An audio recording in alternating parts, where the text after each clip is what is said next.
Miss March, please, look straight into my eyes. Just like that. Perfect. Now, I'll need you to repeat these next few lines after me, and do so in the same tone of voice. Uh-huh. Okay. The sky is blue, not a dazzling display of sparks. The sky is blue, not a dazzling display of sparks. Though dazzling sparks may light up the night sky, they can never outshine the eternal silence of stars. Are you kidding? That's one sentence? Okay, though dazzling sparks may light up the night sky, they can never outshine the eternal silence of stars? Very good. Very good. The internet is both an umbilical cord and a waste duct for the mind, through which humanity's thirst for elation gave birth to the twisted Sparksy. Whoa there! That's a bit much. Maybe she can be the one to say it?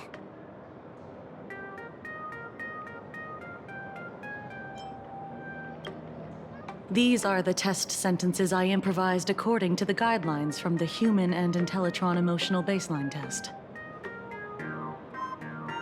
I carefully observe the subject's micro-expressions and tone changes at the moment they say the name Sparksy, to check if they are infected by a mimetic virus. So I passed the test, right? Given how fascinating your reaction was, I clearly don't need to worry about you. Should you find yourself experiencing any livestream addiction withdrawal symptoms later, feel free to contact the Department of Aberration Defense staff. We'll provide you with a series of corrective behavioral treatments. You're handling this like a real pro, Miss Kuchiba. Has this kind of thing happened before? It's impossible to predict what will happen during the Phantasmoon Games.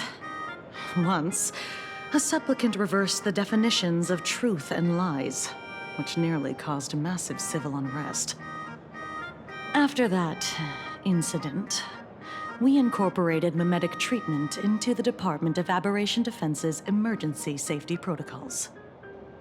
Sparksy Khan didn't cause any casualties this time. But if your partner hadn't stopped Sparksy from spreading the virus, she might have turned into a calamity-level aberration.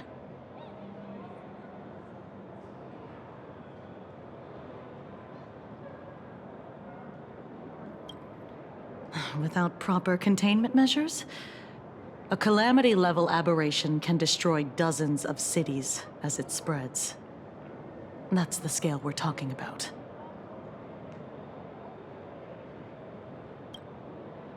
That's the Department of Aberration Defense's term for them. It usually refers to Imaginae infused with wish power who have lost control and begun to run amok. Over time, though, it's become a label that gets slapped onto any hazardous entity.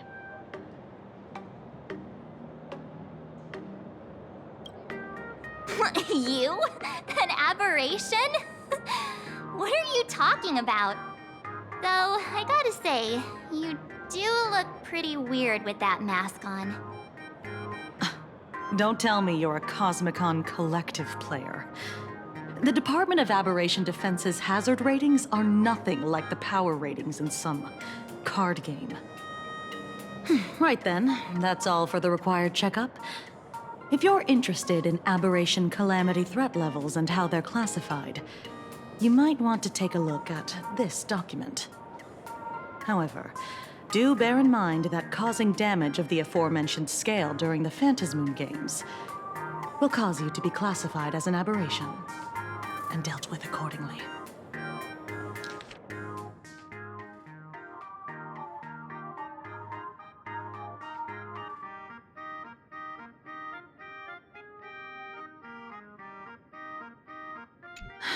Before I leave, there's one more thing I need to tell you. Remember Lyndon Scott? The man who served as your tour guide. He was murdered. What?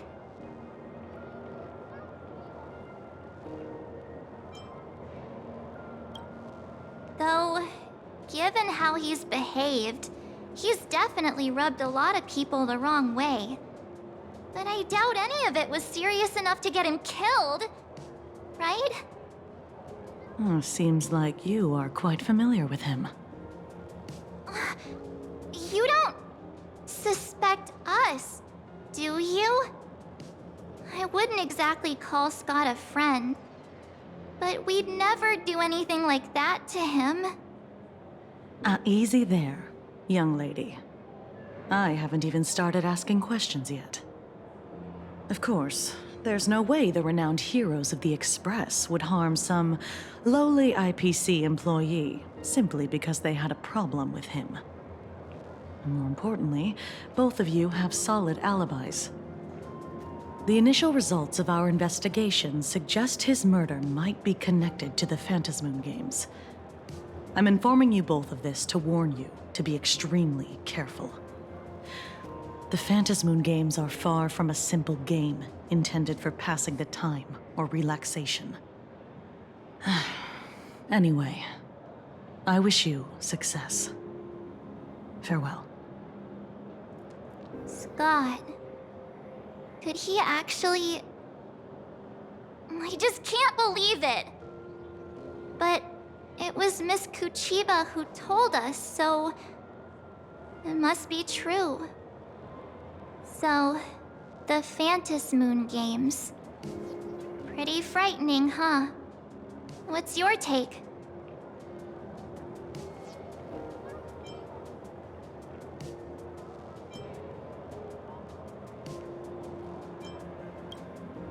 Yeah. Even though Scott pops up now and then to give us a bit of trouble, I still feel bad about him dying so suddenly during the Phantasmoon Games like this. And without even knowing why. If the killer is here for the Phantasmoon Games, they might become our enemies soon. The Phantasmoon Games.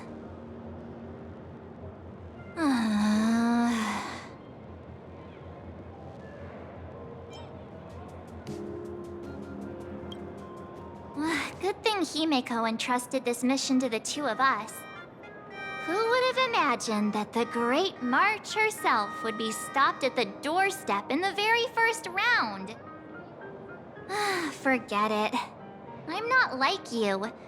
I was never hero material to begin with. Normally my hands can't even keep up with my brain when I play video games. You're definitely the right person for the Phantasmoon Games. It's just such a shame. We finally get a chance to vacation in Himeko's hometown. And I thought we'd make some happy memories together. But...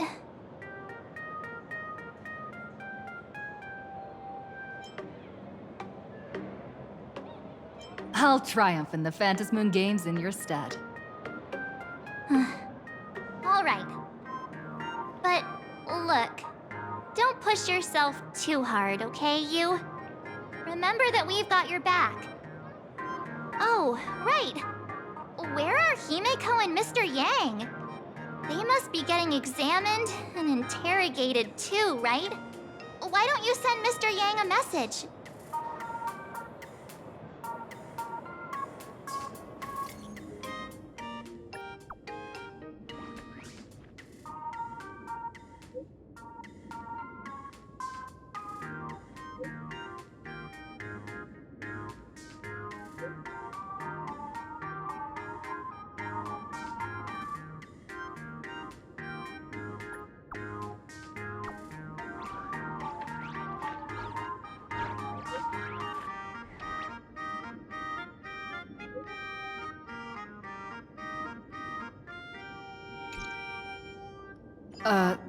Mr. Yang said he wants to hear what happened between Himiko and her dad.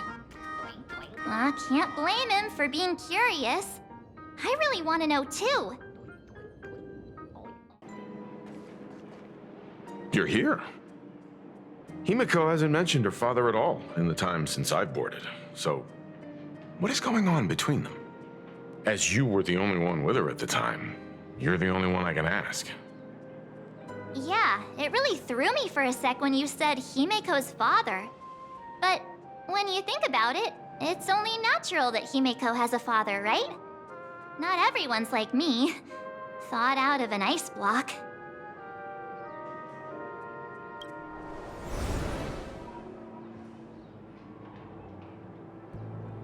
"15 years ago. The Phantasmoon Games of that year came to be remembered as the Blood-Stained Games. So many parents lost their children. So many people lost those dearest to them. One of the victims was my very own daughter. Upon my return, I stood before the grave where she was laid to rest. Her name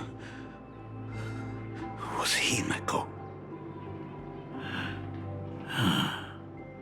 So, this lady who bears her name, who exactly are you?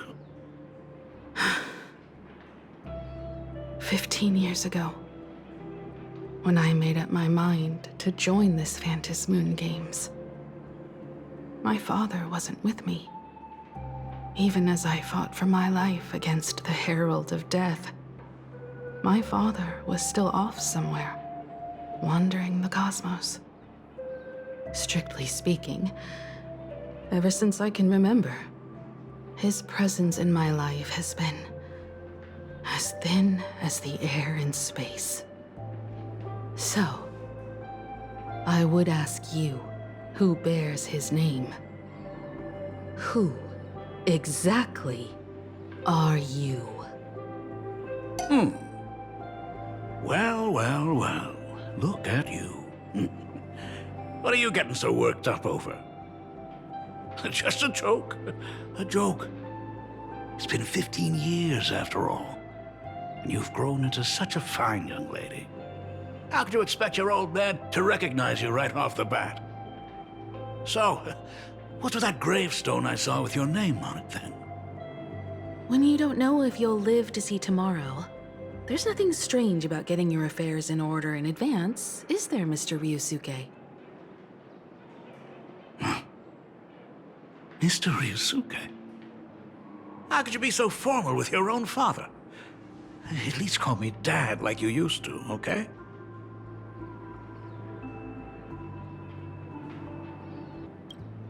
Hold it. And you are... Don't tell me. Himiko, is this your child?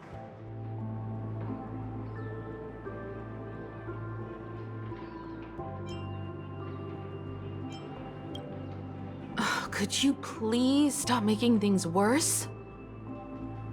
I haven't seen you in 15 years, and now I'm a grandfather. Wait. Who's the father? That's enough! You are looking at my colleague, a new generation of Trailblazer, my friend and my companion on the Astral Express. Do you understand now, Father? You hear that? She called me father. Hello there, my friend. Sorry about that. I thought you were Himiko's daughter for a second there.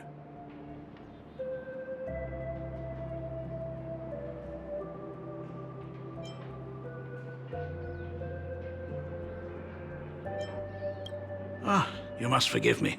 I'm just an old-timer who's lost touch with the times. I'm a painter. Most of my work involves traveling to different segmenta to complete commissions for my clients. Himiko. I know I've let too many chances to spend time with you slip away.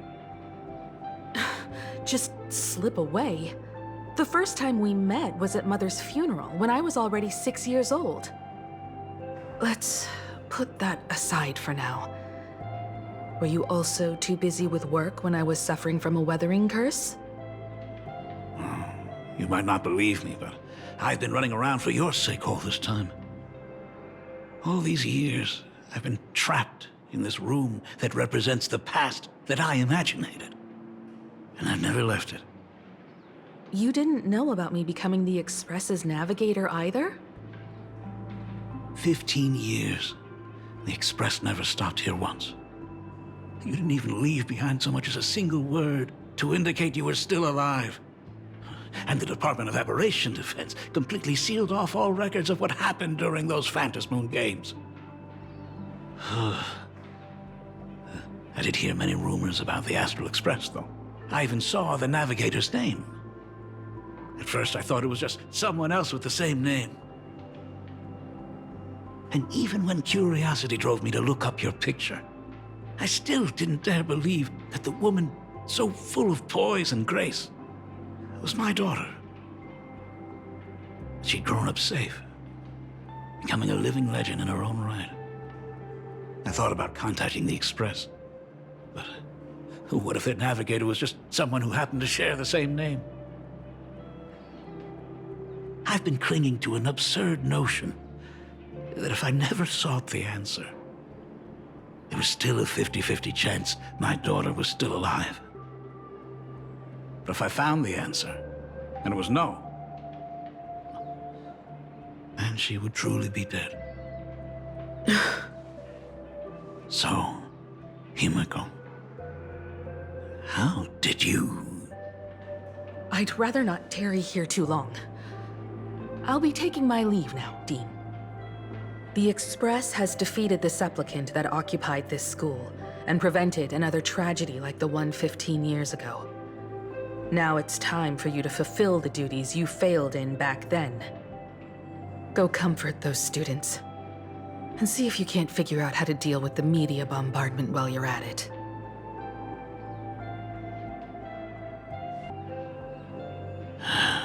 Failed in my duties. So, still mad at me? Can we talk?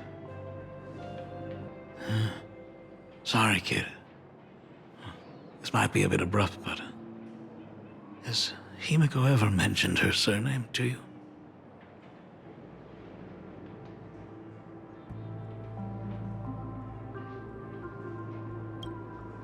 I'm a failure of a father. I broke her heart. But what exactly happened 15 years ago? I can't believe it. She actually survived the weathering curse.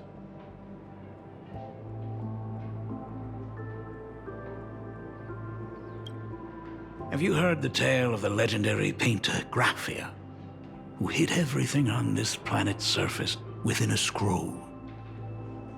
It is said that to achieve such a monumental feat, she made a forbidden exchange, sacrificing both her own life and that of her descendants, resulting in the weathering curse. Few descendants carrying the Graphia bloodline have lived past 30. Most of them wither like flowers while they're still young, skin cracking and peeling like dried paint. Himiko was no exception. She was tormented by the curse for years.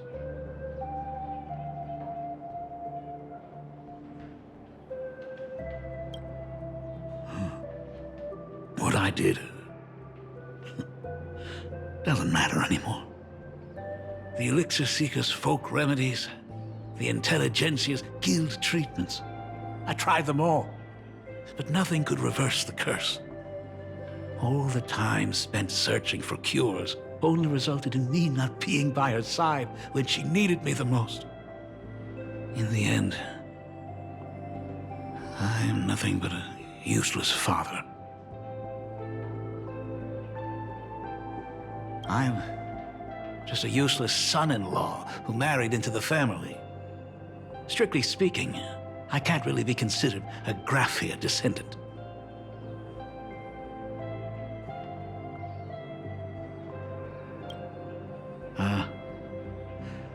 You're right. I just didn't realize it quickly enough. How she got through it, how she survived, none of that's important. What matters is that my daughter is back. That's all I need. If I may ask a small favor, would you mind showing me where my daughter works? I want to make up for all the care I failed to give her all those years. I want to get to know my daughter better.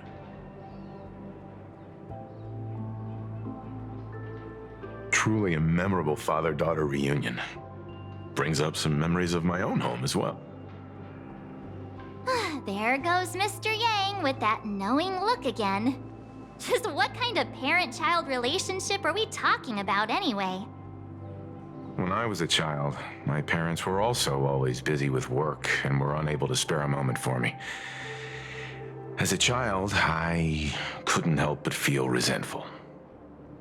It wasn't until I became a father myself that I understood how they felt when they were forced to sacrifice the time we could have spent together. So, did you already promise to give Mr. Ryusuke a tour of the Express?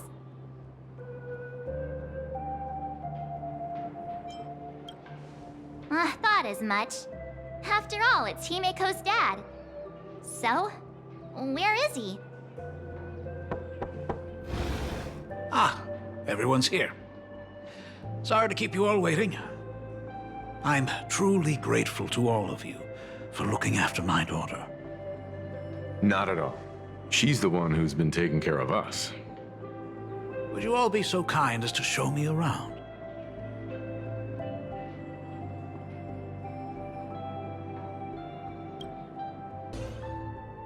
So, this is the Astral Express. Really lives up to its reputation. It's even more impressive than I imagined. As to be expected, of course, huh? It's the place where my daughter works. By the way, what's the pay like for a navigator? Does a position come with insurance and an annual bonus? Talk about parental love. First thing out of his mouth is asking about her salary. Like I'd have a clue. Help! A little backup here?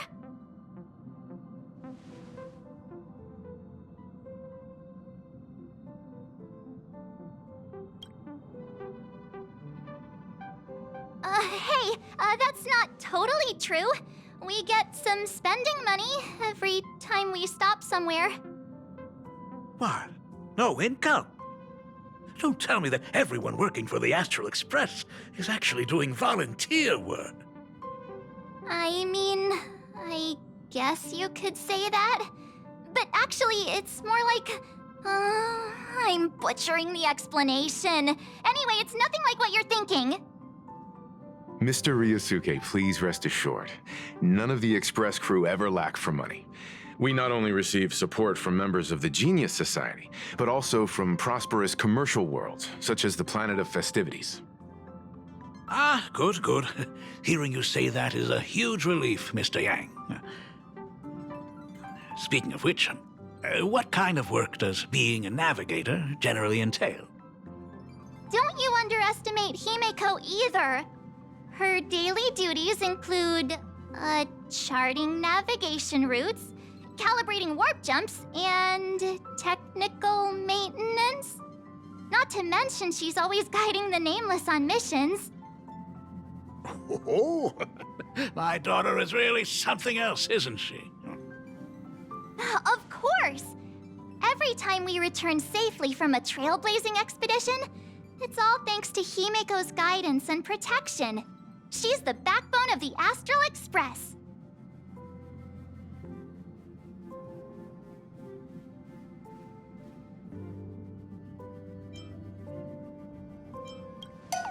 Hey, come on! You're just trying to stir up trouble. If Himeko's the backbone of the Express, then our conductor is the absolute cutest and hardest working of all. Right, Pom-Pom? Oh? We got a new passenger? This gentleman does look kind of familiar.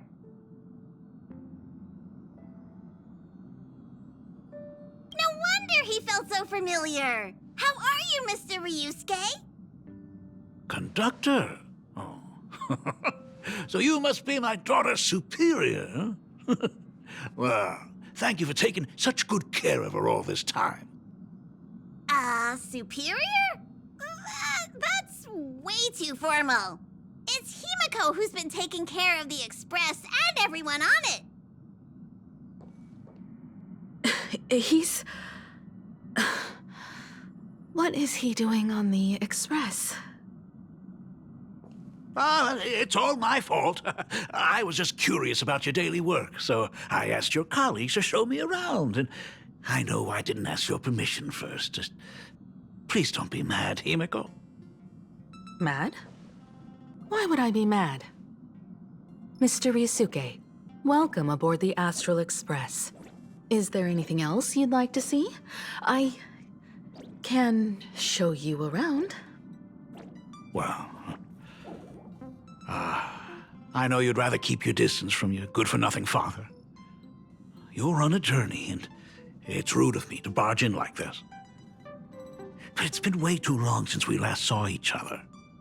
As your father, I want to get to know you better. Make up for all the time we've lost. At least while you're staying here.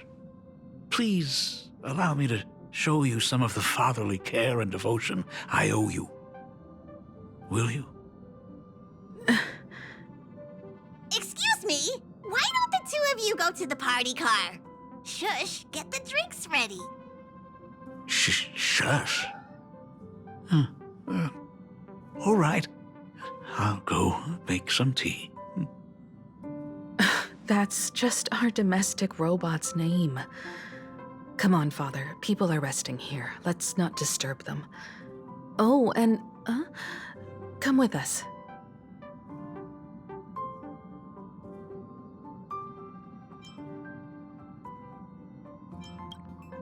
I want to talk about the Phantasmoon games, not just personal matters.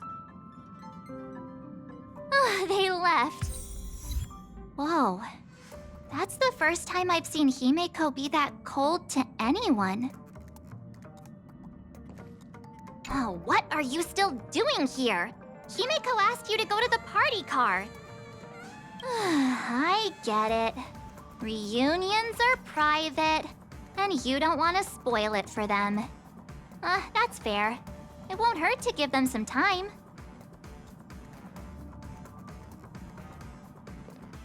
I hope a drink will help the two of them set aside their past differences. If they do argue, I'm counting on you to play peacemaker.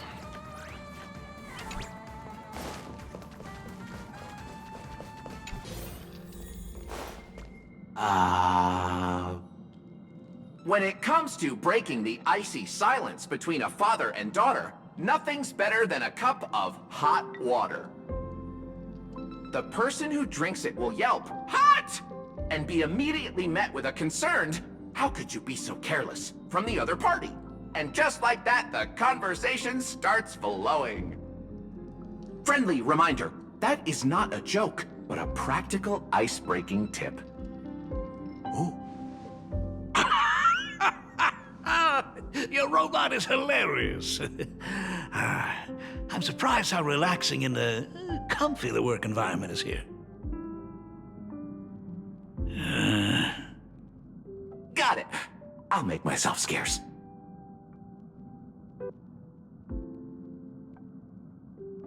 Being a nameless is neither relaxing nor comfy.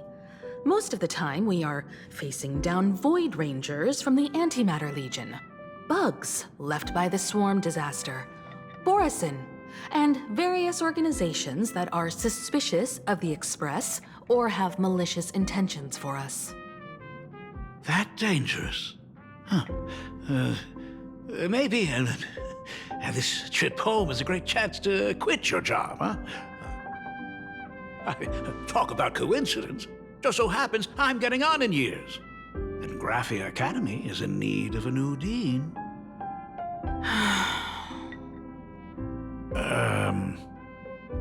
You know that's not what I meant.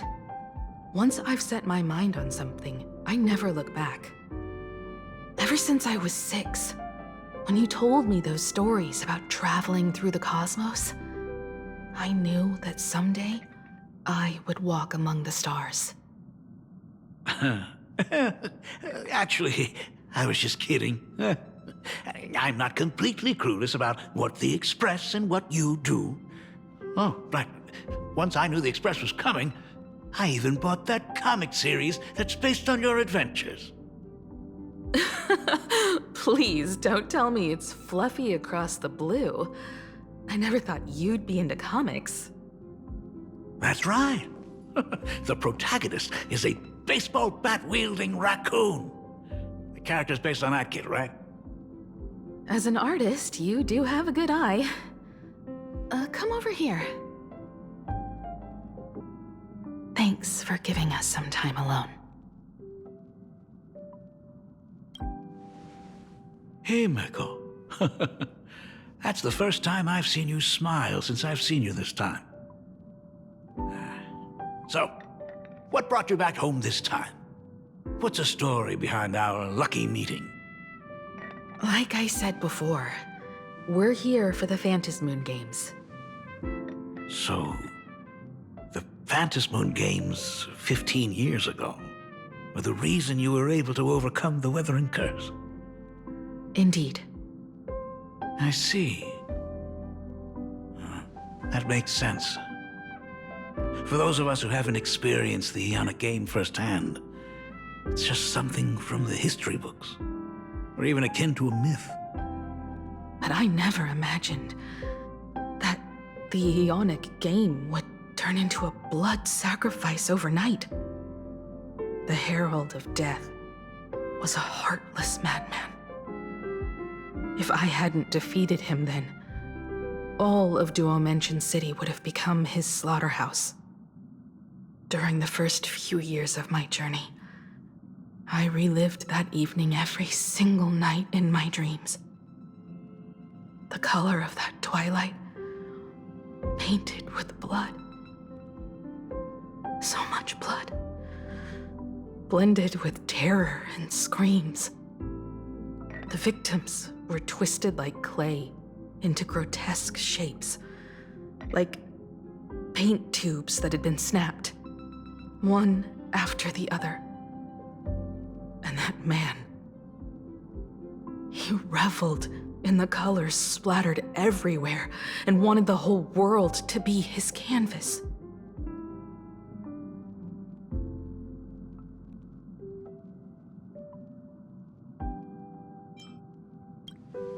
Even if I could avenge his victims, in the end, it won't bring them back to life.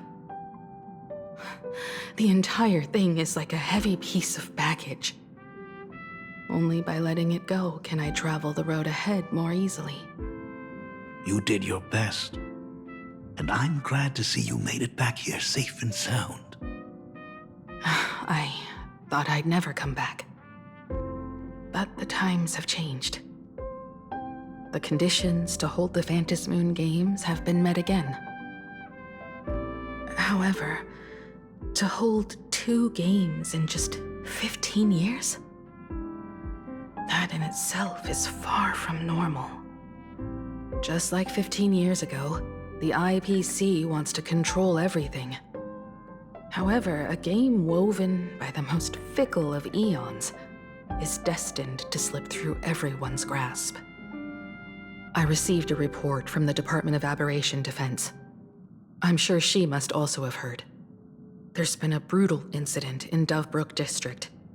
Someone massacred everyone at the headquarters of the Sinwish Syndicate, leaving a signature that only the Herald of Death would use.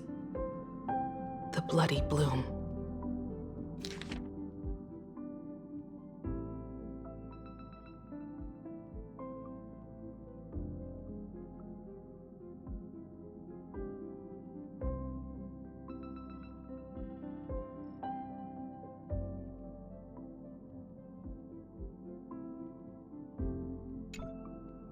What? The Herald of Death is still alive?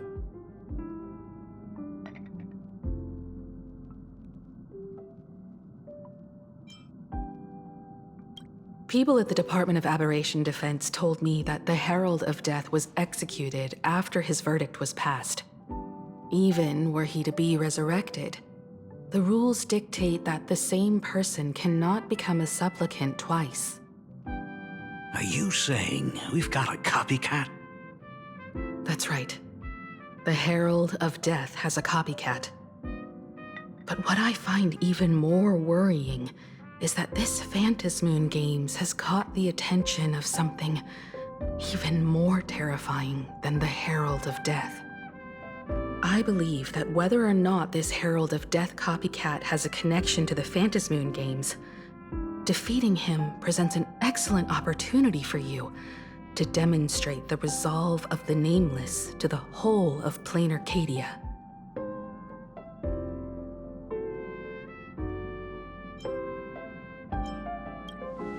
Exactly. As for you, Dad, have any clients commissioned you lately? It'd be best if you left this world for a while. Oh. May I take that as my daughter showing concern for her dad? You can take it as a safety advisory from the Astral Express. Also, as she has already become a supplicant and joined the Phantasmoon Games, she will have my full support. I'd like her to temporarily keep the Mask of Elation that has been passed down through our family. Too late for me to raise any objections at this point, right? Sounds good. The mask stays with the kid. Thank you. Would you like another drink? Got it. Next, it's time to show me the way out, isn't it? Well, I've definitely overstayed my welcome. For most of my life, I couldn't be there for my daughter. And now that I finally have the chance, she wants me to leave. In that case, I ought to be on my way. Himeko, the Graphia family has a number of records about the Phantasmoon Games, passed down through the generations. Come over to the school library later. I'll give them to you. I'll be there, Dad. I apologize. My father's little tour seems to have made things awkward for everyone on the Express. Let's head to the parlor car and check in on Welt and March. Now that my father's gone, we can all relax a bit.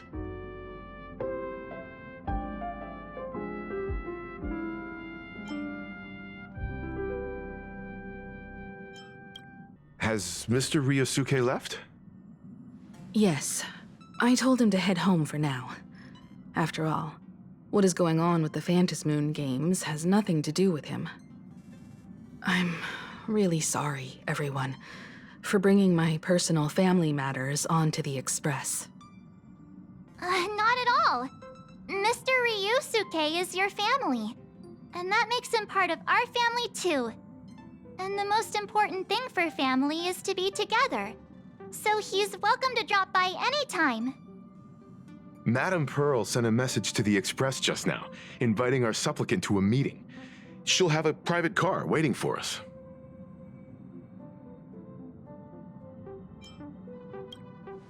Yes. The meeting won't be held in some stuffy, formal reception room. She would like us to visit and tour the headquarters of a company under her name instead. Himeko, you know about Perlux Corp, right? Of course. It's the biggest entertainment conglomerate in plain Arcadia. Entertainment company? That's right. Perlux Corp is a titan, dominating the entertainment consumer market, including cartoons, comics, games, toys, and the like. They've cornered half the market. Oh, so that's where the Pearl in Perlux comes from. It's a play on her name. Did Pearl mention what she wanted to talk about? She didn't say much, but she specifically mentioned wanting to discuss the developments regarding the Phantasmoon Games, and that she could provide us with a bit of help. Helping her opponents in the Eonic game? Oh, looks like she realizes we are all in the same boat. Perhaps she has also realized that the Phantasmoon games cannot be artificially manipulated. We may be able to get a clearer picture of Pearl's intentions after we meet with her.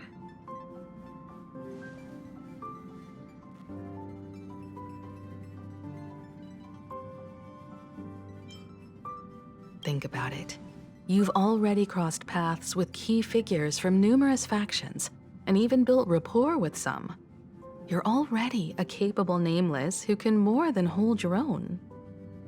Though she holds a high administrative position on this planet, do not forget, she is also one of the 10 Stonehearts.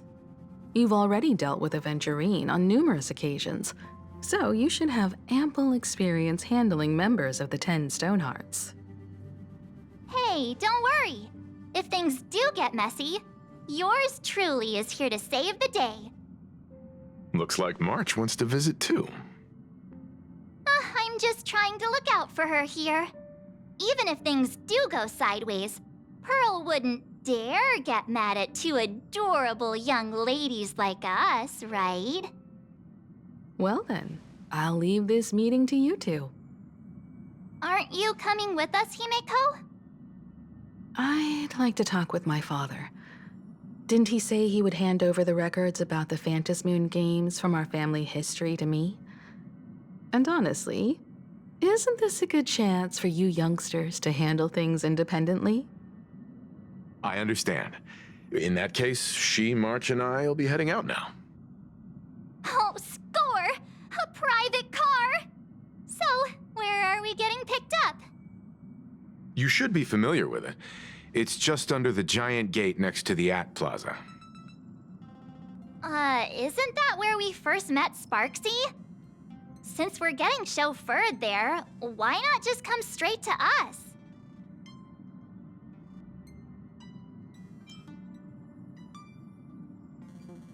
Ah, perfect! I've been wanting to stop by the comic store to grab a copy of Fluffy Across the Blue.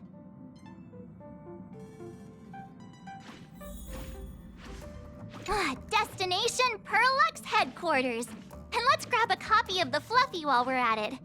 Aw, this is just perfect. We'll head out when you're ready.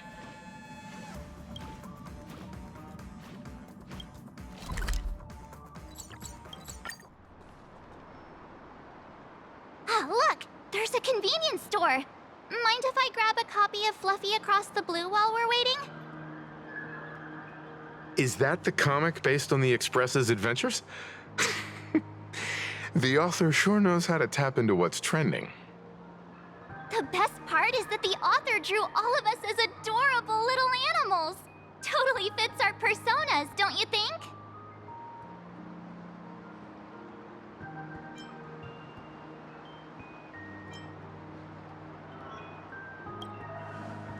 Unfortunately, according to the intellectual property protection laws governing the pan-cosmic trade system, using real-life experiences as creative material doesn't infringe on anyone's rights. Dang! There goes my payday. In fact, it was recently announced that the Fluffy is getting an animated adaptation, and the copyright for it is currently held by Pearlux Corp. It's a super memorable comic. No way can I miss getting a copy while I'm here. I promise I won't be long. A couple of minutes, tops. Looks like we got here on the early side. Since coming to this world, I still haven't had a chance to get a street-level view of the city. How about this? We'll meet up under the at the plaza gate in a few minutes. All right. Sounds like a plan. Might as well take a look around then. Absolutely insane. Did you see the post I shared? Hey, you hear the news? There was a supplicant battle at Graphia Academy. Yeah, I saw it. The online forums are already blowing up. The supplicant called Sparksy. How terrifying! Actually using live streams to spread mimetic viruses. Eons, that's just evil! I can't believe the Department of Aberration Defense is letting someone that dangerous run loose! I heard her livestream got permabanned. Good thing that Nameless from the Astral Express acted so quickly. I wonder what the next supplicant will do.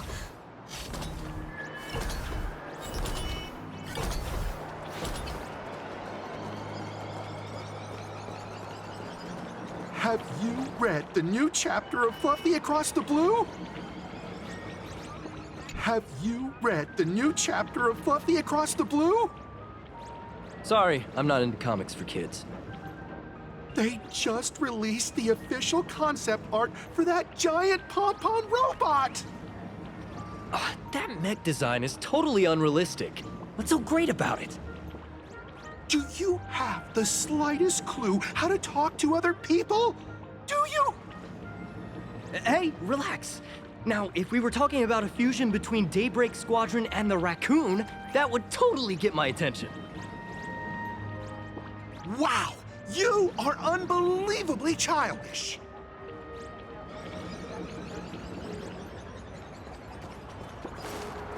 Hello there. Would you like to learn more about the Research Society of Happy Smiles? So, are there any charges or fees? Isn't that... Is the weight of work and stress in your life crushing you? Check out the Research Society of Happy Smiles. So, this free? Rest assured, the only thing joining our Research Society will cost you is a bit of your precious time. We've set up a venue near Dovebrook, where we offer free psychological counseling and living assistance to all visitors. All our services are provided free of charge. I had a friend who passed away, and he'd mentioned you before. He told me that if I ever ran into trouble, the kind people at the Research Society would help me. Your friend passed away? How terribly sad! But the words he left you have illuminated your path in life. He told me that if I joined the Research Society of Happy Smiles, I could get rid of my suffering forever and be eternally happy. That true? Of course it's true. Just look at the society we live in. Everyone's suspicious and dismissive of one another, and willing to take dangerous risks just for a little pleasure, for a thrill. Did you hear about how a streamer took over Graphia Academy and was trying to spread a memetic virus through the internet? And over in Dovebrook, gang violence erupted and left a pile of corpses in its wake. Oh, may the Master of Elation save us all. The Research Society was founded with the sole purpose of healing humanity's incurable inner pain. Following Aha's creed, we aim to spread laughter across the mortal coil and eliminate all suffering.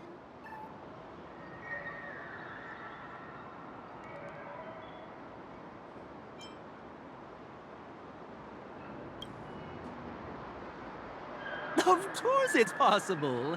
For this is a world blessed by the god of elation, where Aha has granted us the right to happiness. Have either of you heard about the tragedy of the Bloodstained Games 15 years ago?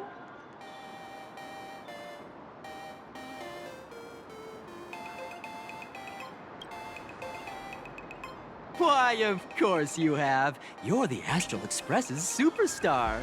You've even dug up everything there is to know about something that happened over a decade ago. There was an awful accident during the last Phantom Moon Games, and many people lost their loved ones and children. It was as if a hole that could never be filled had been drilled into their hearts, leaving only sorrow to accompany them for the rest of their lives. To escape their suffering, these people who had lost their loved ones gathered together and established a mutual support association. This was the Research Society of Happy Smiles' predecessor. It's now been well over a decade, and the Research Society continues to help more and more people emerge from the darkness in their lives and step into a brighter, happier future. Come to think of it, it would be most wonderful if a distinguished person like yourself were also interested in our Research Society. Should you find yourself with a moment to spare, please come and visit our Mutual Aid Society. Well, if it isn't the Astral Express's superstar. Of course it's you. Looks like we really were bound to run into each other.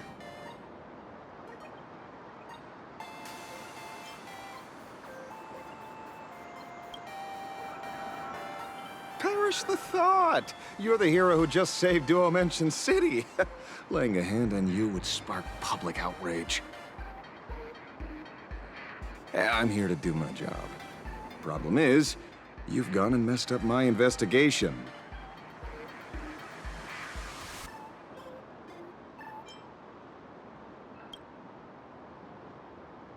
The Research Society of Happy Smiles. You think they're just some random charity outfit? You must have heard about the Sinwish Syndicate killings in Dovebrook, right? The lead I'm following might be connected to this Research Society of Happy Smiles. But I'll stop there. Not like you're going to pay for my intel, and none of this is any of your business anyway.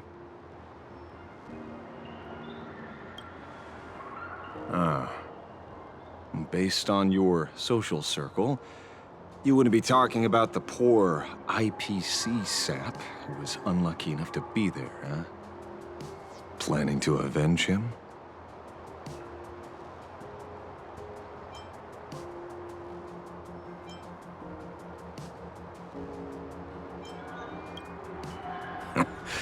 I get it.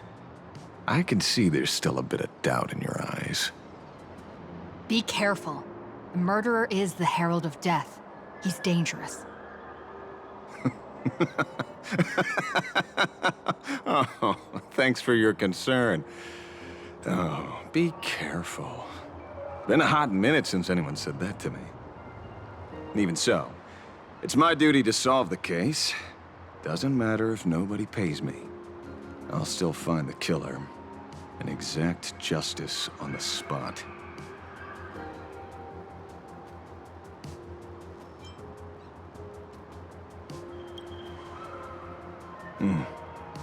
A fool I happen to be on fairly good terms with. Revenge killings or turf wars. Wouldn't be unusual for gang members to die like that, but dying at the hands of some psycho who kills for kicks? That I can't accept. No matter where you are in the cosmos, which era, regardless of how civilization evolves, some rules will just never change. Like an eye for an eye, a tooth for a tooth. Hey, guess which lucky girl just managed to snag the last copy in the whole store? Oh, who's this? Allow me to introduce myself. I'm Ashvale, the famous detective. You could say your friend and I are acquainted through past clashes.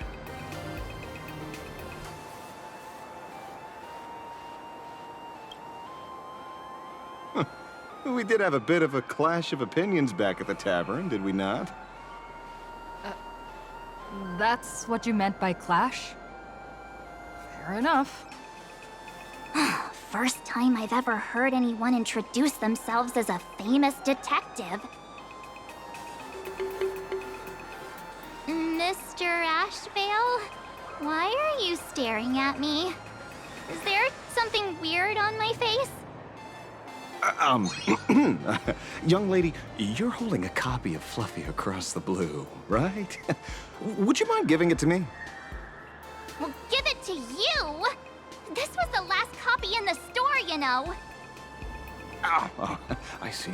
Of course. I'm not asking you to give it away for free. I'll pay for it. The retail price is 300 credits. I can pay you 10 times sticker price. 3,000 credits. What do you say? Hey, mister, this isn't about the money.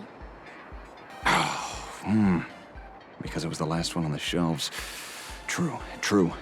The last item in stock is like the final slice of cake on a plate. The last prey animal on the plains never fails to stir our urge to seize it before anyone else.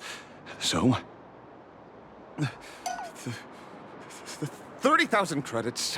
How about that? That's my final offer. I'm not exactly rolling in money here.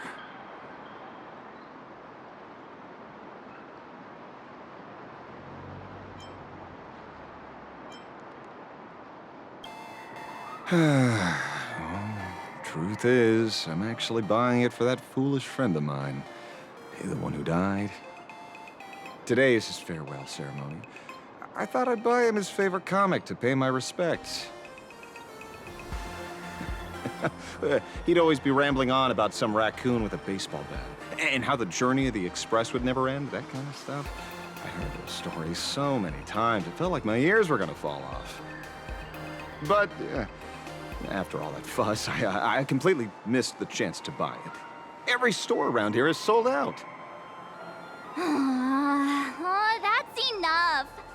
My poor little heart can't handle sob stories like that. Here, Mr. Ashvale, take the comic. Oh, thank you very much for the comic, young lady. Here's the 30,000 credits. Ooh, as promised. Oh, I heard you're the real-life inspirations for the characters. Since you're here, could I perhaps trouble you to sign it? Unbelievable. Huh.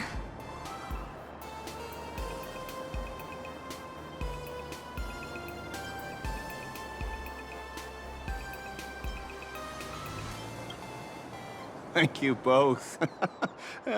If Kostat could see this from where he is now, I'm sure he'd be smiling down on us. As a token of my gratitude, I'd like to give you a friendly word of caution, little girl. I know you plan to target the Herald of Death and cement your heroic image. However, all eyes will be on you during the Phantasmoon Games. At such a public stage, discretion would be wise.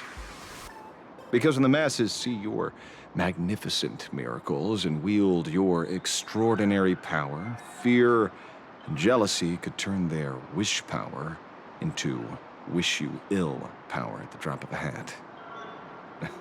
Forgive the expression, but you get what I mean. So, whatever plans you might have for this Herald of Death, why not leave the whole messy affair of revenge to someone who couldn't care less about winning or losing? Like me. Just like this comic, I'm dead set on getting him.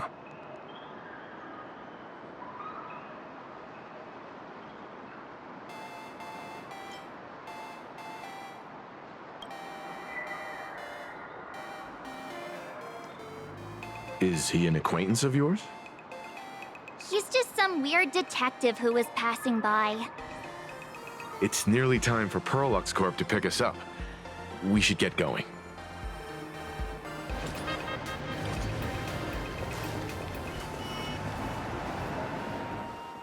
Well, we're here. So where are they? I don't see anyone in IPC uniform.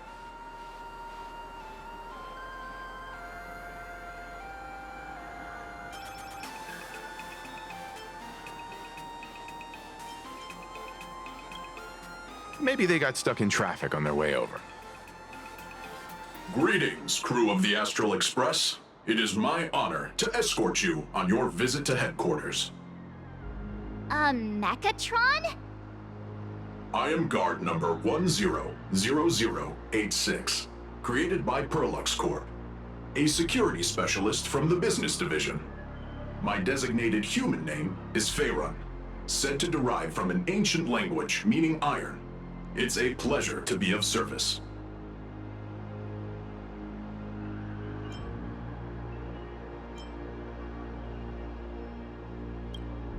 Please, do not concern yourselves with such things. My sole duty today is to ensure everyone reaches Perlux headquarters safely and happily. So, what are we waiting for? Let's go! According to the instructions given to me by Madame Pearl's secretary, there is still one more guest I need to pick up.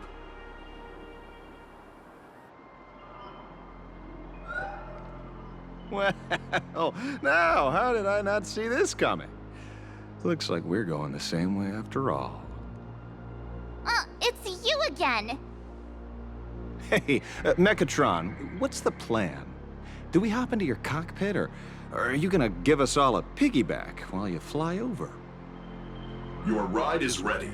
Please, Take your seats, everyone.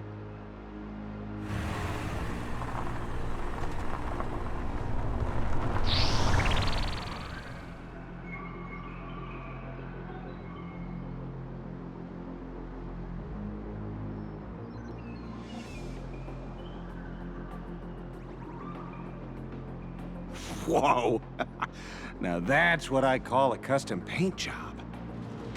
Your ride isn't your run-of-the-mill business car, but a customized, made-to-order vehicle, used especially for receiving guests. Sorry, this might come across as a bit insensitive, but I have to ask, can Faerun actually fit in the driver's seat?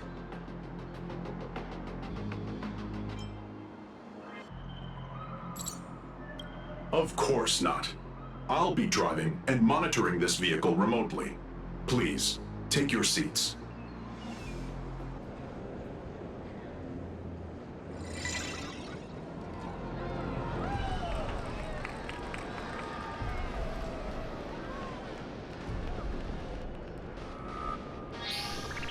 Now that is astonishing. Wow, that's one massive robot! Ladies and gentlemen, welcome to the headquarters of the Perlux Corp. Back when Himeko said this was an entertainment company, I knew their headquarters wouldn't be some ordinary old office building. But this is way too much. That giant robot statue? This place is totally like some supersized mecha hangar! Ha ha! You're absolutely right. In accordance with the vision of our founder, our lobby was intentionally constructed as you see it now. To realize dreams that far exceed what consumers imagine has always been Perlux Corp's core design philosophy, and we have never strayed from it. If any of you are familiar with our company's works, you may recognize this as Mechatron Warrior Series, the Daybreak Squadron's base of operations.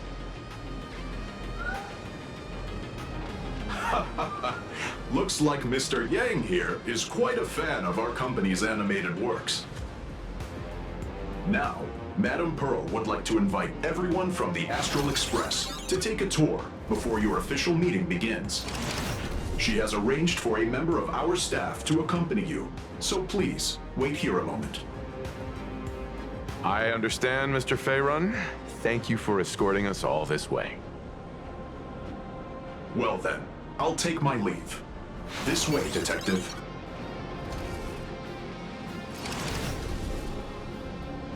Oh. See you around, everyone.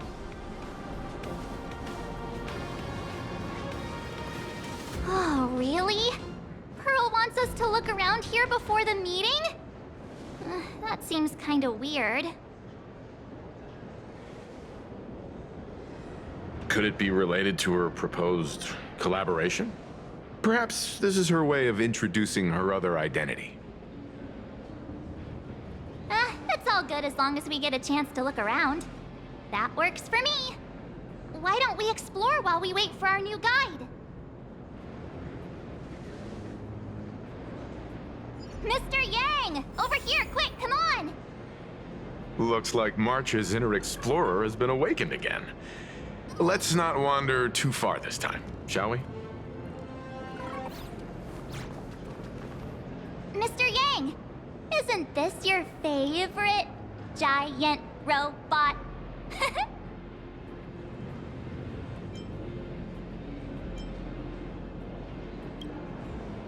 I don't know what to say, except this is awesome!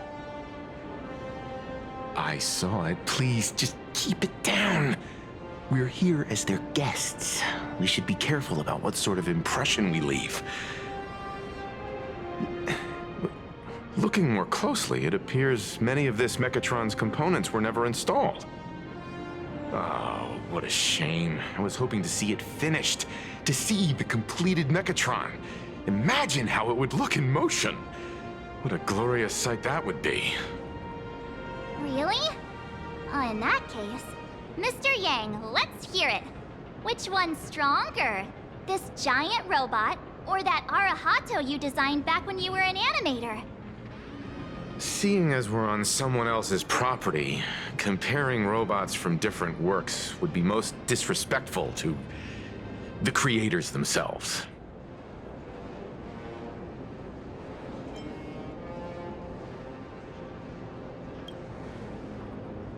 Yeah, like how Cosmicon Collective players are always obsessed with power scaling all the characters.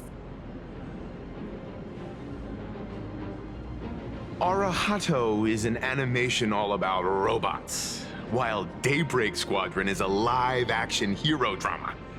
The two really cannot be compared. Oh, what a stereotypically textbook mature answer. My days of being a hot-headed young man are well behind me, so please, cut this mature old man some slack, would you? We don't usually come to a place this cool. So why don't the three of us take a photo under this massive Mechatron? Now we're talking. Let me set the self-timer, so we can all get in the shot together.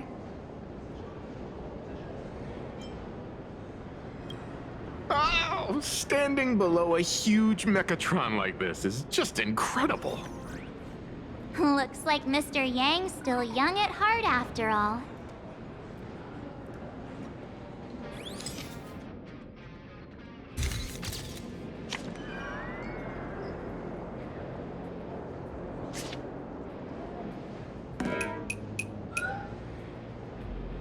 Where did this extra person in the photo come from? Ghost?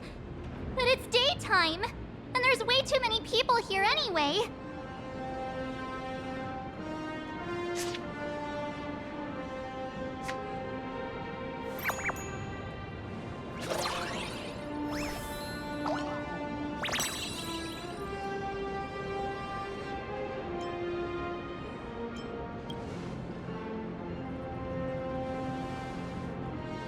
Who are you?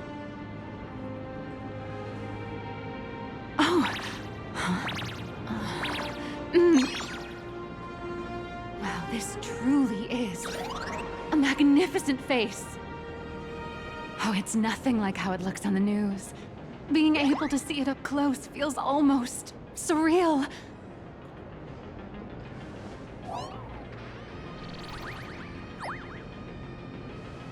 Am I too close? Oh, sorry, my bad. I'm not great with personal space.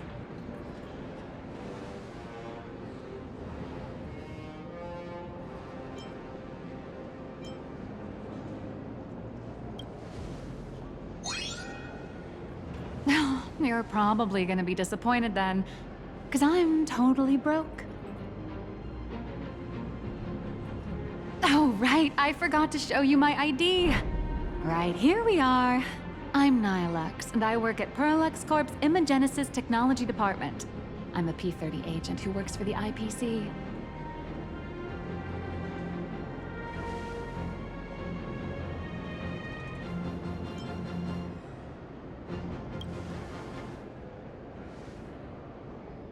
Just a slightly higher-ranking workhorse, that's all. Not on the same level as those big shots from the Strategic Investment Department who you folks usually deal with.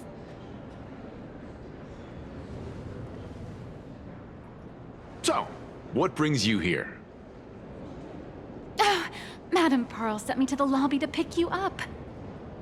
All of you are famous super cosmic level heroes whose faces have been all over the news more times than I can count. So of course I recognized you right away and just couldn't help rushing over here to snap a selfie with you. Hope you don't mind. I see.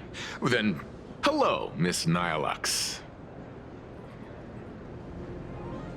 Hello everyone. Starting now, I'll be your tour guide, taking you on a comprehensive and in-depth tour to every single must-visit place in this building.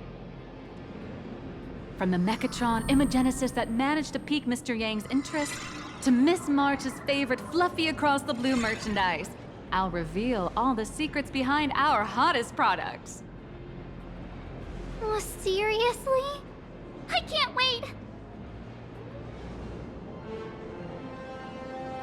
Of course I'm being serious. If there's anything you want to see, learn about, or even get your hands on along the way, anything at all, just let me know. Why don't we head to the gift shop first? I'll get you all some souvenirs.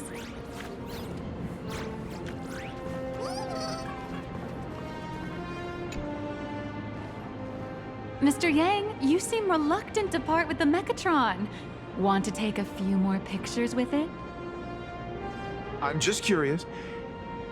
When will this giant robot be completed?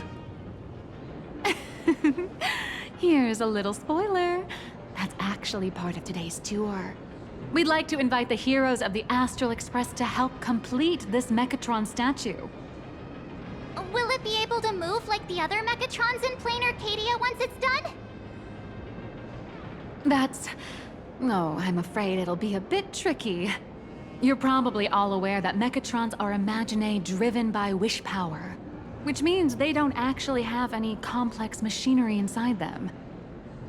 You know how humans tend to unconsciously imagine inanimate objects as living things that can think and move?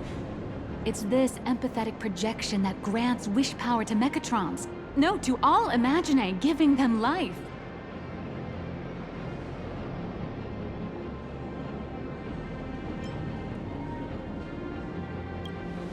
Think away, but one person's thoughts alone won't cut it. The bigger the Imaginae, the more wish power needed to sustain it. We'd need to break free from the mental shackles of impossibility to bring such a massive Imaginae to life. That in turn requires stories filled with the grandest of wishes and imaginations that know no bounds. Alas, modern humans think way too practically. People can't help but wonder, how does such a huge Mechatron even move? Given how massive it is, why doesn't it just collapse under its own weight? The tiniest seed of doubt in the giant Mechatron, standing tall astride the Earth, becomes nothing but an impossibility. Maybe it'd have a better chance of coming to life in a more primitive society. Oh, truly a pity. Oh, cheer up! Today's your chance to finish building this massive Mechatron! Think of how many robot enthusiasts would kill for this kind of opportunity.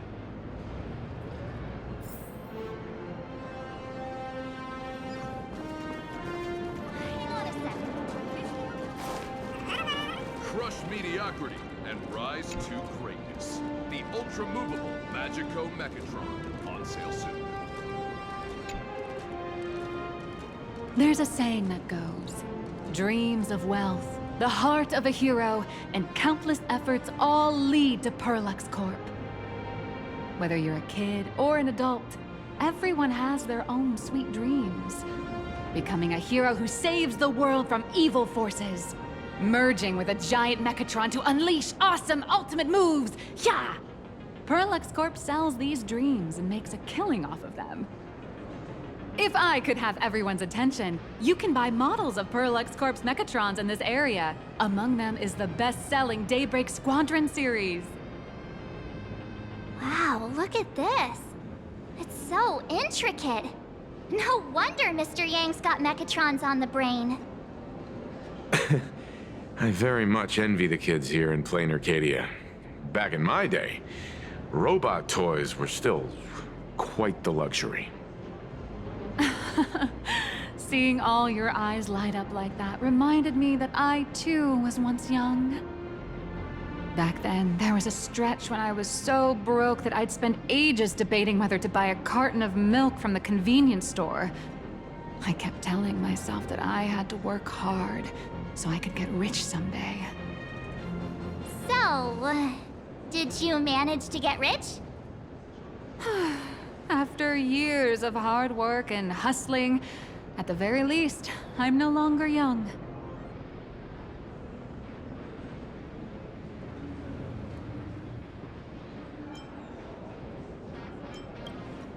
Oh, aren't you the sweetest? But I do have my secret to staying young. That is, lying about your actual age. Keep that in mind, just in case. Now, back to the grind. I wouldn't call it striking it rich, but I'm pretty close to making a sweet little profit. Oh, don't keep us in suspense, Miss Nihilux. Just spill the beans. Pretty please.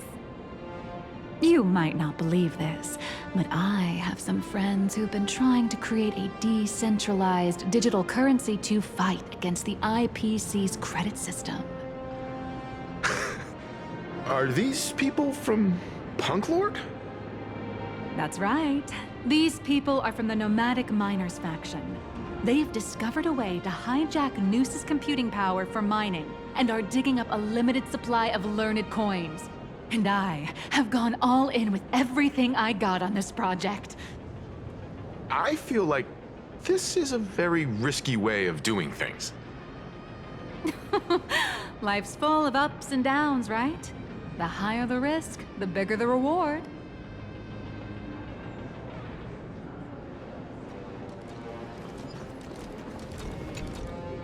Hey, wait. This isn't right. Isn't this Pom-Pom? Oh, wow! Oh, that's some really fine craftsmanship. This is a toy model of Alloy King Pom-Pom, which hasn't been officially released to the market yet. But just you wait. You'll see even cooler toys coming up later. Are you sure there's no copyright issue with this thing? Actually, this is Pom-Pom from Fluffy Across the Blue, which is totally unrelated to the Pom-Pom from Astral Express.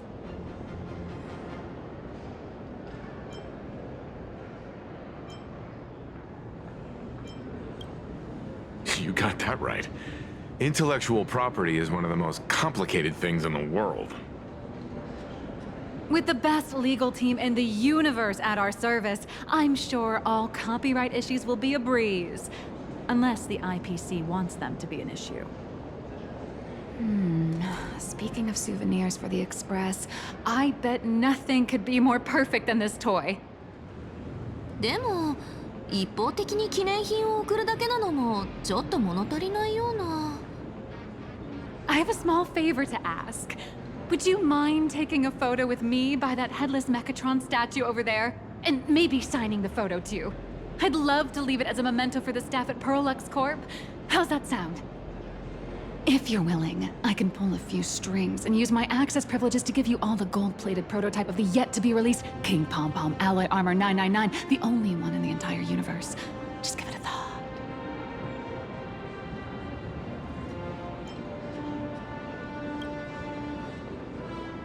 It's nothing, really. When heroes from the Astral Express grace our humble establishment, how could we not offer something special? It would be unworthy of your status otherwise. It's all up to you. Come on, let's go. Squadron 2. The officially licensed Fluffy.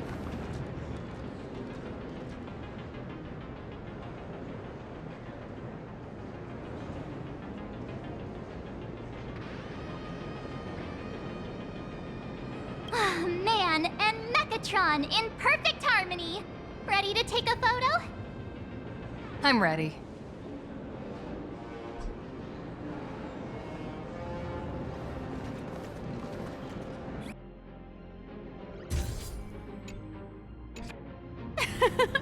I love this one so much. I suddenly have the selfish urge to keep it all to myself.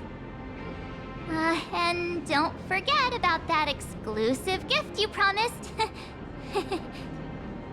You bet. In fact, I'll throw in a normal edition for each one of you as hush money. Come on, let's head to checkout.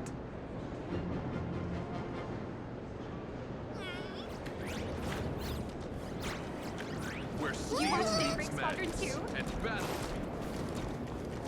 Welcome, ladies and gentlemen.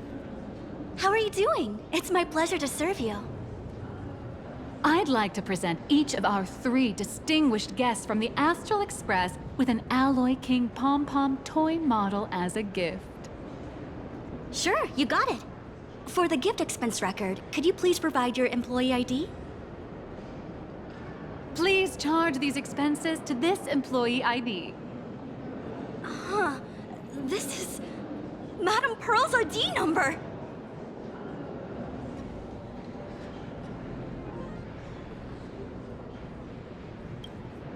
After all, you are esteemed guests invited by Madame Pearl herself. It would only be fitting for the gifts to be presented in her name. I see. Please wait a moment.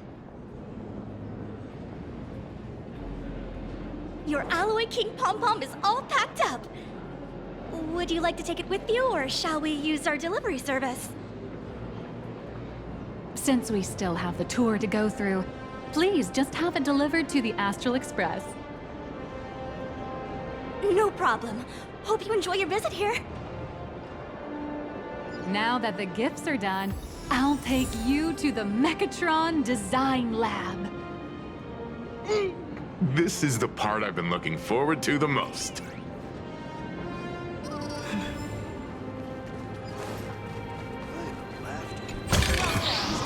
Looks good. Ah! You're the... No way! You're Miss Raccoon! No, that's not right. You're oh! From the Astral Express! Wow!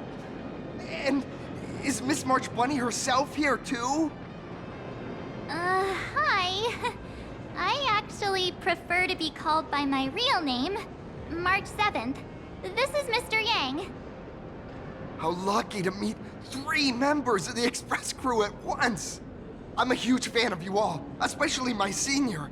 I haven't missed a single episode of Fluffy Across the Blue, and I've even bought all the collector's editions. How could this guy say he likes you more than me to my face? Good thing I'm not that petty.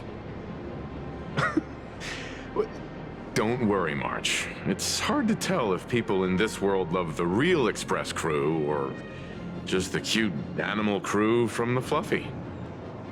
I don't just follow the Fluffy series. I've been keeping tabs on all your adventures in Bellabog, the Cienjo, Penacony, and Emphorius. Though, it's such a shame there's so little video footage of the Emphorian War online. Oh, right! I just rewatched the scene where the Trailblazer embarked on another trailblazing expedition in Holy Grail Stay Night. Oh, your speech was so inspiring.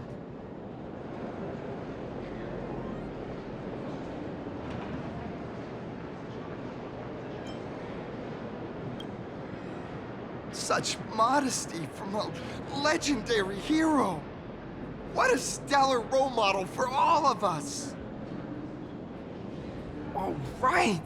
I have a precious trash can in my collection at home. If I'd have known I'd meet my senior today, I'd have brought that can with me. Could I ask for your autograph? If that's okay with you. Just sign my clothes, please. I'm never gonna watch this ever again. Oh, you're acting exactly like me from 10 minutes ago, kid. Don't worry, she won't fly away just yet. As for you, you've been chattering away nonstop. How about giving us a proper introduction so that your idol gets to know you better? Sorry, I got way too excited. I'm Warrior Cinderborn from Daybreak Squadron, and my real name... Well, my real name doesn't matter. Just call me Cinderborn.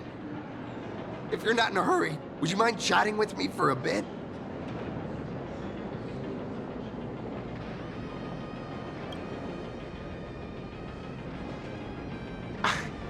Daybreak Squadron is the most popular superhero drama in Full Wish TV's Mechatron Warrior series, following the story of young heroes fighting alongside Mechatrons against the Shadow Slither to save Plain Arcadia. I never expected Mr. Yang to be so familiar with our story's background. After all, I'm a loyal fan of your show. I'm truly honored.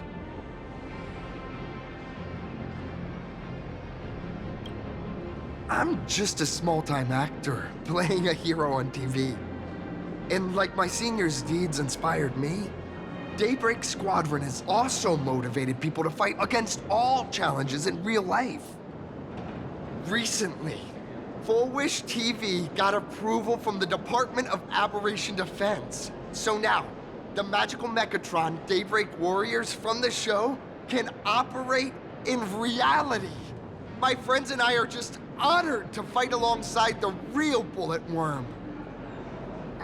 Sorry. I didn't quite understand that. So, are you still an actor or not? How should I put this? My teammates and I are both actors and real masked heroes. Whenever disaster strikes the city or evil threatens citizens, we show up alongside Mechatron warriors to protect everyone.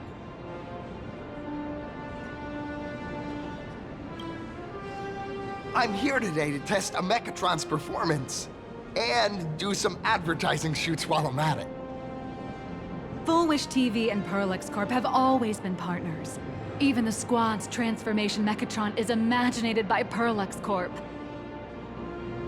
The more popular Daybreak Squadron's drama becomes, the more wish power flows into the Mechatrons, making the squad shine even brighter in reality. And the more active they are, the better Perlex Corp's model kits sell. It's a perfect, virtuous cycle.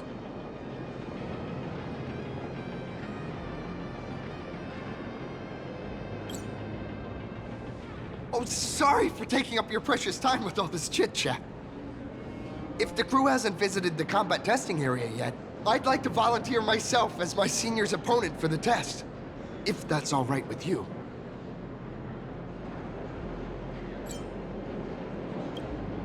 Well, of course I know your bat could send us all flying with a single hit.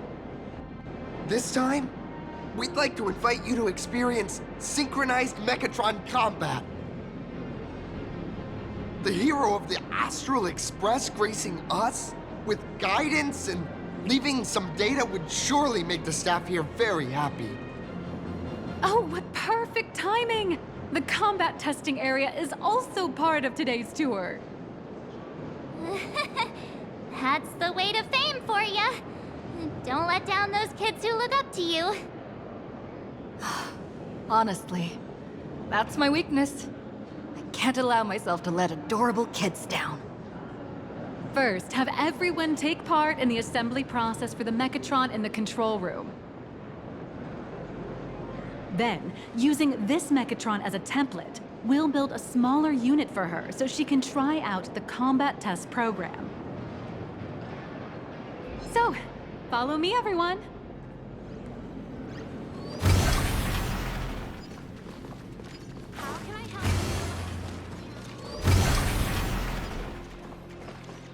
This is Perlex Corp's Mechatron Imagenesis Design Lab. 15 years ago, the first Mechatrons of plain Arcadia were born here, and they immediately gained widespread social influence upon their debut. Today, Mechatrons have become the most common and iconic symbol throughout the streets. You could say that Mechatrons are the first and currently only Imagine that can be mass-produced on assembly lines.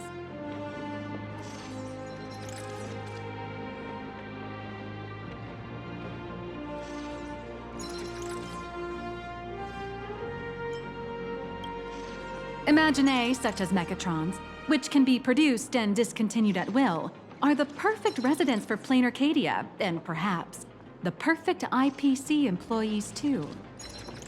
In some people's eyes, being able to create an infinite army of Mechatrons would be even better. Say, dear guests, do you know what the first step is to creating an Imagine in plain Arcadia?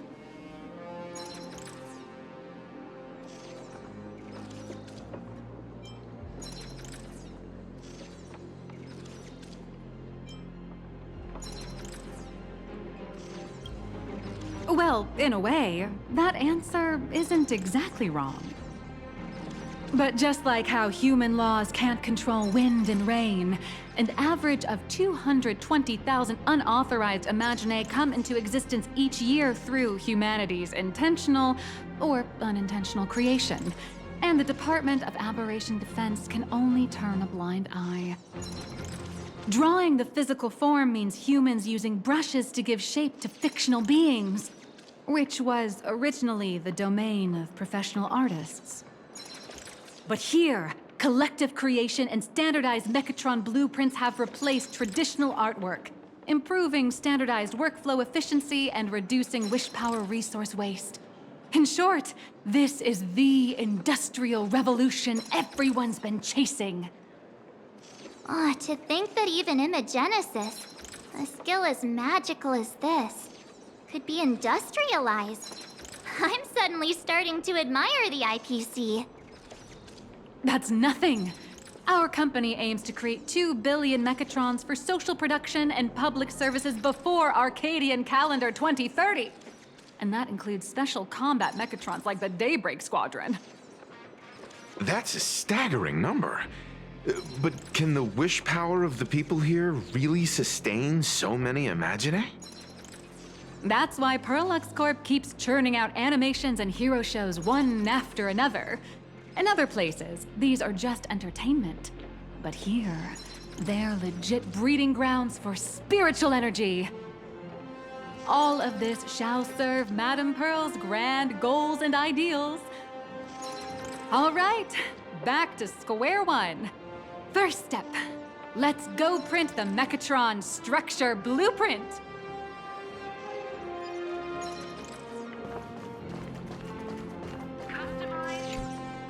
Please adjust the Mechatron design parameters according to your needs.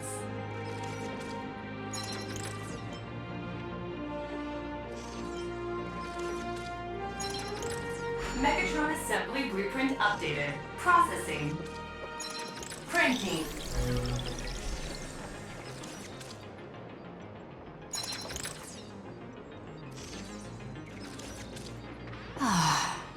Could it be that no matter how much I adjust it, the final printout always comes out exactly the same? Your suspicion makes sense. But please answer my question first. Which do you prefer? The sense of achievement that comes from hard work, or the convenience of getting things done easily?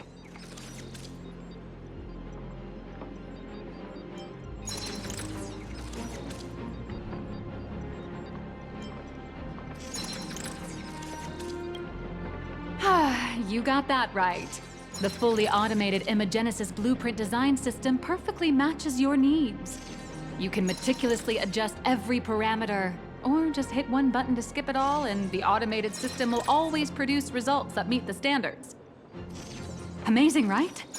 Just like how the inventors on planet Scrulum used to ask themselves, if all their inventions were already pre-recorded in the Supreme Punch Tape, what's the point of inventing in the first place? Printing complete. Please retrieve your blueprint. What you just said is the answer. It's not about the results of creation, but the elation we experience in the process.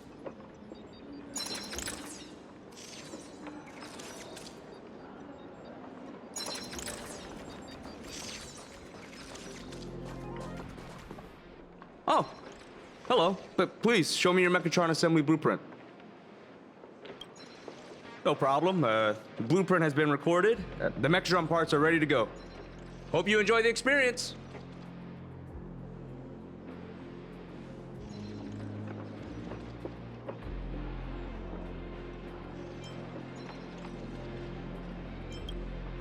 No. March and I will just watch you play from the side.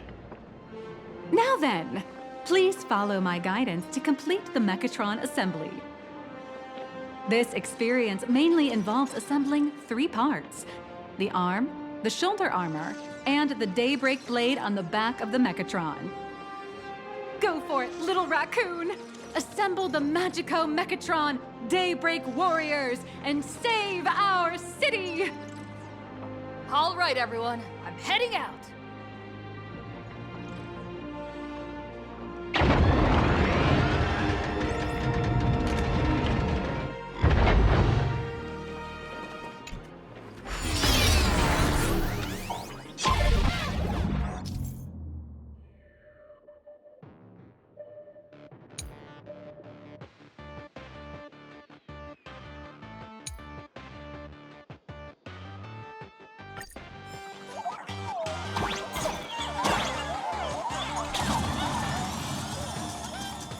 The first step of assembly is to remove each part from the frame, one by one. Nippers, hobby knife, sandpaper, sanding stick. Parallax doesn't provide any of these.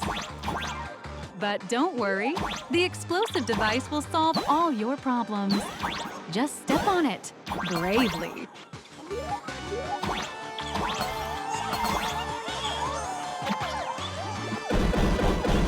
It may look brutal, but it leaves no burrs. And that's the magic that we at Parallax Corp are so proud of.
Next, please activate the mechanical maintenance arm and align it with the shoulder joint base to connect the arm.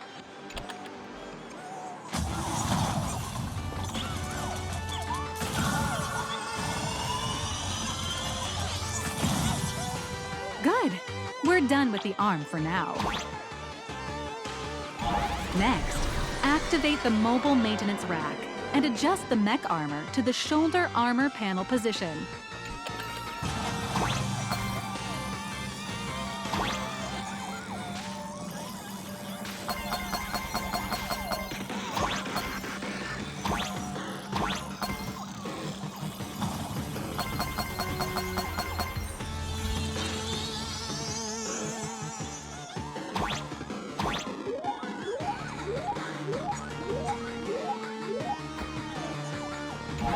Just like before, the first step is to remove the parts from the frame.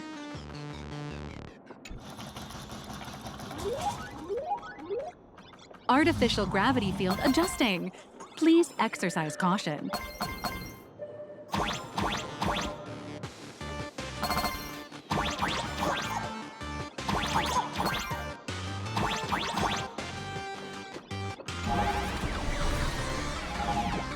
Activate the thruster and push the shoulder armor towards the unit interface.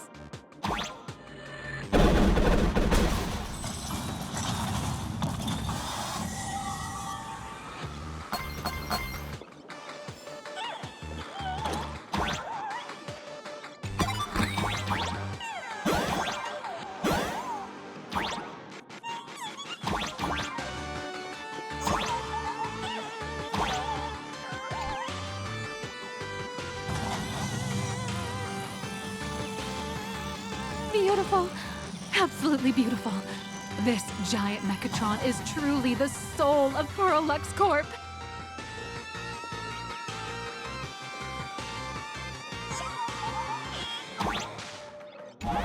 Now, for the final part. Please install the Daybreak blade on its back.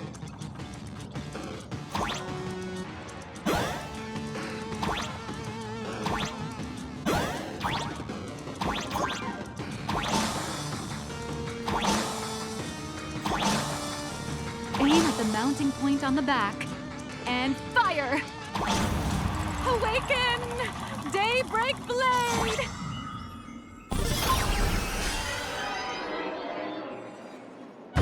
Mission accomplished! The colossal Mechatron you built with your own hands will now stand proudly in the center of this hall. The great hero of the Astral Express has graced this place, left behind a blueprint, and even contributed their own inspiration to the completion of the Mechatron statue. What outstanding promotional material this is for the marketing department.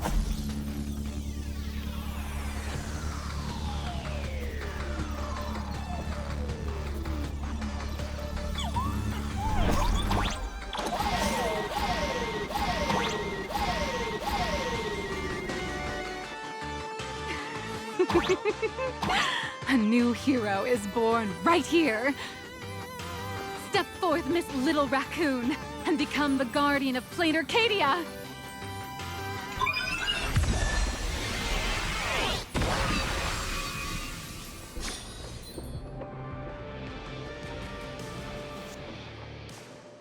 Powerful wish power supply entity detected.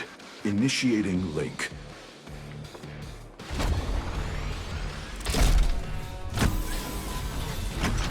Mechatron synchronization rate, 15%.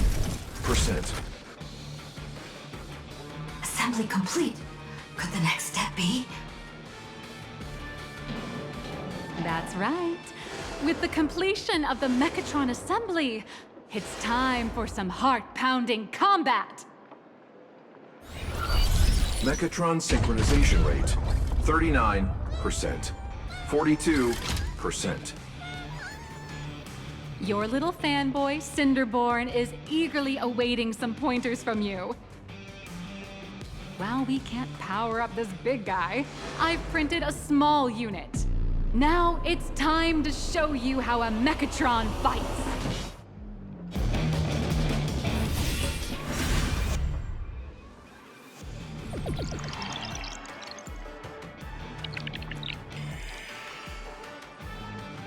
I merged with the Mechatron? Where am I now?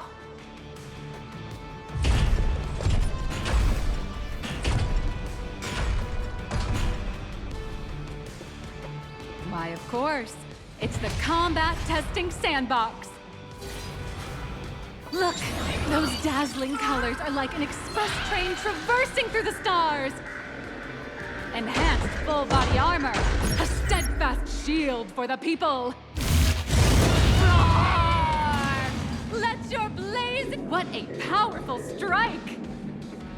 That's our hero, Little Raccoon! This strike carries the hopes of all citizens! Hi-ya!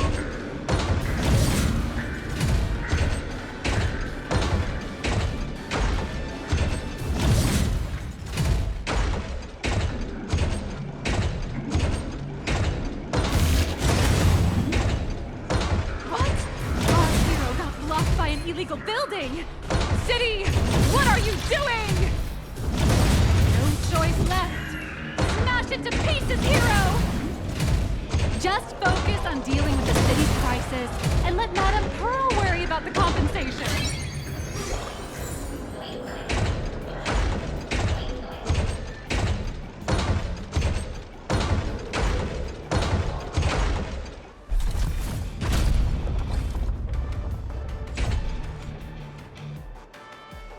Could it be the one and only trailblazer of the Astral Express walking towards us?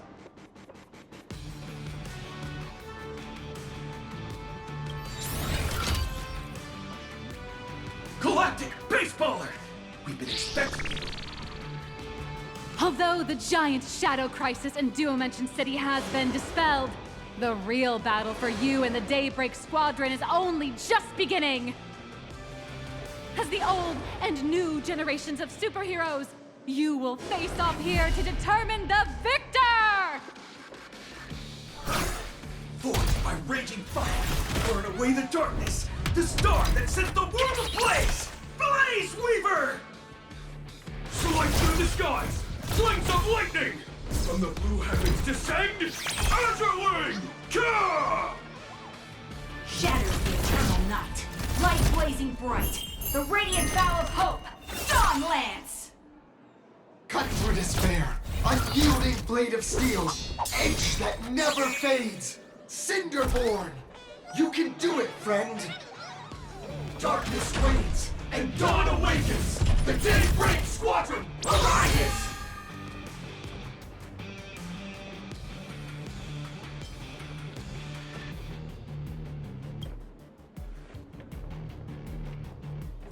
is an official challenge from the Daybreak Squadron, great hero of the Astral Express. If we defeat you, we hope you'll accept our invitation to become the honorary Phantom 5th member of the Daybreak Squadron and help us safeguard the peace of Plain Arcadia.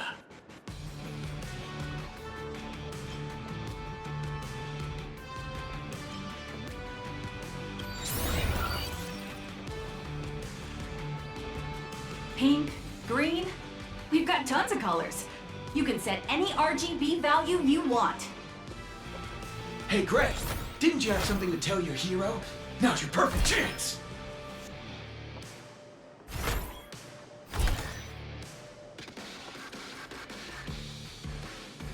My friend, you know what? Every time I transform into a Mechatron, I imagine I'm you. I think about what you would do when facing danger. It is your adventure stories that give me strength. So I'll give it my all from now on. Please don't hold back.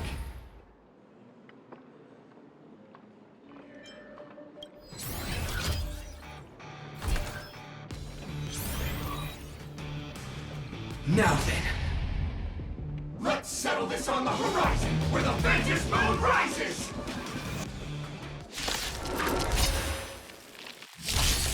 Let the two of us see what you're made of.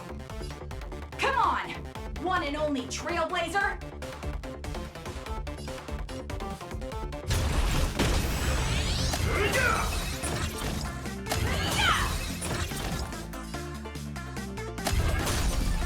Where are you hiding? Out of my way!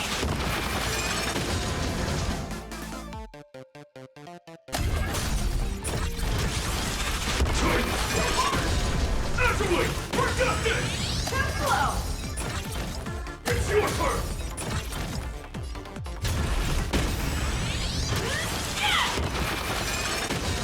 Leave it to me! As expected of the Astral Express hero. Oh, so powerful! Okay, careless! Beat! Boss, Gray, I'll leave the rest to you! The honor is mine to cross blades with you. As heroes, we'll never back down! Let's go!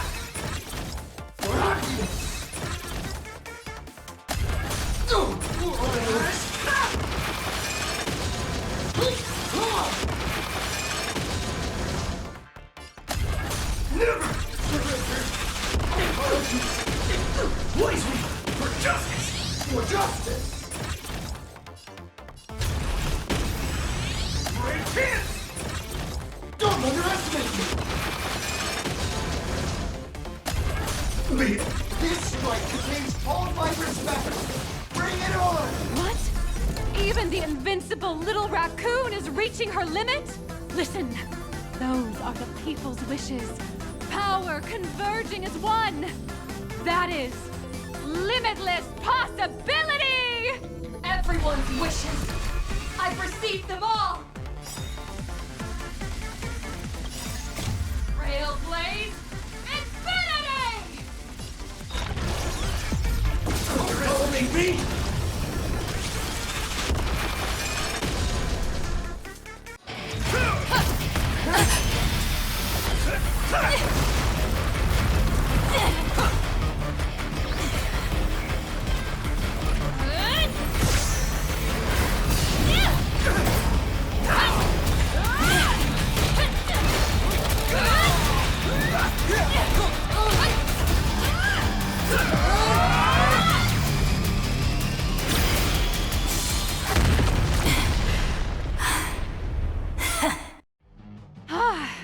You really got into character. That was some great acting. Huh? Were we just fighting in a film studio? Don't tell me you actually thought you were fighting them in a real city. That ain't gonna happen. Madame Pearl's insurance fund would collapse. It doesn't matter if it was a real fight or a fake one. What matters is your experience. Did you have fun?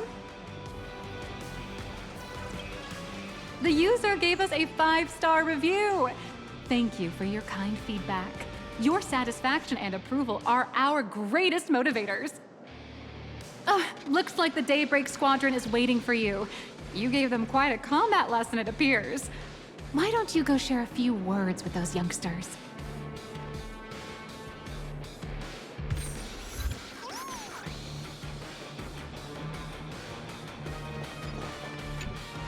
As expected of my senior, that was awesome! My life is now complete. Before joining Daybreak Squadron, Gray had always been your fan. That kid knows every story about the Astral Express like the back of his hand. And he's always looked up to you as his role model. Even as his leader, I'm nowhere near as important to him as you are. Huh, what an amazing battle! Well, more than beating you, we were hoping Gray would leave a lasting impression on you. After all, being remembered by their idol is the highest form of praise for a fan, isn't it?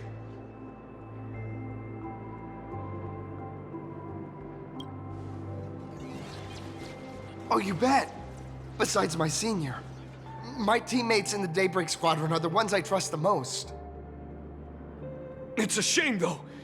If she really could become the 5th member of our team, our recognition would rise even further. After all, many people still think we're just playing hero. That's only because we haven't done anything truly heroic yet. Don't worry.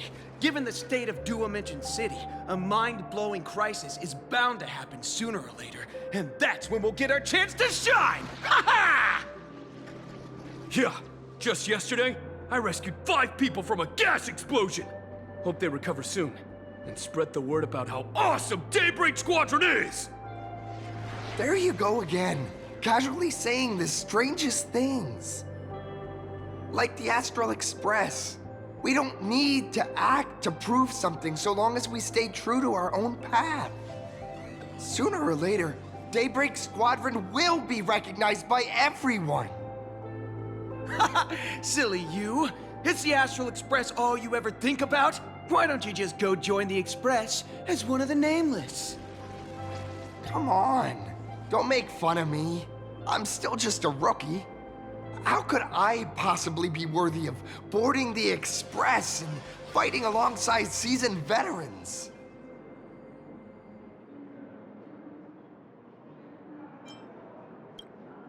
Anyone who perseveres in their own life is a hero indeed. Thanks for your guidance, Trailblazer. And lastly, I wonder if you could take a picture with the rest of us. Trailblazer, please, take a photo together with us! Whoa! My senior's so close to me that my heart's beating like crazy. 3, 2, 1... Darkness wanes and dawn awakens! The Daybreak Squadron arises! Whew. Time's about up. We should meet with Madame Pearl now. Oh, right. Want to say goodbye to your big fan before we go?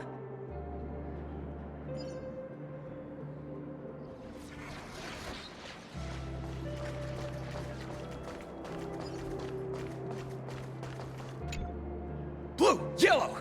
You guys were amazing back there! If we record this for promo material, we'll definitely get a ton of new followers! If only we could have beaten the Nameless! We were actually so close during that Megatron fight! What are you talking about? There's no way we could have beaten the Trailblazer. Well, it's not entirely impossible, I'd say. Ever since I converted, I feel like both my mind and body have become so much lighter. Gray, you really should join us and do the same. Haha, Gray. Being a masked hero means facing all kinds of dangers. You definitely feel pretty bad. if you couldn't contribute your strength to the team when we needed you the most. Oh, looks like your idol's here to see you. We'll wait for you backstage. Gray. Senior?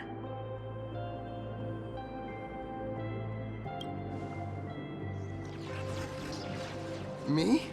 I'm fine. Totally fine. It was no surprise that you took us down without breaking a sweat. It's me. I'm just too weak. I'm always hesitant, whether in combat or dealing with life. Even though I know I can never become an amazing hero like you, I've always been trying my best to get closer to being like you. It's a bit embarrassing to admit, but no one ever taught me the principles of how to live and behave growing up. I dropped out of high school pretty early and started hanging out with street gangs. Every time I threw a punch to intimidate someone, I thought I was being a hero. But when I saw how scared those people were, I had this nagging feeling that maybe I was doing something wrong. Later, when I read about the Astral Express story online and learned about your legendary deeds, I finally understood what it meant to be a true hero. Looking back at how immature and awful I was, I made up my mind to leave my old organization. Now I too have a chance to become a hero like you. Together, with my brothers and sisters in the Daybreak Squadron, I can bring happy smiles to the residents of Plain Arcadia and protect them whenever danger appears. But I'm just too weak. I don't have the immense strength like the Express Nameless. I don't even have any special talents. Maybe I've chosen a path that doesn't really work for me.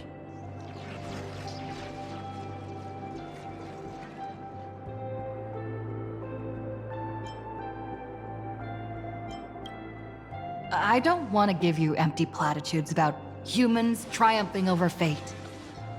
But I do believe that while kindness isn't something you can learn, strength is something you can acquire. Your desire to fight for those around you, and your wish to bring smiles to others, that's your greatest strength.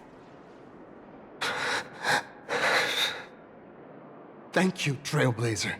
Thanks for listening to my ramblings.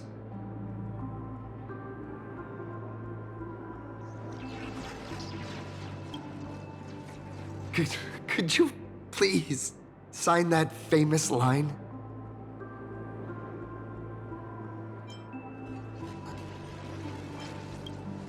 That one's not bad either. Yeah, it was the stars that first set the Nameless on their journey. And now, I can see that same starlight in your eyes. I'll remember today for the rest of my life. Goodbye, Trailblazer. I hope by the next time we meet, I'll be a true hero just like you.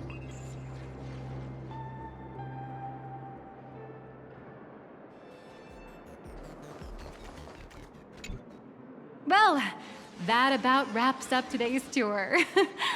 After seeing everything, what do you think? You're only realizing that now. That's your greatest advantage in joining the Phantasmoon Games. A story that's already spread far and wide. Indeed, rather than the power to rule this world directly, that individual draws even greater strength from Parallax. The stories and dreams spun by this enterprise are capable of steering the future of Plain Arcadia and of serving as the cradle for new Imaginae. Madame Pearl is waiting for you at the top of this building to discuss matters regarding the Phantasmoon Games. Let me give you a little reminder. The rules of Phantasmoon Games have never required any competition between supplicants.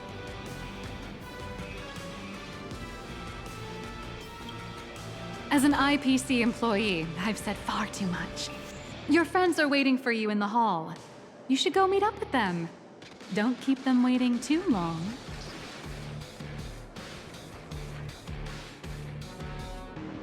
Apparently, I feel like Mechatrons are cameos with feelings.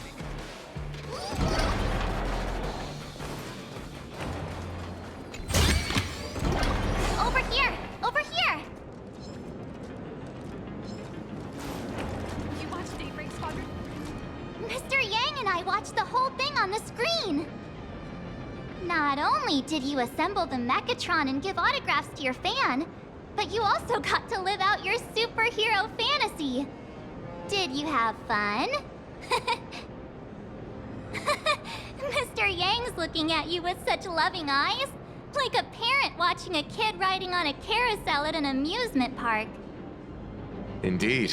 Seeing her so happy reminds me of my younger self. Those were the days. What are you talking about? Mr. Yang, you're still as young as ever. Oh, right. We've been wandering around here for ages and seen everything there is to see. What's this Madame Pearl really up to? I understand everything she wanted to show us. There are just a few questions I'd like to confirm with Miss Nihilux. Miss Nihilux? Wait, where did she go? Ah, there you all are. We've been looking everywhere for you. The Secretary's office sent Agent Feld here to keep you company while you wait, but he said he couldn't find any of you.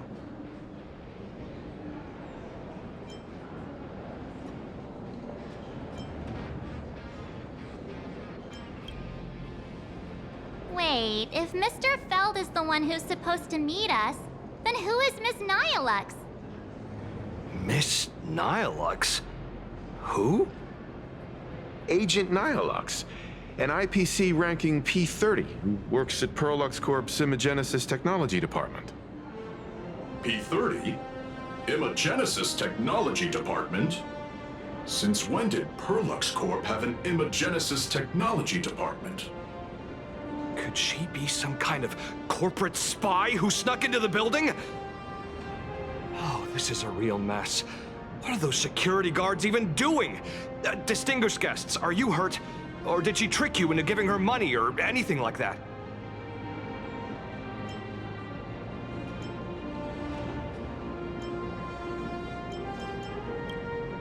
This lady seemed totally legit.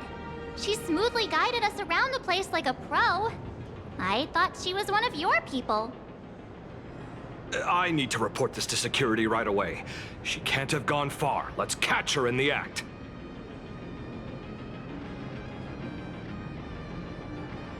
Thank you for your help. Astral Express crew, Madame Pearl has been waiting for quite some time. If it's convenient, shall we head out now? I'll show you the way. Please inform Madame Pearl that the 3 guests from the Express will arrive shortly. Welcome, ladies and gentlemen, to Perlux Corp. All Mechatron units displayed. Pearl demonstrated the full process of creating a Mechatron army, based on what I saw.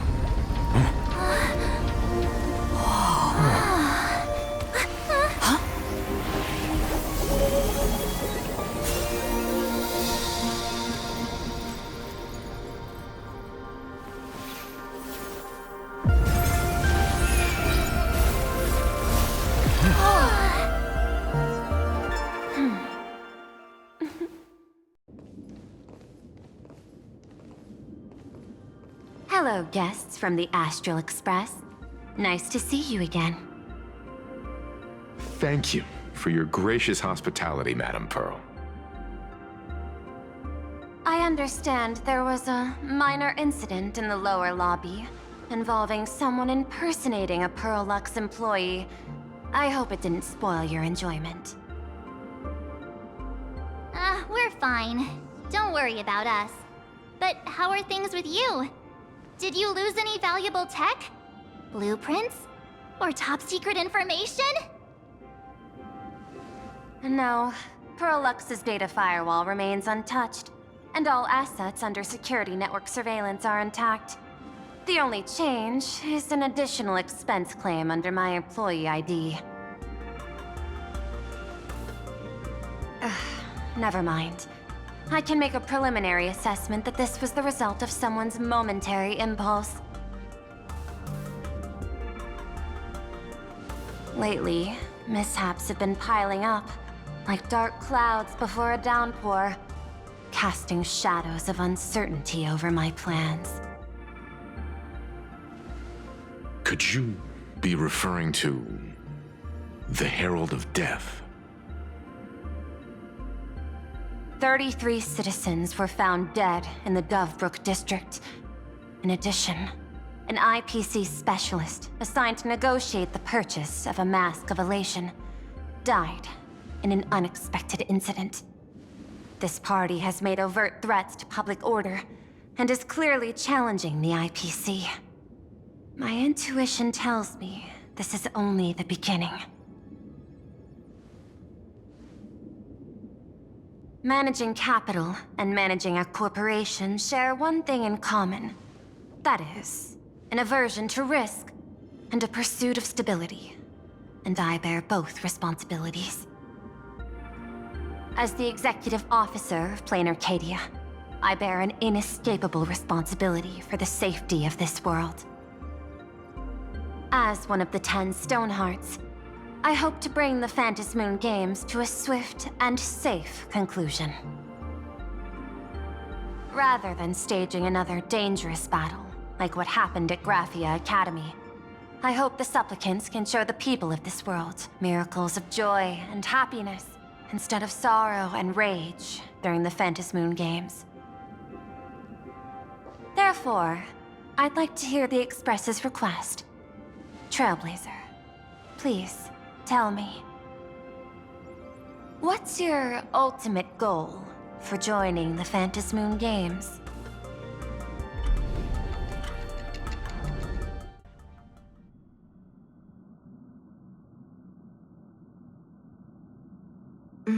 You mentioned earlier that you wanted to talk about the Phantasmoon Games with me?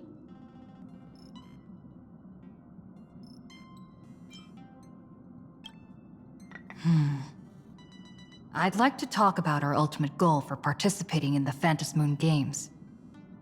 Huh. Got something in mind? I think the rules and rewards for the Phantasmoon Games are a little too vague.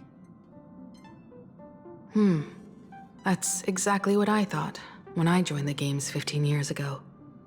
These games allow supplicants to do anything, good or evil. As a result, everything that unfolds in the course of these games exists beyond control. What's more vague is what can winners do when they share the power of the elation. According to legends and historical records from Ahatopia, victors typically first witness the manifestation of Aha themselves. They listen to the victor's wishes and grant them permission to use their power. And the applications of this power seem to be boundlessly vast. When faced with countless choices, the situation becomes even more thorny than having no choice at all. Sometimes I wonder, if we had agreed to become the leader of the Anti-Destruction Alliance, how would this trip have turned out?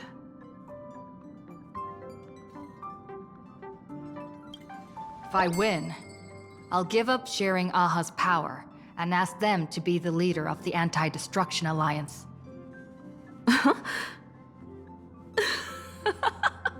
That's such a hilarious idea.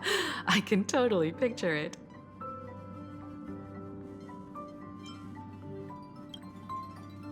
I get it. That's actually a brilliant idea. To begin with, this is far more meaningful than taking up a god's authority and squandering it freely for a single minute. Secondly, placing an Eon on the righteous cause of opposing the universe's greatest threat is something neither the IPC nor the god itself could reasonably object to. Finally, this would also help us avoid the risk we currently face, cooperating with the IPC while remaining wary of being drawn into its ambitions during the operation of the Anti-Destruction Alliance. If we handle the negotiations well, perhaps AHA could stand behind the Astral Express, just like our cooperation with the Xianzhou, where we could maintain distance from one another while offering support from afar. The only question is, will AHA agree? Don't worry about that. From what I know about them, they'll agree. What kind of god of games would they be if they broke their own rules? Besides, they still owe the Express a debt. This is their IOU for the Express debt from when they were traveling with Akavili, complete with their signature and seal.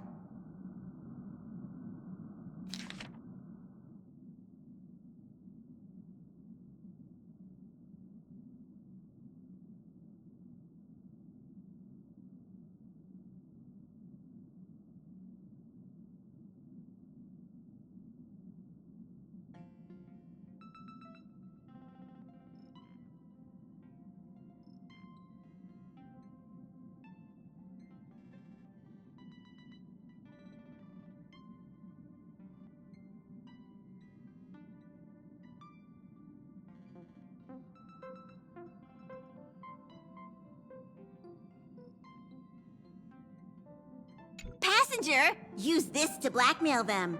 That one will definitely give in to your demands.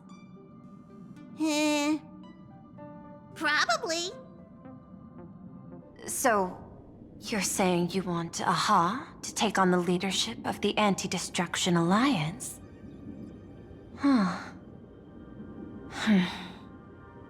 Logical extrapolation. Failed. Success rate indeterminable. This peculiar proposal nearly brought my thought process to a halt. This request is far too lacking in structure, yet within an irrational context, it seems to conceal a certain kind of logic. If the universe is the master of Elation's playground, then they should do something about this playground that's about to be destroyed. As expected of the Trailblazer, your thinking is so out of the box. I've learned something today. However, I don't think you stand much of a chance in the games, because I've joined as a supplicant.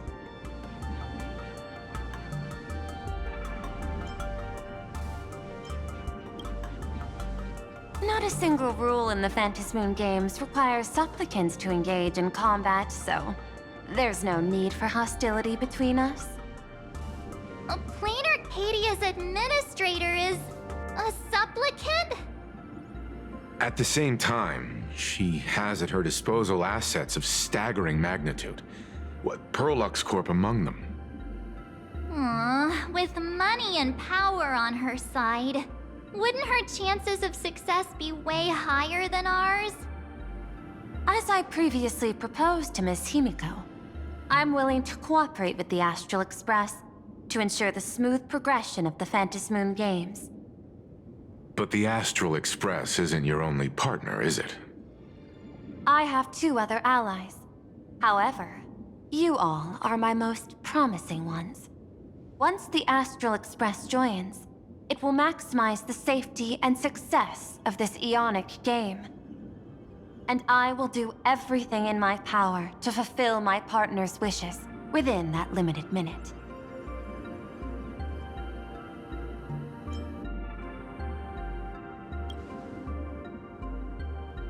As we told you before, our strategy is to become a sail, advance and retreat together. The Astral Express is not a lone supplicant, since we have our own allies in the games. An ally like Sparksy? It's true that you defeated her and took her mask, but given her typical decision-making style, Sparksy isn't exactly what you'd call a reliable ally.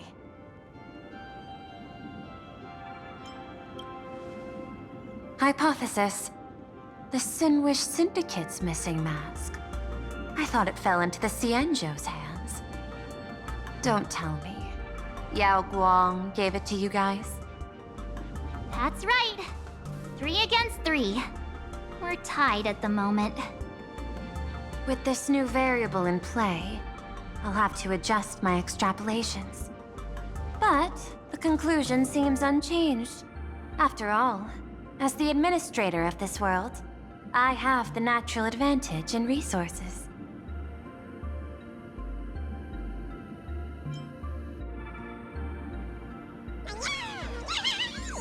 An IPC senior executive, Plain Arcadia's administrator, a member of the 10 Stonehearts, joining the games personally. It certainly has an intimidating ring to it. But when you think about it, isn't this identity precisely the greatest burden Madame Pearl has to overcome? She's right. Your identity is far too sensitive. You want to control these games and end it safely and quickly. But Plain Arcadia's citizens might not see it this way. All they see is the all-powerful IPC and an influential executive pulling all the strings. Your every action will be scrutinized twice over.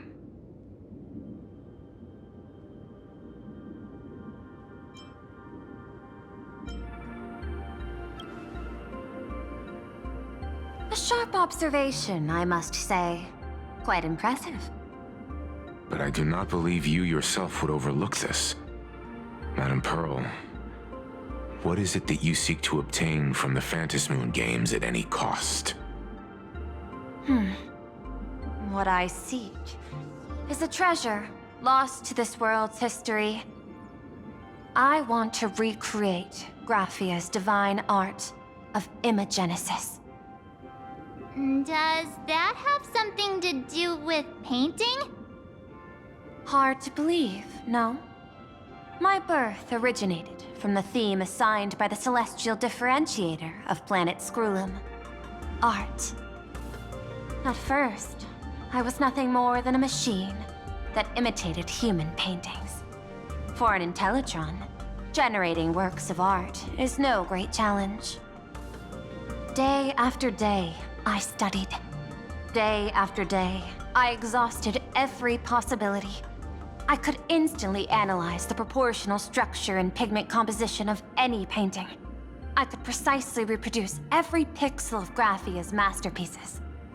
Yet I could not create as she did.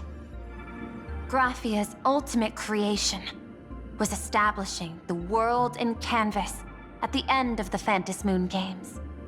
I want to understand her thoughts at that moment and touch the essence of creation. Is this your personal pursuit?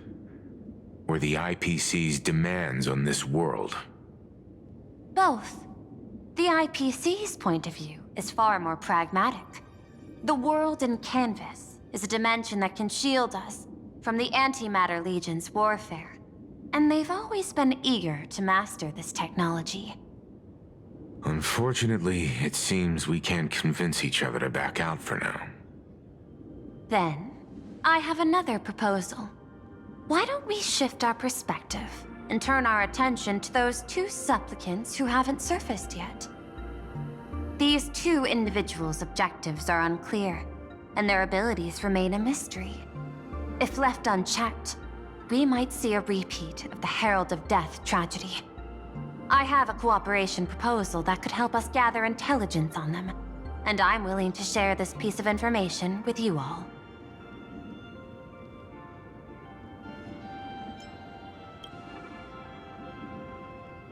A tiny sliver of your reputation. Before we move on to the details of our cooperation, would you like to take a short break and have some tea to wet your whistles? Or shall we continue?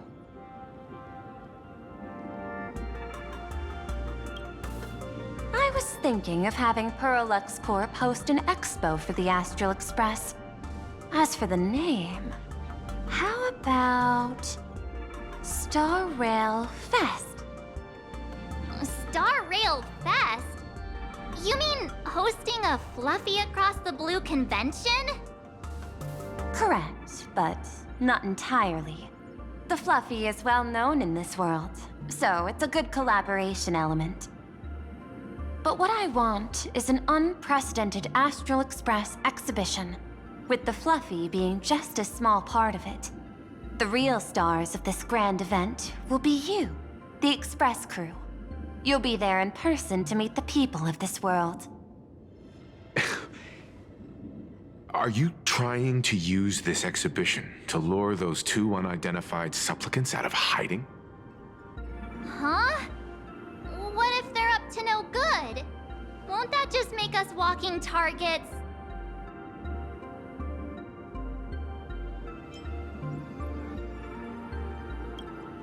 There are many ways to take the lead afterward.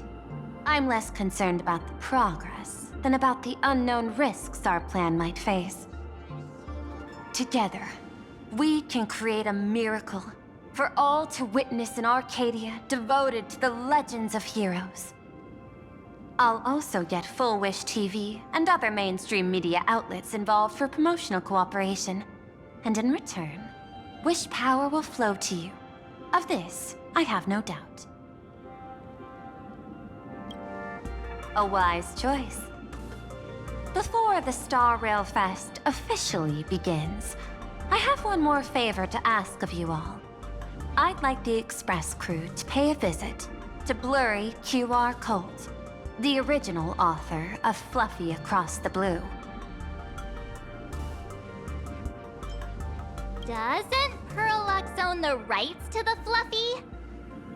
Since their debut, this author has remained anonymous, never revealing their true identity in public.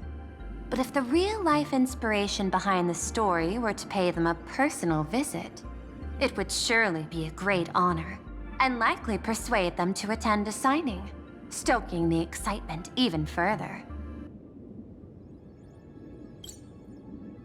Now that we've reached an agreement, I'll leave it in your capable hands. My secretary will be in touch to keep all parties apprised. By the way, before you leave, please accept this small gift as a memento of our first collaboration.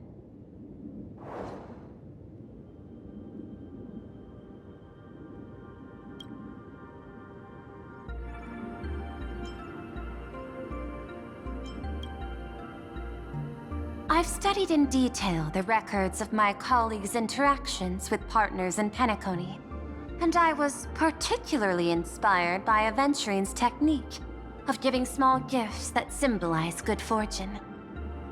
So please, keep this chip with you as a symbol of good fortune for our future cooperation. Take care, everyone. Well, we'll be on our way then. As your private detective, I must warn you that a grand exhibition of unprecedented scale would make for a perfect opportunity to reenact the blood-stained games. I understand. That's why I have a mission for you. Protect the Nameless at Star Rail Fest. You actually think they would need my protection with their strength? Don't tell me your extrapolations predict even bigger trouble ahead. Hidden beneath each extrapolation, tiny signals of unease keep bubbling up to my thought interface. I must be thoroughly prepared for whatever may come. Now that you've taken up the mask, let's talk about payment. What do you want? The same as always? Money? Before we talk about payment, let's discuss the Herald of Death. Although the Department of Aberration Defense sealed and destroyed all records of the blood-stained games, I still managed to uncover some unusual leads. After the Herald of Death incident, the victims' families collectively received compensation so massive it could fill any gaping wound. So, I figured maybe we could find some leads by looking into official Plain Arcadia expenditures. But here's the interesting part. This item was nowhere to be found in that year's public financial report. Care to guess whose books this money went through? It was you, the omnipresent IPC. To be precise, it was the IPC's technology department that paid this astronomical compensation. さて、どうしてカンパニーの学者先生たちはこんな小さな辺境の星での事件にそれだけの予算を割いたのか。まさか彼らは研究だけじゃなく慈善事業にも熱心なのか？ Following the usual human drama tropes, am I supposed to give you a round of applause now? Being able to dig up all this information really shows your connections and capabilities, Detective Ashvale. In movies, a big shot like you would usually raise a hand right about now, revealing the dark muzzle of a gun. I'm afraid you've learned too much. And bang! That's when the gun goes off. And I, the poor sap who uncovered the truth, am supposed to bite the dust. Sorry, my hand is on the checkbook and unavailable. Mr. Ashvale, tell me, how many zeros would you like to see on that check for our cooperation? It's not about the money. Indeed, money isn't the issue. 100 million credits. Are you trying to buy me off like some poor victim's family? Tell me, why did the technology department pay to sweep this under the rug? 300 million? I know you've always needed money. For cryosleep, supporting the families of fallen comrades, and for treating those who survived.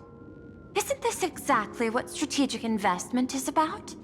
Putting money in the hands of those who need it? I'm not your lackey, Intellitron. Tell me the answer.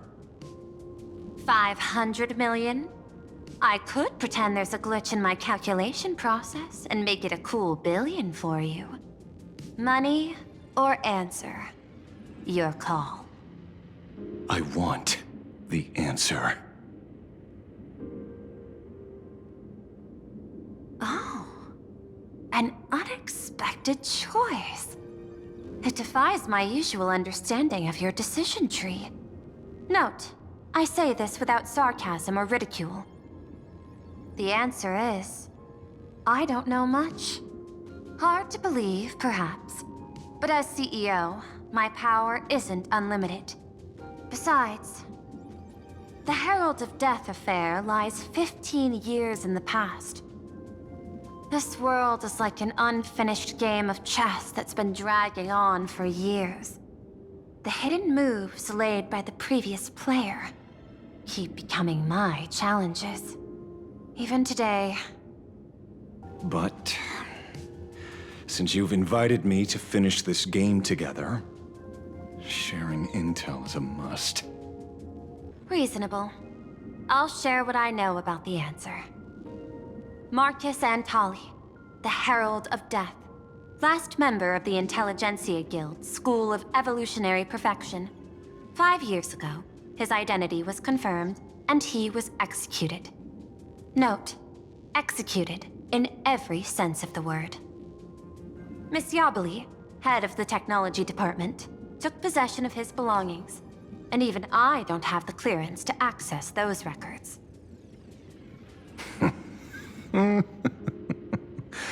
No wonder. So, that guy was practically IPC personnel, give or take. That also explains why the technology department shelled out the compensation. Yet, the method behind this latest killing is identical to the one from years ago. If the Herald of Death is truly dead... A serial killer coming back from the dead is the least of our worries. Even if a serial killer does come back to life, he's still just a serial killer who's been shut out of the Ionic game. What's more concerning is this. Someone wants to exploit the legacy of the Herald of Death.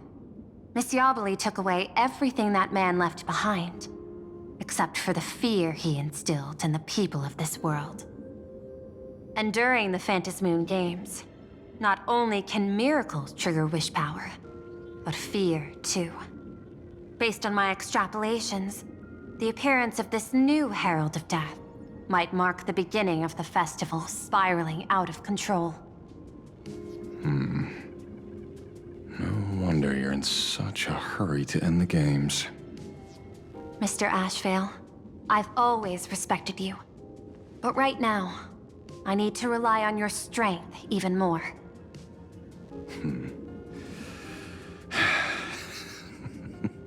Respect. When I was younger, what I really wanted was to make the IPC fear me. The passage of time's not exactly kind, is it? Deal, Madam Pearl. But I will require one more form of compensation. Whoever this new Herald of Death is, I must deliver justice with my own hands.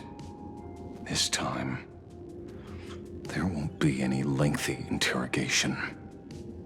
By the authority vested in me as CEO of Plain Arcadia, I pardon all crimes committed in the course of your revenge.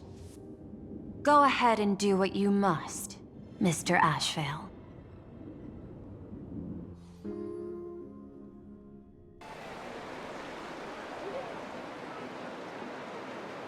My friend, I don't blame you, but I'm done being a breathing dead weight.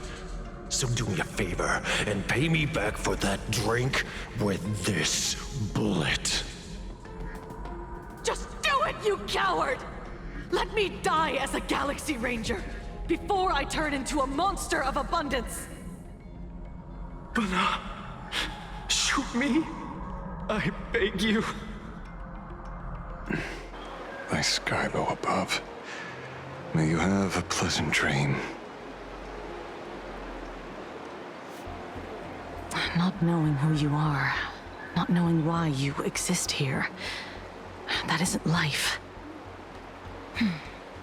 In ancient times, humanity's daily goal was to obtain 2,000 calories of food. Humans back then knew they were just one member of the animal kingdom. They understood why they migrated, hunted, gathered. But now, in an era where you can get food delivered to your door with just a tap of your finger, effortlessly achieving that 2,000 calorie goal, humanity has lost its way like never before. Tell me, will the Phantasmoon Games bring a new direction to this world, Ashvale? What's wrong with getting food with just the tap of your finger? Don't tell me you want to go back to the days when everyone was starving and at the mercy of the harvest? 2,000 calories are pointless, but just for survival. It's the goals beyond 2,000 calories that define humanity. And the Phantasmoon Games holds up a mirror to humanity, allowing them to see their truest selves.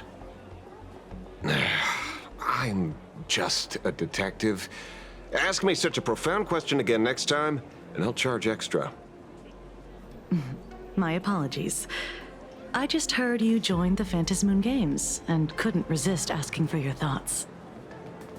You've met Madame Pearl, huh? She dumped this hot potato of the Herald of Death on me. On us. Judging by your expression, it seems less like a hot potato and more like a sweet fruit. Because I have a lead now. I think the key lies in the word copycat. To prevent copycats, you kept the Herald of Death's modus operandi from 15 years ago under wraps, which means... There's only a few people who could reproduce this killing method with such precision. The investigators from the Security Bureau and the Department of Aberration Defense at the time, and those directly involved in the Herald of Death case. Detective Kuchiba, I've heard that you've devoted considerable time to researching the crimes from the Phantasmoon games. So, I'm the prime suspect now. Is that it? Just a bit of minor deduction. After all, murderers always love to return to the scene of the crime. Isn't it coincidental that you happen to be standing right before my eyes? That's not deduction. It's a conjecture at best. As for investigating those two categories of suspects, we've been doing that for a long time already. It's been 15 years. The relevant people and the victims' families have all gone their separate ways. Tracking them down now won't be easy. Yeah. After losing their loved ones in such a cruel way, their hearts were shattered. Many couldn't bear to stay in Daybreak district and chose to move away. I remember seeing that in the case files you sent me. They even formed a mutual aid society for the victims. I wonder, after all these years, have they managed to heal the wounds in their hearts? Maybe they have. After all, they go by a new name now. The Research Society of Happy Smiles. Ah, you mean that charity with the slogan, Healing Smiles, Healing Arcadias? Before he died, Kostad mentioned that group to me. He said quite a few young people in the gang left without looking back, just to join them. So I thought, maybe we should start by looking into their rivals. The Research Society of Happy Smiles, huh? A charity that helps people escape their pain and find happiness, offering free counseling, medical care, all of that good stuff. Sounds like they've turned over a new leaf. How could you call them rivals to the underworld? I dug a little deeper into them, and found something interesting. You mean your monkey dug up something interesting, right? Okay. Mr. N dug up something interesting. Have you heard the name of the sponsor behind the Research Society? Her name's Fullwish. That name rings a bell. Wait, isn't she the boss of Full Wish TV? I think she was one of the survivors of Graphia Academy too.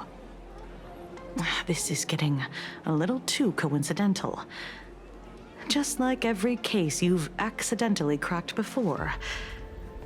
Mr. Ashvale, should I compliment your keen instincts or your incredible luck? Luck's a part of a detective's toolkit, too.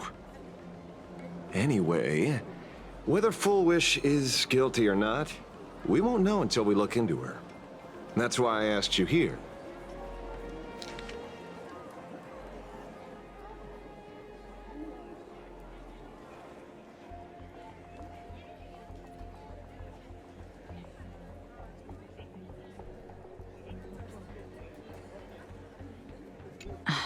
Dovebrook District New Life Project.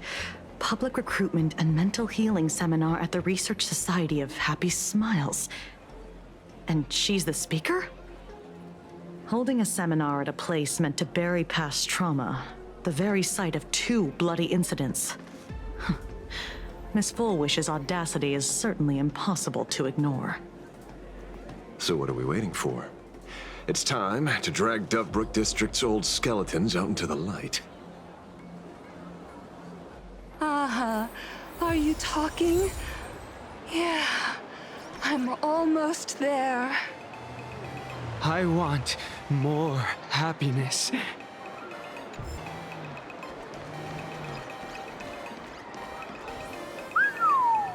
This place is buzzing. Are they all here waiting for Fullwish to grant their wishes? A rich person like Fullwish can make most people's wildest dreams come true with the snap of her fingers. I'm less curious about who she'll help than what she wants for herself. If money could really accomplish everything, the IPC wouldn't be eyeing this world. My bet, I'm sure that Fullwish wishes the tragedy 15 years ago never happened. Erasing history. the laughter really pull it off?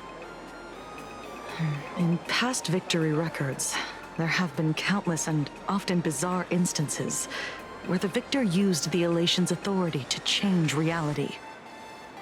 You have to understand, the Phantasmoon Games isn't just some wish-granting lamp.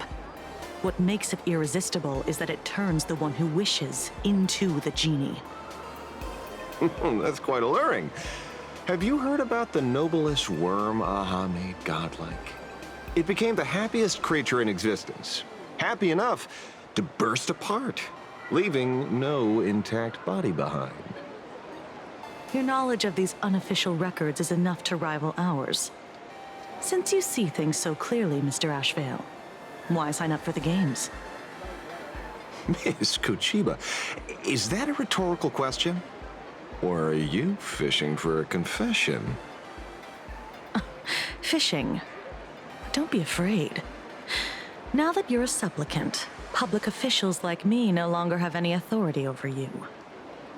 I'm guessing what you want goes beyond a straightforward act of revenge, beyond a vigilante execution carried out in public. If you were only out to avenge friends, with or without the Phantasmoon Games, someone like you would toss laws and decorum aside and do what needs to be done. So tell me, Mr. Ashvale, what do you actually hope to get from the games? Consider it a mystery. If I make it to the end, you'll know the answer before Aha does. Well then, I'd be honored. Just don't let your wish ruin our lives here. Daily life here fits like a tailored prison uniform. Wear it too long and you forget what your bones should feel like. Ugh. It's time to break free. Look at these prisoners of routine before us. Full Wish hasn't shown up yet. Let's talk with the members of the Research Society. Maybe we can coax something useful out of them.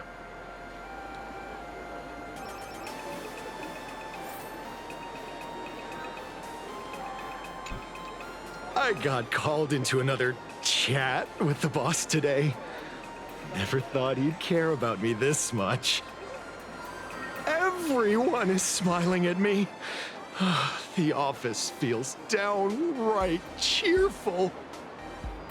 These days, I go home, change my baby boy's diaper, help my daughter with her homework, prepare tomorrow's lunch, and clean up the house. It's hard to describe how satisfying that feels. When Emma left me, she must have left the kids to me for my own happiness. When I look back, I realize I was someone who had it good, and I never understood how lucky I was. Right? All thanks to Miss Foolish. Yesterday, during my tumor removal, the anesthesia wore off halfway through. I squinted and watched the doctors pull all kinds of things out of my stomach. There was this lump still twitching when they cut it out. I used to be too weak to even get out of bed, but after the Society's treatment, I am almost ready to walk out of the hospital. Isn't that amazing? Oh, I kind of want to see someone slice me open too. It should be fun. Hey, did you two hear about the Sinwish Syndicate? You've come to the right person. My neighbor got a visit from their debt collectors. You should have heard the racket. I saw the news too. Those parasites who ruined the peace, who kept people from being happy. Gone, wiped clean. Oh, praise Aha. Wait, they extorted you too? Something like that. Still owed their underboss tens of thousands of credits. So your debt's wiped clean. Oh, must feel pretty great, huh?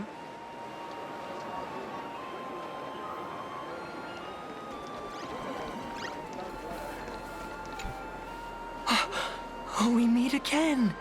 Hey, Lady Megatron. How have you been? Good. Since I joined the Research Society, I've made so many new friends. In the past, I struggled with mobility. I always had to work 3 or 4 times harder than the other Mechatrons, just to keep up. A lot of Imaginae think factory-made types like me don't count as their own. And humans look at us and see soulless machines. If every sentient being has a home, then even the scrapyard is closed to me. I'm not even considered recyclable waste. But here, in the society, no one cares what I am or what I can do. They just see me as a normal person. Congrats! You found your home. Aha said the same. They and everyone here are my family. Aha talks to you. Of course! You mean you can't hear them? Guess you're not happy enough yet. Don't worry. Once you join the society, you will. No pain, no tears, just pure joy. The society makes everyone happy.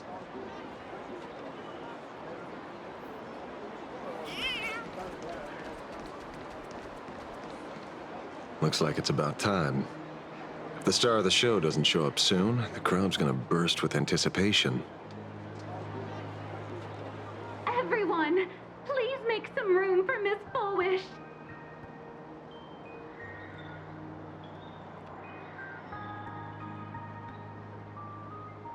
By the Master of Elation, may they bless all souls and grant them smiles. Are you all happy today? Very happy! Thank you for your smiles. They're like lamps in the dark. So precious. But before we celebrate the elation, let me share a memory drenched in tears. It once dragged me into the abyss. Yet, it also taught me what the elation really means. As you all know, 15 years ago, during the Phantom Moon Games, the shadow cast by the Herald of Death swallowed this place whole. That day, I lost my parents, my classmates, and the others. The morning greetings, the little daily chatter, all went silent under that crimson dusk. After that, for a very, very long time, all that remained of my world, a door shut tight, a room steeped in silence, and a wound in my heart that would never heal. Just hearing the words, Herald of Death, made me shake uncontrollably. I even once thought the only escape was to follow the dead and leave with them. Back then, I was just an empty shell, breathing, beating, but lifeless inside. And just as my soul was about to fade away, an old lady from the Mutual Aid Society knocked on my door. She didn't offer empty words of comfort. She just looked me in the eyes and asked, "Child, would you try stepping outside this door? Out there are many people broken by pain, just like you. But together, we can start picking up the pieces, one by one." She smiled at me. A warm, gentle smile. And in that smile, I felt the master of elation grant me a reason to live.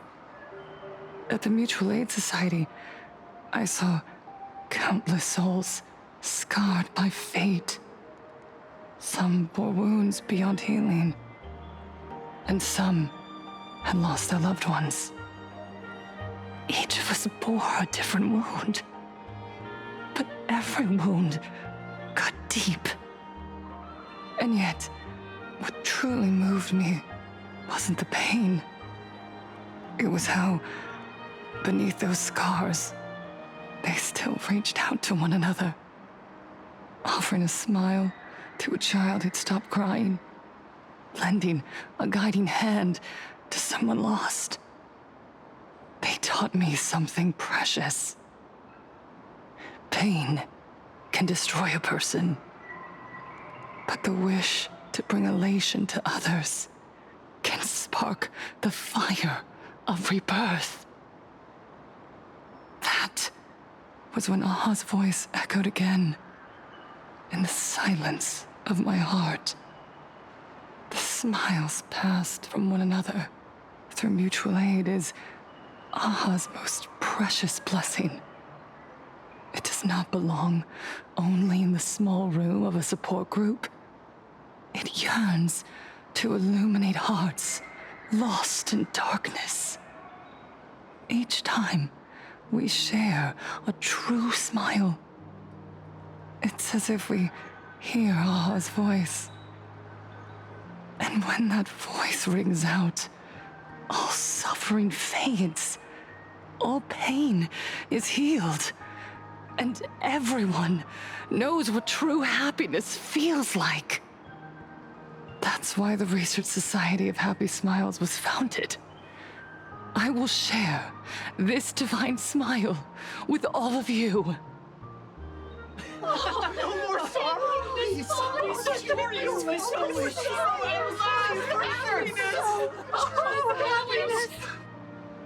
Everyone, I have questions for you. When was the last time you truly smiled? How long has it been since you felt happy from the bottom of your heart? Minato, do you ever feel like your days are looping endlessly, like an old silent film, repeating until it suffocates you? And when you realize that loop might never end, does despair flood in like the tide? You're right. Miss Bell Woods, you left school full of dreams, only to have your resume rejected again and again. You told your parents you were busy in Seafeld City, hiding your heartbreaking loneliness behind that lie. Please, help me. And Taija did the cold exclusion at school and the indifference of the adults who should have cared build a wall around your heart. One that made you afraid to open yourself up to the world again. Yes. When we were born, no one had to teach us how to smile. But who would have thought that one day, even smiling would become so hard? Once, our world was blessed by Aha's grace. A gentle world in canvas, painted in elation. For centuries, humans and Imaginaes lived freely together in that eternal haven. Until the Inter-Astral Peace Corporation violently tore us away from that sanctuary. They brought us their so-called inter-astral civilization, imposed their so-called standards of happiness, and told us that life's ultimate joy lies in self-focus, self-indulgence, and self-satisfaction. They flooded us with dazzling material desires, blinding our hearts, They fed arrogance and prejudice into our minds through the network, making us chase pleasure for ourselves and forget that true elation is found when we smile together. Wish power has turned into fuel. Credits jingle where heartfelt laughter used to ring. We drown in anxiety, competition, and an endless sense of not being enough. And in all that noise, we can no longer hear Aha's gentle voice. Elation, the truest light of life itself, is being eaten away and replaced by the external. You said it. I work myself to death for scraps, and my boss doesn't even notice. And those useless loudmouths online. They do nothing with their lives, yet constantly judge everyone else. The IPC is nothing but a nest of vampires! They're feeding off of us! Miss Foolish, please tell us how to be happy! Look around you. This land was once blessed by the master of elation. And yet now, it's overflowing with misery. Everyone's chasing their own happiness, but in doing so, they wound others without even noticing. Do you remember the moment I found happiness again? It was when someone who was suffering just as I was, smiled at me. Even through their pain, they gave me that smile. A smile filled with blessings. That smile saved my life. So listen well. Only by opening your heart and sharing your smile with another can you truly grasp what happiness means. It isn't just giving a smile. It's embracing the power that Aha bestowed upon us to smile. Join the Research Society of Happy Smiles. I'll help you rediscover the smile buried within yourself, and Aha will grant your life a transformation. Our mission doesn't end with finding our own smiles. We must bring them to the world and spread true happiness across all existence. While others pray to the eons for their own desires, we, the true followers of Aha, carry a higher calling to fulfill their wish. To fulfill Aha's wish? Yes. To still every cry of sorrow. To wipe away every bitter tear. We will build, no, rebuild. A world where smiles never fade, and elation never dies. Eternal happiness! Eternal laughter!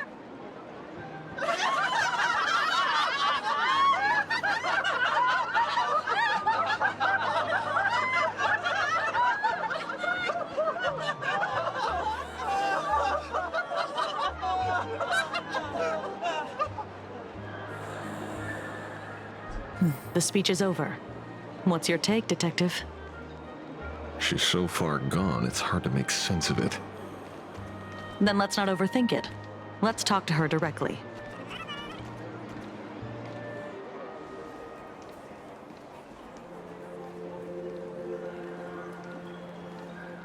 Miss Fullwish, I'm Kuchiba from the Department of Aberration Defense. I'd like to have a chat with you. Ah, I see. You're here about the Sinwish Syndicate case, aren't you? So, you were expecting us. Oh, I heard the news. The entire Sinwish Syndicate massacred in Dovebrook District. Ah, such a cursed place. They may not have been saints, But I still pray for them. May their souls rest in peace. Oh. How merciful of you. Though, rumor has it the Research Society of Happy Smiles had a few run-ins with them regarding recruitment, donations, turf. Sounds like plenty of reasons for conflict, don't you think? Are you suggesting we had the Sinwish Syndicate killed? For conflicted interests? Wait, that's not what I said. You know nothing about our finances. Every expense is covered by a charitable foundation established with the compensation from 15 years ago. We don't need a single cent from our members. When I heard about this tragedy, I personally allocated relief money for the victims' families to keep order and peace in Dovebrook. Tell me, Miss Kuchiba, someone copied the Herald of Death and slaughtered dozens. What will your Department of Aberration Defense do this time? We never released that detail. How do you know someone's imitating the Herald of Death?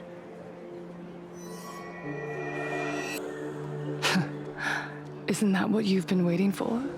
For the killer to slip up so you can swoop in and tie everything up nicely? 15 years have passed. You don't seriously believe we're still living in an age where information can be sealed off at will, do you? From the very day the murders occurred, the news has long since spread online. The Sinwish Syndicate paid a fortune for some ancient mask, and the next thing you know, they're all dead. The scene painted red with traces of the bloody bloom. Please pay no attention to baseless rumors. Rumors? And yet you're here. That alone proves one thing. The rumors are true. And the new Herald of Death really does exist. Otherwise, why do you suspect me? Only someone who knows the original case could recreate it so perfectly, right? Everyone! You heard our conversation, didn't you? The Herald of Death has returned. He's here, in Dovebrook. He's slain the entire Sinwish Syndicate. He's back to relive the carnage of the Phantus Moon Games. Oh, the Herald of Death? Didn't the officials declare him executed? How has he appeared again?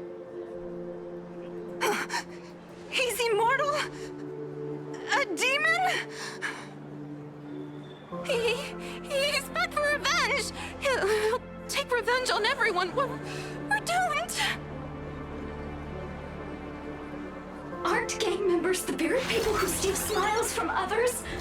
And isn't the best way to make bad people happy to erase them from the world?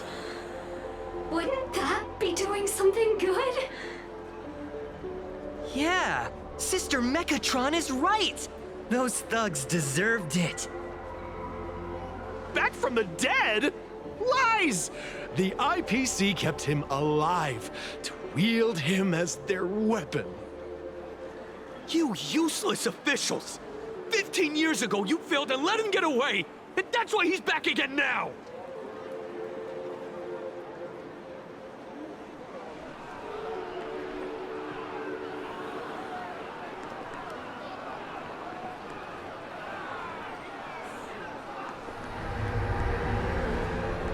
Everyone, there's no need to panic.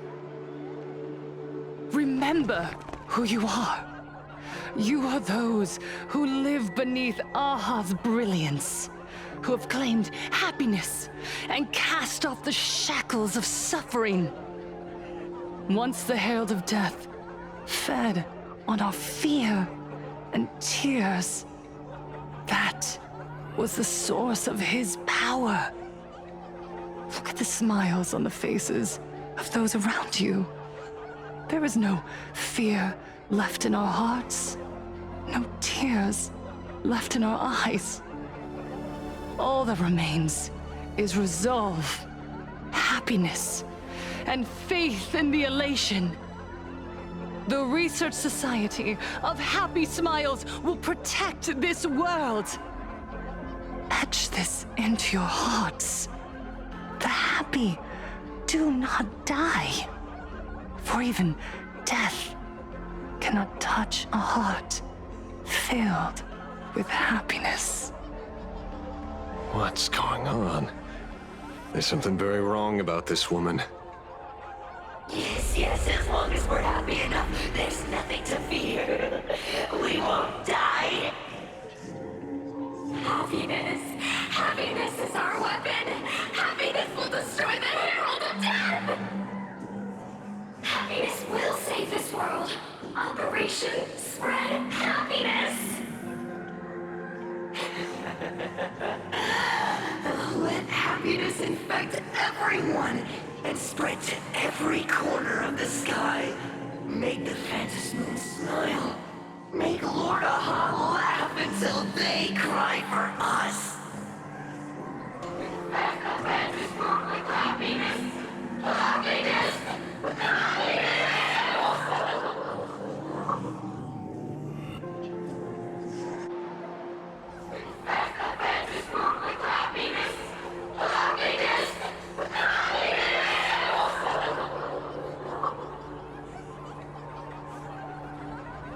Silence!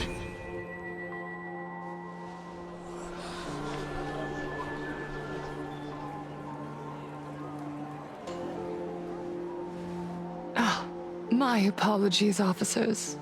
I can't provide anything useful for now, but rest assured, I'll cooperate with any investigation from the Department of Aberration Defense or the Security Bureau. And of course, I'll fulfill my civic duty. Whether it's the newly emerged Herald of Death or the various upheavals surrounding the Phantasmoon Games, the Research Society of Happy Smiles will handle them appropriately. What we protect is the future and the smiles of plain Arcadia. Or perhaps, after all this, you too have felt that yearning within your hearts.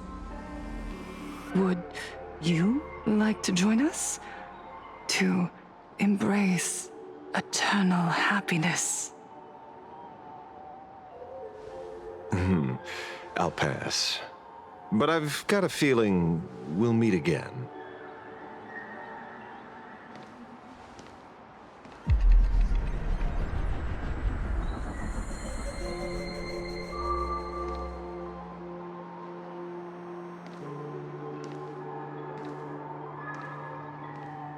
Miss Fullwish, thank you for your cooperation.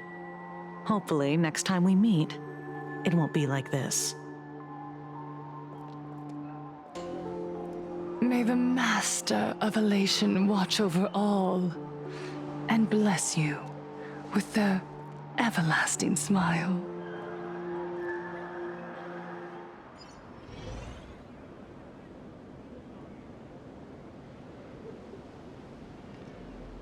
Let go of your obsession. Let go of the shadow in your arms. Let go of that false sense of responsibility.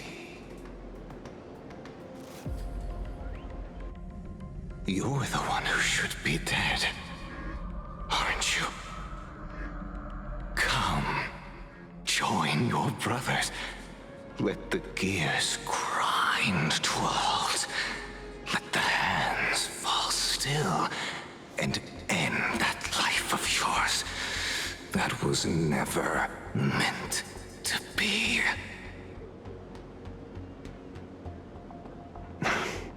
Sorry. The day will come. But for now, there are more important things I must do. What did you say? nothing. Never mind. Looks like Full Wish is a much slyer fish than expected. The bait was there. But she ignored it. And instead, she stirred up a whirlpool. Quite the opposite, actually. Not only did she take our bait, but she also flat out told us she couldn't care less about the hook. Huh? Was there something I missed? The bloody bloom mark from the Sinwish Syndicate massacre. How did she know that detail? When we specifically obfuscated it with special mark, even in our internal reports. She broadcasted this information word for word, and even used it to stir up public sentiment, scattering it across the place like tossing blood-soaked feed into a fish pond. Now stopping the rumors from spreading will be even harder. Well, maybe she has her connections, or maybe she made a lucky guess as one of the victims. Regardless, she's right about one thing. Trying to stop something from spreading today sure is a lot more difficult than 15 years ago. So, Mr. Ashvale, did your lucky radar start blaring when it came to Full Wish? There is something very wrong about that woman. You saw the way she played the crowd, huh? I guarantee you that it had nothing to do with her public speaking skills. She could very well be a supplicant in disguise. Still, this whole run has been smoothed to an unbelievable degree. We got our bearings in no time at all. So, let's keep our prized fish in the pond for now. Full Wish is not going anywhere. You're right. It's too risky to make a direct move against a well-respected philanthropist and media tycoon. Maybe we should start with the people around her. There were people from all walks of life at the gathering just now. Workers, suits, students, the elderly, and even mechatrons. Judging by their crazed enthusiasm, I highly doubt they'd be willing to testify against Full Wish. But I have my ways. Mr. Ashvale, coercive interrogation is strictly against the rules. Please refrain from doing it somewhere I can't... Don't get the wrong idea. I meant an old friend that I spotted at the gathering. By the way, ever watch Daybreak Squadron? It's on Sunday nights at 8. I thought you weren't a TV person. Not me. Mr. N. He watches it. Your monkey's quite the child at heart. Anyway, come on. Let's go get an autograph from our heroic film star.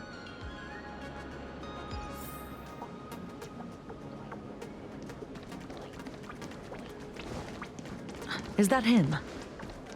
Shh. Don't interrupt. What? You lost him?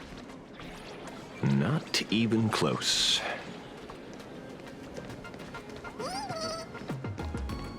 Hey, why are you two following me? Oh, we're just two grown-up fans of the Daybreak Squadron trying to get an autograph from Big Brother Magnus. Mr. Ashvale, don't prank me like that. You really scared me. Really? Cinderborn, the peacekeeper of our city, vanquisher of evil fiends, is scared of his own fans? Long time no see, Magnus. You're not here for autographs, are you? I saw you two at the gathering. I don't understand. Why are you investigating Miss Full Wish? She's been nothing but a kind, lawful person who spreads happiness to others. You heard about what happened with Sinwish Syndicate, I assume. Then, was Miss Full Wish telling the truth? The perpetrator left the same signature as the Herald of Death did 15 years ago. So, did that monster really kill Mr. Polwave and Costide? 15 years and he's back? This demon How many more lives must he take? Mr. Magnus, you're one of the survivors of the incident, right? Yes. That monster took my parents that day. But what's the Sinwish Syndicate case got to do with Miss Fulwish? Because that Herald of Death was executed 15 years ago. That's for certain. The Sinwish Syndicate case, on the other hand, has copycat written all over it. And Fulwish is a suspect. So, just because we're survivors, we automatically become suspects? What? Are you gonna interrogate me too? If that's what you want, Miss Kuchiba can arrange for it later. For now, I just want to ask you a few questions about the Smiles Society. It doesn't matter if you have a few or 100 questions. I have nothing to say to you. 15 years ago, I was left all alone in this world. The so-called relatives closed in like a pack of hyenas, their eyes fixed solely on the compensation smeared with my parents' blood. Abuse, deception, expulsion. To them, I was nothing more than a walking money bag, an eyesore, a jinx. It was the society that gave me the chance to live the life I have now. What about the Sinwish Syndicate then? If I recall correctly, they took care of you once. Old Polwave helped you deal with those relatives. Listen, Mr. Ashvale, the debt I owe the Sinwish Syndicate will be paid. I will avenge them as a member of the Smile Society, as well as the Daybreak Squadron. I'll rip the Herald of Death out from the shadows in their name and see justice served. That is my duty. You're in over your head.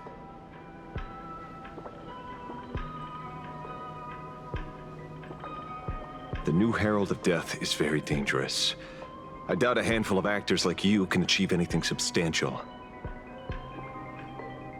You think we're just a couple of kids playing superheroes with masks, right? Well, you're wrong. My squad mates and I aren't the easy pushovers we used to be, Mr. Ashvale. I haven't had my transformation surgery yet, but I can already power a Mechatron warrior in battle. We are real heroes here. Boys, let's stay on topic, shall we? I just wanted to have a few words about the society. I have nothing to say to you either, Miss Kuchiba. Neither of you are getting a word out of me on this. Well done, Magnus. Your loyalty to the Smile Society warms our hearts. You're following me? Not by choice. These IPC dogs made it clear that they intend to frame Miss Foolish. Oh, we're not going to just let this slide. Would you look at that? The hunters become the hunted. What does it matter? If someone's looking for a beating, we'll gladly give it to them. You have 5 minutes for questioning. So make it count, Mr. Ashvale. They're all yours. Never expected my first miracle as a supplicant to be teaching thugs. I mean lawful citizens, a lesson on the streets. Let's get this over with then. And if you want to join them too, Magnus, be my guest. Fair warning. I'm out of practice. If you get hurt, that's your problem. This don't hurt at all. Mr. Ashvale, stop! I'm sorry, Mr. Ashvale. I have to stop you. Hooray, Cinderborn! The bringer of justice! Oh, shut up! Need I teach someone a lesson? SAS per Kippy. Knowledge, the measure of truth and falsehood.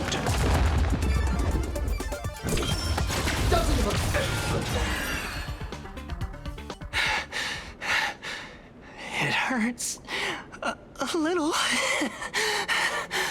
but I'm happy. There's something seriously wrong with you all. Enough! Are you really going to kill them? What's the matter, defender of the city? Are you scared? This is the real Phantasmoon Games, Magnus. This is the bloody truth under the mask of the Elations game. 15 years ago, at dusk in this city, the Herald of Death tore people apart, one by one. Did he ever stop to ask even once, is it enough? I know you want to make something out of yourself, like the trailblazer of the Astral Express, and I know you want to catch the new Herald of Death and crush him like a bug, using the same methods he used against the Sinwish Syndicate. But here's the deal. It's not your duty. And the Eonic game sure isn't a TV show where you get to play the hero and save the day. You mentioned a conversion surgery earlier. Are you saying that all Society members underwent some kind of unknown modification? That figures. I was wondering why these people looked like they felt no pain at all. Humming along merrily even as they bled. Does this have anything to do with the surgery? What? Nothing to say? Fine by me. 3 minutes left. That's long enough for me to question them. Time to hurry and get some answers from these people while they're still on the ground. Hey, lackey! Wake up! Pain should not exist.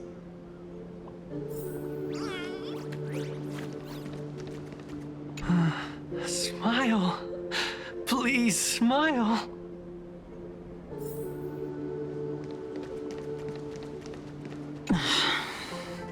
You have 5 minutes for questioning. So make it count, Mr. Asheville. They're all yours. The laughter. Don't let it stop.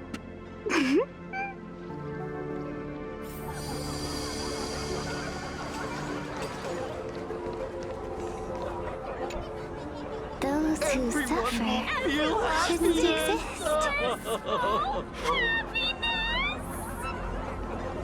What the heck happened to these people? This is... the small procedure that official members receive. They call it the happiness surgery. With a prick of the needle, no more than a mosquito's bite, the doctor puts this small thing inside your eyelids, even smaller than a synesthesia beacon, and more convenient. People who have had the surgery say that it soothes all your pain and suffering, past or present. Even your body becomes stronger, and your mind clearer and more focused. A state where you can truly receive happiness. So, you haven't had this happiness surgery yet, right? I'm not ready yet. I've been thinking it over. But the rest of the squadron had it, and they've all become happier. They say it's the necessary step to becoming a true superhero that safeguards everyone else's happiness. If I don't do it, then do I still deserve the name Cinderborn? Mr. Asheville? What should I do? The surgery won't make you stronger, nor will it help you get your revenge. These guys on the floor are proof enough. Remember the hesitation and fear you feel in this moment, Magnus. If people simply erase their perception of fear and pain instead of overcoming them, then those people will never find true strength. Go now. I have some cleaning up to do.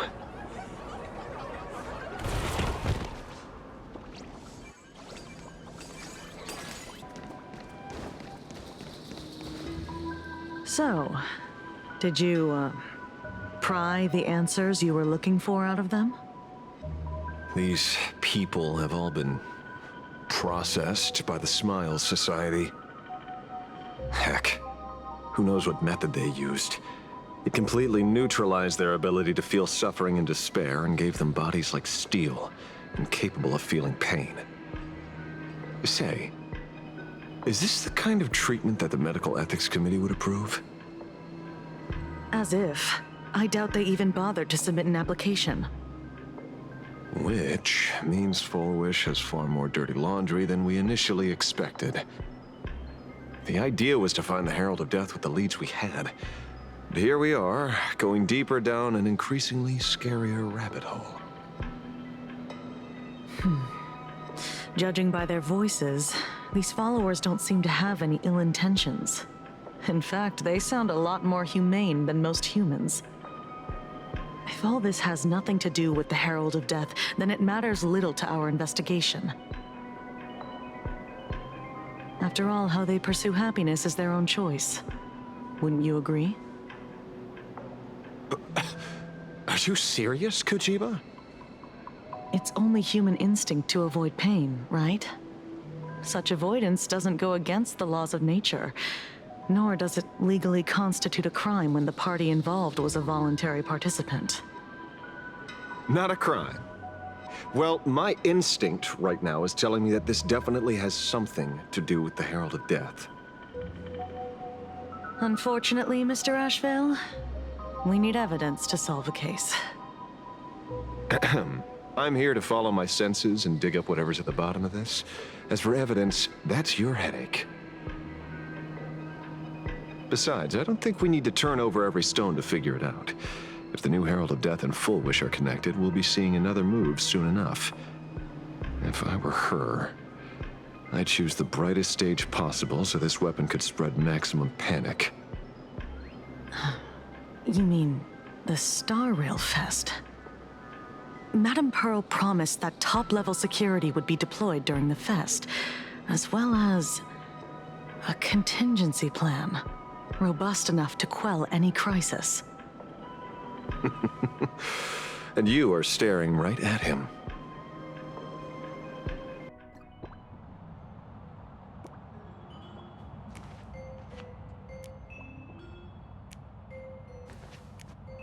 According to Sunday, the crow should lead me to Blade's whereabouts.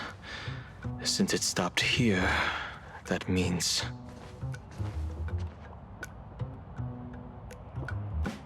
I wasn't even looking for you.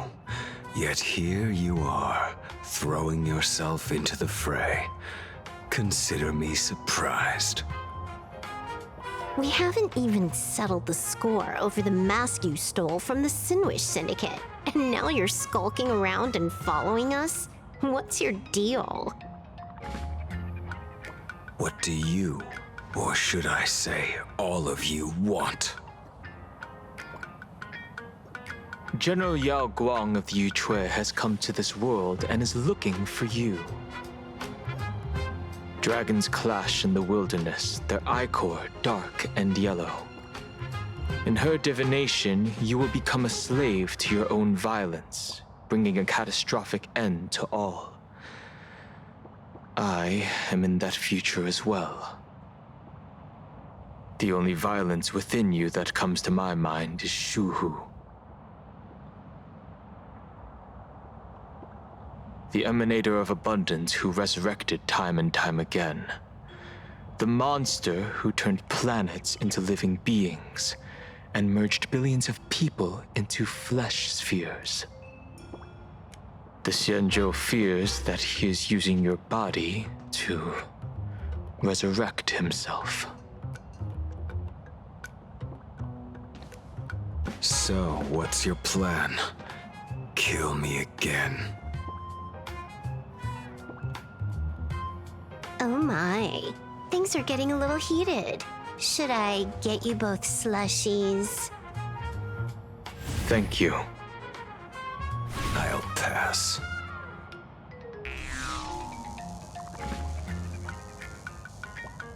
While General Yao Guang's divination may foretell a death battle between us, that doesn't necessarily mean it's the only interpretation. My experiences on the Express have shown me time and time again that even fates set in stone aren't entirely immovable.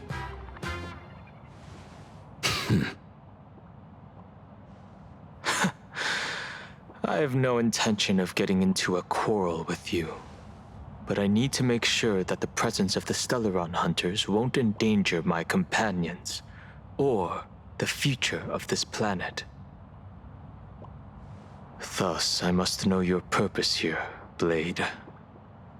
What has Destiny's Slave written in your script?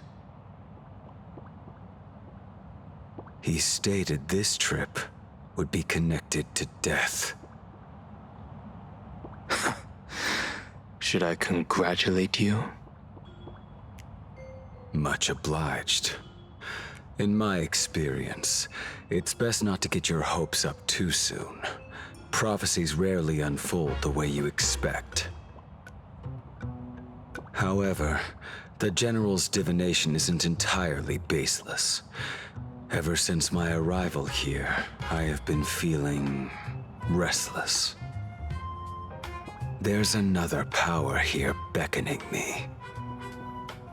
Is there another form of abundance in the world besides you?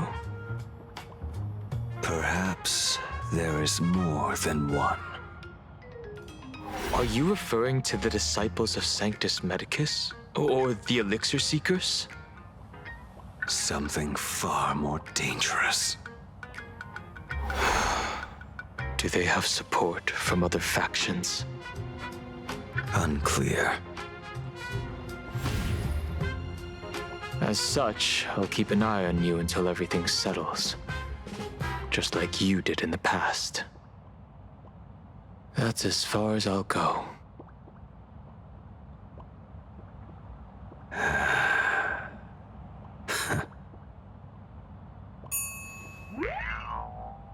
Did you two just agree to some weird collaboration before me?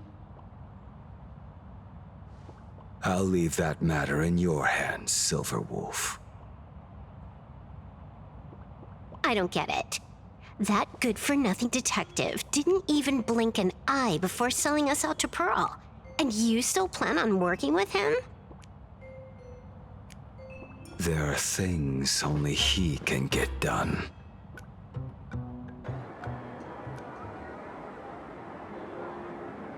Hey, you two!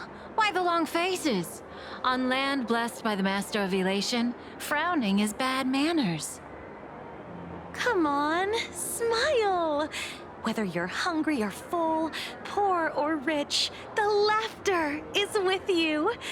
Would you be interested in learning about our Research Society of Happy Smiles? Thank you, but I'll pass.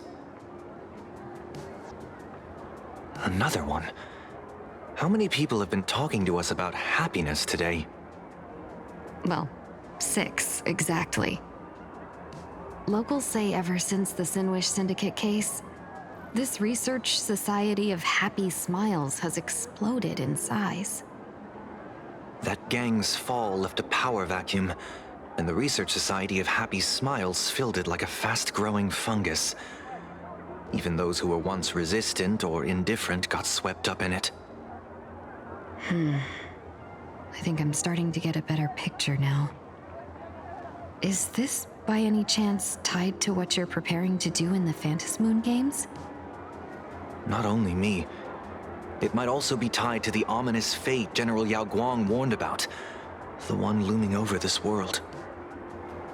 A few days ago, when I used the tuning power to help her intervene at Sparksicon, I caught a strange sound echoing in people's minds. A strange sound? Yes. cheerful, happy laughter echoing in their heads. Oh, without those gangsters, this street's much cleaner now.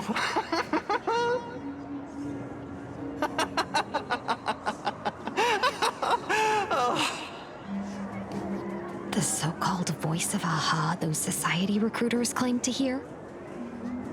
Could the Joy Seeker truly be so passionate about universal redemption? Whatever that is, it's not Aha's laughter. From the moment I set foot on this street, I've been using my tuning ability to sense the residents' minds. Miss Tingyun, allow me to correct you. Those connected to the Research Society of Happy Smiles number not 6, but 42. Each of them carries the same sound. Identical laughter, looping endlessly like a broken record. Mind control? Or something worse? Are you trying to say that this is tied to the harmony? My apologies. I dare not make such wild assumptions. No, this isn't the work of any tuner. It feels like a barrier, born from the human mind itself, to numb the unbearable pain it cannot endure. Like a worn-out tape recorder hidden deep in the subconscious, repeating the same thing over and over. I am happy. I am happy. So, whose divine handiwork is this supposed to be now? Wherever this laughter comes from, causing so many people to self-deceive in perfect unison while enduring pain is well beyond the capabilities of a mere charitable group. Beneath these calm waters, the undercurrents are far more turbulent than anyone imagines. The bad news just keeps coming. Dan Heng's gone off on his own, and Madame Yao's completely vanished. Can you still sense her? The bird I entrusted to General Yao Guang has seemingly gone silent. I can't share its vision anymore. I can't even feel her thoughts through it. But I know it hasn't faded. That means she's still in this world somewhere. Let's pray she returns soon, with some news to pierce through all this fog. Otherwise, this Arcadia built on happiness will crumble fast and fall into the abyss.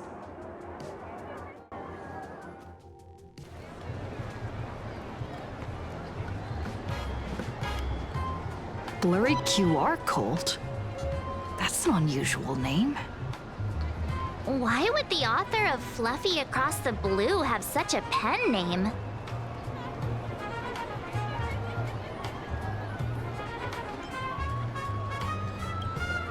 Really? A pen name often says a lot about its creator. Someone who can draw something that cute must have a warm, gentle heart. I heard the Fluffy's been running for half a year in a magazine.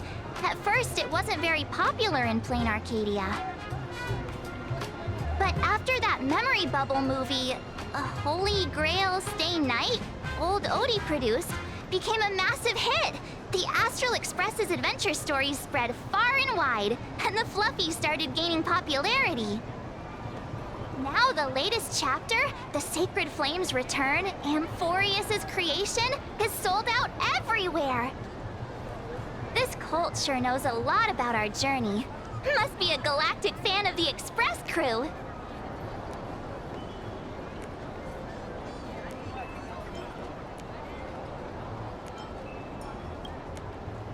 Royalties? You're being way too practical. It's a comic where we're the protagonists. Someone's giving us free publicity. Can't you cut them a little slack?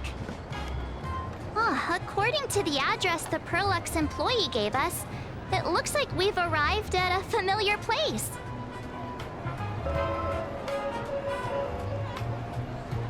For such a small place, Dovebrook District is really full of hidden talents. Turn left at the first intersection, then turn right, go straight for 200 meters. Wait, this is... the weekly newspaper? Oh, don't tell me the author of the Fluffy is actually a Furbo. No wonder he rarely shows his face. Come on, let's go upstairs. In the Research Society of Happy Smiles. The Fluffy goes puff, puff, puff. Pom-Pom's fur, extra fluffy stuff.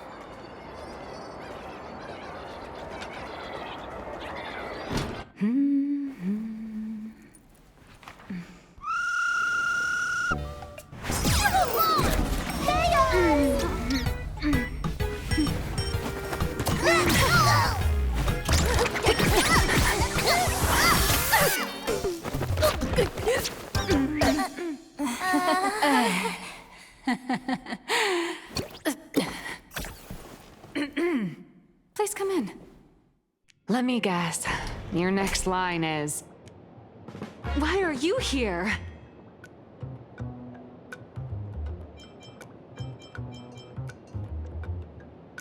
Miss Nihilux, what are you doing here?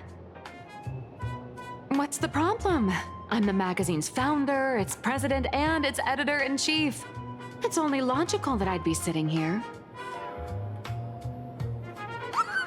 A million? President Nihilux has already been behind on behind on everyone's wages for months. If it weren't for the money, who'd risk their neck being a tabloid journalist, sneaking photos of the bigwigs on the Astral Express?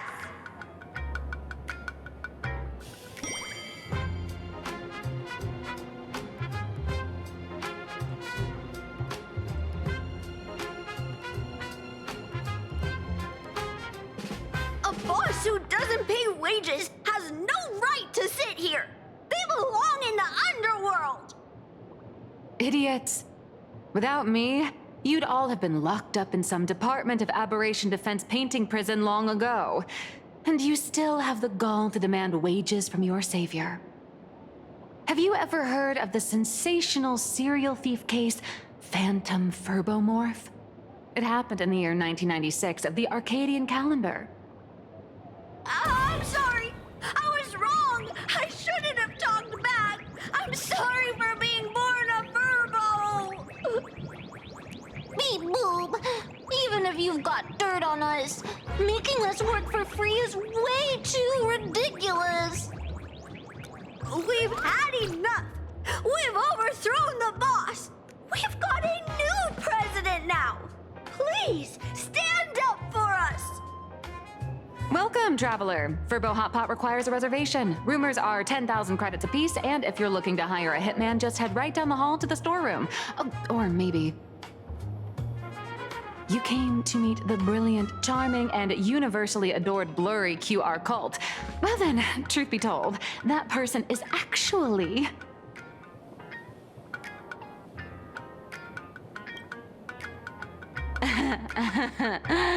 Who could it be?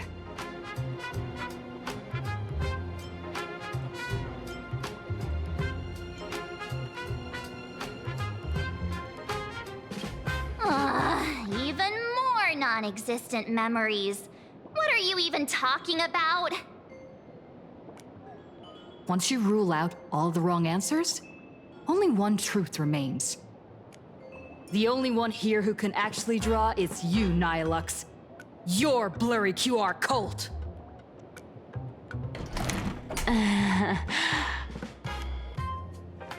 You saw right through me. As a reward for seeing through my disguise, how about an autograph or a photo? Allow me to reintroduce myself. I'm Nihilux. You can also call me by my pen name, Blurry QR Cult.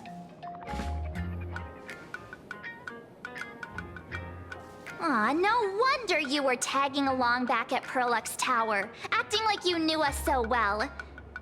Wait... This blurry QR cult persona isn't a fake, is it? Identity is just a mask and a body. Real or fake, it's all in how you see it.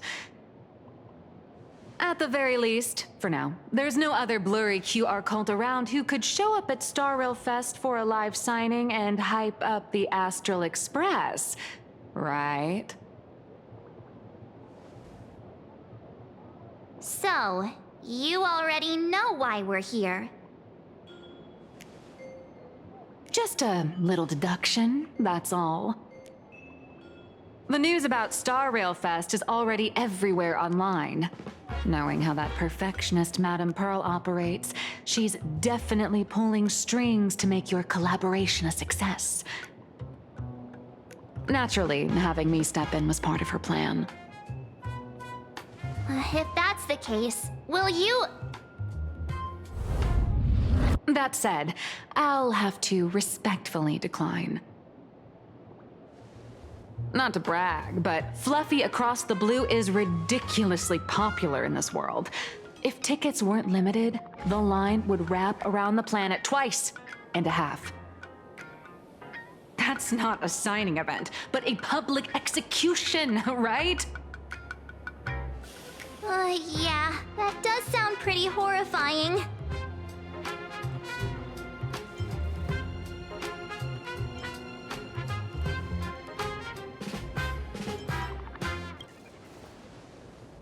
Could be tomorrow, could be next month, but definitely not today. So tell me, Miss Nihilux, do you really have the right to refuse us? You've used the crew's likenesses and adventure experiences without permission. Surely you owe us some form of compensation. Why are we talking about this all of a sudden? Today, on behalf of the entire Astral Express crew, for your violation of our publicity rights, emotional damages, and lost wages, I hereby demand 1.6 billion credits. How did you work that out? Believe it or not, I don't have a single coin on me right now. That's impossible! Just your royalties alone should have made you rich! Due to, unknown circumstances, my luck with money hasn't been great. But I get what this is really about. You're not only after cash, are you? I'll show up at Star Rail Fest. Is that good enough for you? Then it's settled. Thank you, Colt. That said, I also hope the two of you, as the original inspirations, will take some time to familiarize yourselves with Fluffy Across the Blue before attending the exhibition, so you won't be caught off guard by fans' questions. Time to attend Miss Nihilux's class. Please follow me.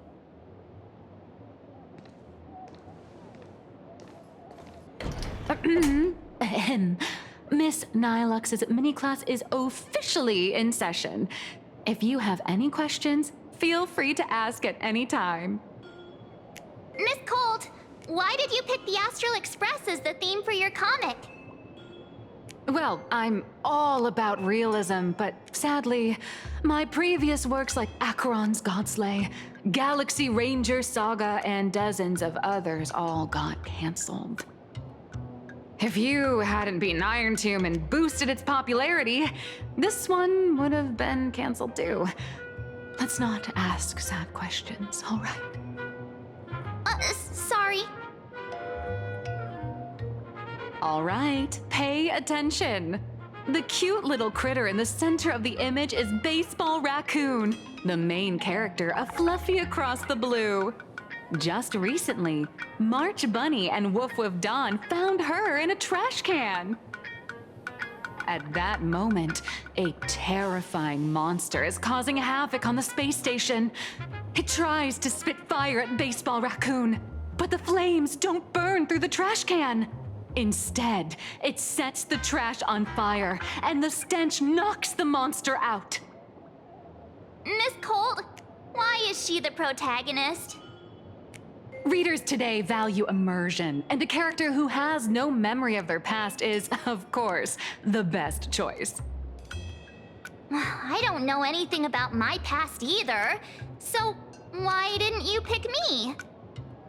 Even though Little Raccoon joined the Express the latest, she's left behind so many stories across different worlds that there are even rumors in the Lafu's prison about her beating up alien life forms. With material this crazy, not making it the main character? I might disagree, but Aha absolutely wouldn't.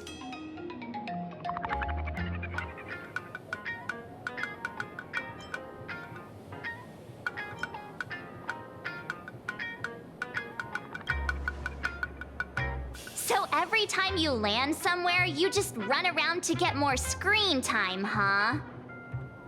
March, the Fluffy is just a comic. Outside of this, the author and the readers, every character in this world, aren't we all the protagonists of our own lives? That sounds so passionate, Miss Cold. I totally get it now. And so, the unruly baseball raccoon, the quiet woof woof Dawn, and the lively March Bunny formed a trio everyone loves. Actually, I have a question too.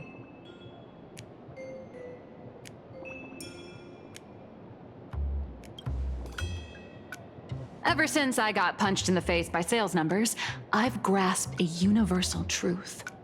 In today's world, fluffy, cute animals are always a crowd pleaser. Seriously? Even I feel like I can't compete with Pom-Pom's cuteness. Designing the adult versions took some work. After defeating the monster, Baseball Raccoon accepted an invitation from the other fluffy animals and boarded the Fluffy. Here, the protagonist meets 3 big animals with distinct personalities. First, the adorable and universally loved conductor, Pom-Pom. Beside them is the elegant navigator, Miss Hime-Cat.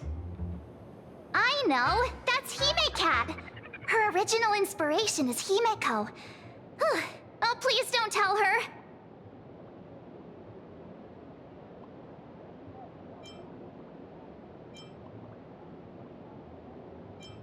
And the big brown dog on the other side, see? His name will shock you. That's right, he's... Mr. Yang!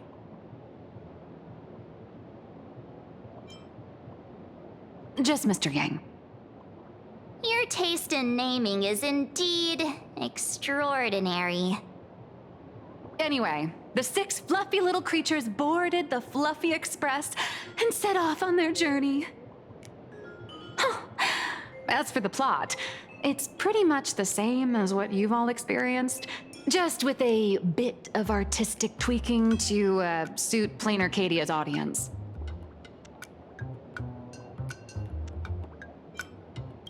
If you don't stitch in a few local elements, no one's going to be interested. In the comic world, which is even more cutthroat than the Phantasmoon games, if you don't cater to the reader's tastes, it's nearly impossible to survive. Once upon a time, great comic artists had the luxury of 100 chapters to build things up. Now, if you don't hook readers within 100 pages, you're done. Readers today are hard to please, and authors have to come up with ever more shocking and sensational material. Doesn't this remind you of the Phantasmoon games?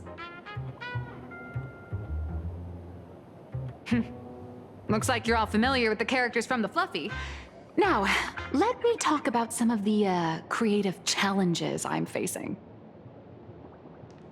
So, what do you see on the Fluffy stands? It's her turned into a cute little animal?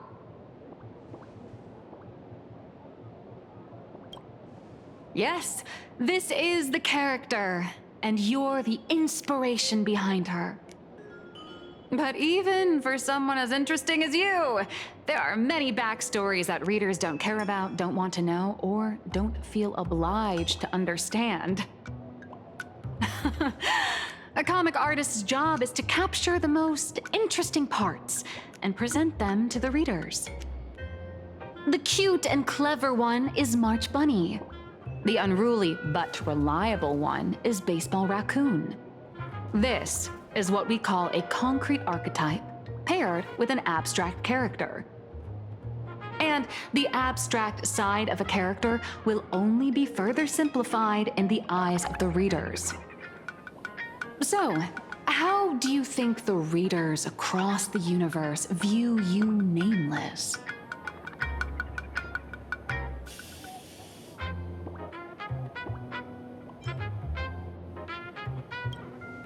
That must be Oswaldo, right? Your heroic deeds and accomplishments drew my attention, and your demeanor gave me inspiration for the character in the Fluffy. But while the hero identity boosts the character's popularity, it also becomes a limitation. That's why the little animals in the Fluffy have to defeat even more powerful villains and keep upping the ante to get more applause from the audience. In turn, the reader's perceptions and expectations constrain the character's growth. If she acts out of line, the popularity will crash.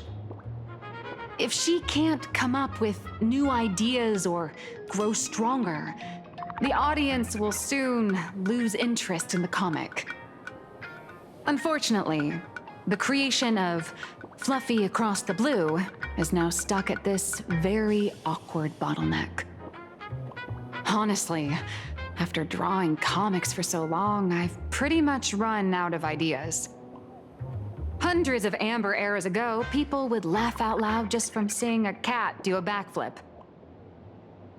Now, to get the same kind of enthusiastic reaction, you'd probably need to have that cat fight a Mechatron in a one-on-one showdown in Perlux Tower. Although the Fluffy specials are selling like crazy, doing side stories without progressing the main plot isn't a long-term solution. Ever since all the gossip memo keepers I hired got wiped out in Amphorius, my source of intel's been drying up fast. But if someone from the Astral Express could quietly feed me a few juicy insider secrets from the Phantasmoon games, imagine the reader's reaction when the next chapter drops. Whoa! Does Blurry QR Code have a time machine or what? Oh, that'd totally save the Fluffy's future sales. After all, my little Furbo crew already works for you. Just have them slip me a copy of the Phantasmoon Games press release. Let's call it buying your exclusive adaptation rights. We'll do a 50-50 split.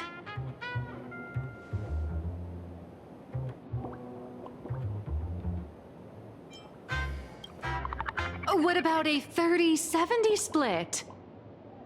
Deal. 70 for me, 30 for you. Wow, you change your face faster than Sparkle.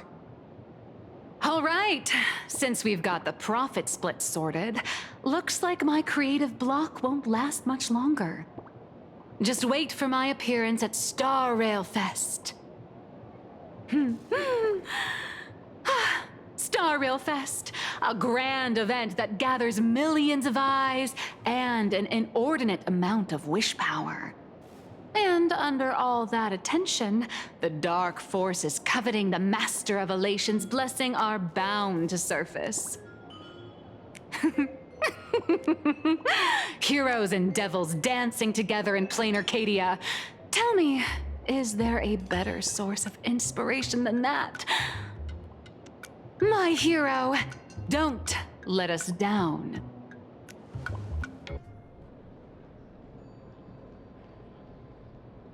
A supplicant is the master of wish power, but wish power can also become the shackles that bind the supplicant forcing them to fulfill its desires.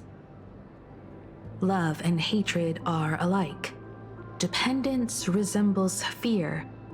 What commands wish power isn't only love, but also hatred. Thank you. These notes will really be a big help to her.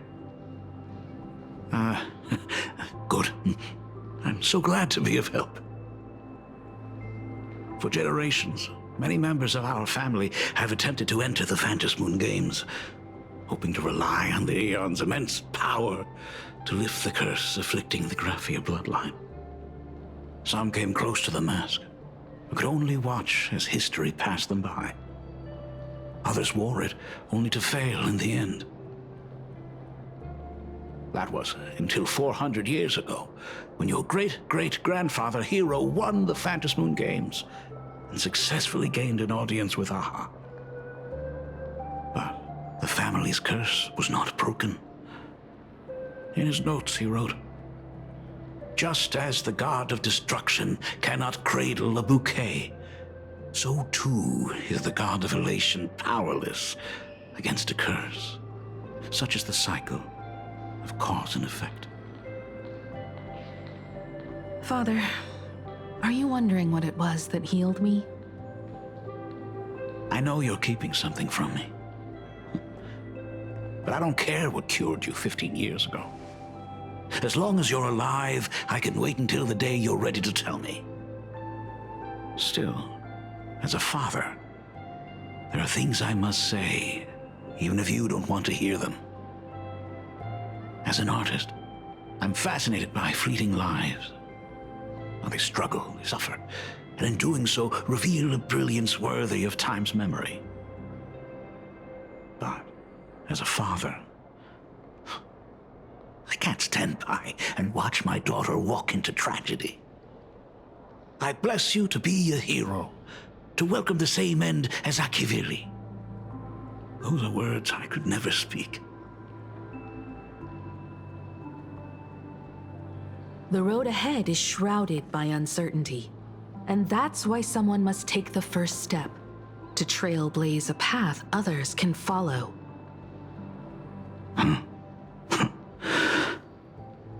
I can't stop you, even though every part of me wishes you'd stay. But this is your choice, my daughter's choice.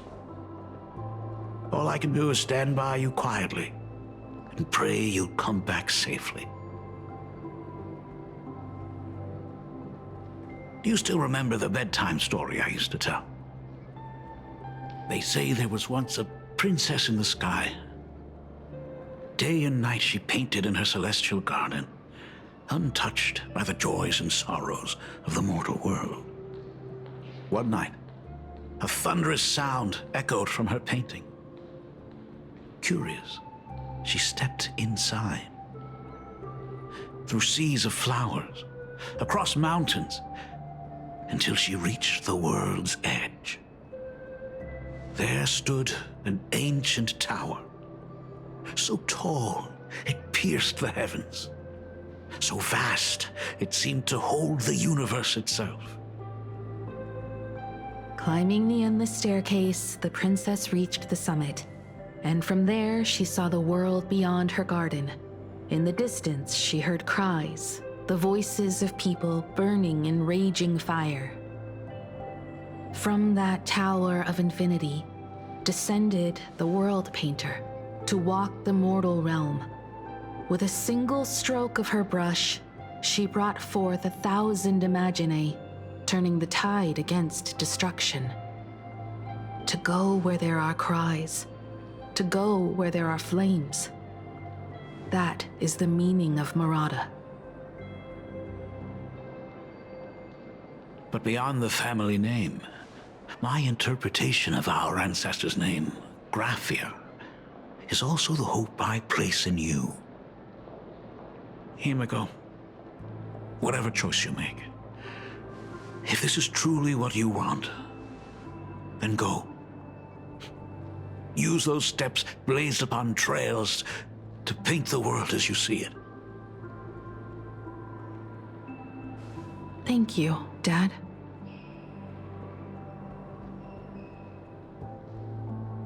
By the way, how's your health?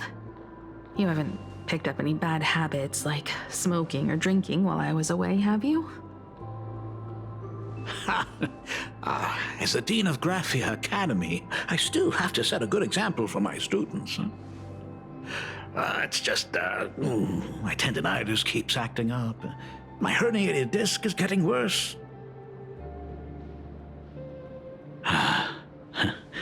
Himeko, how long will you be staying?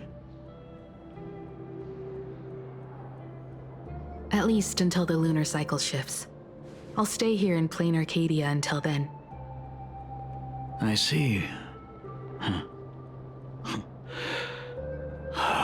If only the Phantom Moon could stay full forever. Himeko, safe travels on the trails ahead.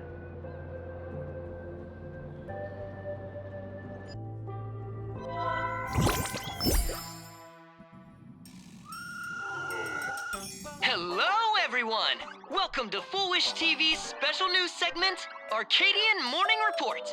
I'm your host, Poofy. Hi, everyone! I'm your host, Smelly! The Star Rail Fest exhibition venue, funded by Perlux Corp and constructed by Turbogen Heavy Industries, has officially been completed! Thanks to modern imagenesis technology, it took only a day for the Skyline's lookout cloud to take on a completely new look. Starting today, the Lookout Cloud line is officially opening up its stuff for the Star Rail Fest exhibition areas. The exhibition areas opening on day one include the Belobog area, Siajolafu area, and Penacony area, showcasing the legendary adventures of the Astral Express. The Infurious area, which is currently under construction, will open in due course. For this event, Perlux cordially invites several crew members of the Astral Express to visit and be interviewed, including the Trailblazer, who recently joined the Phantom Moon Games as a supplicant. That is certainly something to look forward to. I heard Perlux has also invited Blurry QR Culp, the author of Fluffy Across the Blue, for a signing session. It'll be the first time the author reveals their true face in public. An exhibition to gather wish power. Now that's an interesting scheme. Leave it to Pearl to come up with such a bizarre idea.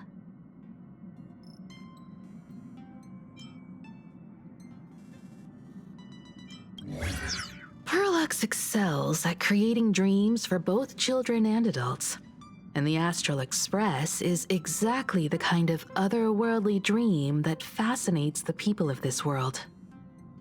Sometimes I wonder if Jade invited us here with the intention of giving her colleagues a winning edge in the Phantom Moon Games. For Pearl, this Ionic game is probably also a good opportunity to observe and study the way we operate. Though, compared to our usual opponents, this Intellitron executive is a surprisingly rational decision maker. Her proposal for cooperation seems more trustworthy than most. It's not rationality that concerns me. It's the irrational factors.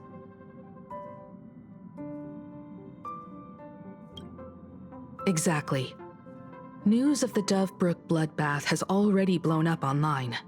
The Department of Aberration Defense tried to clamp down on the rumors, but plenty of people are still linking it to the Herald of Death from 15 years ago. With such a large crowd gathering there, this exhibition could very well become a target for the new Herald of Death. Pearl must have contingency plans for situations like this, right?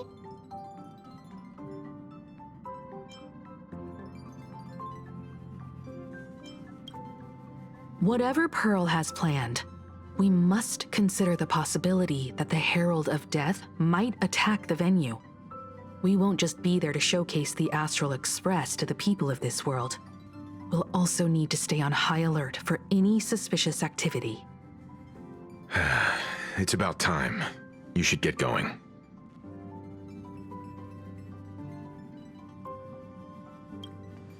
Someone's got to stay behind on the express to keep the conductor company and be ready for any emergencies that pop up.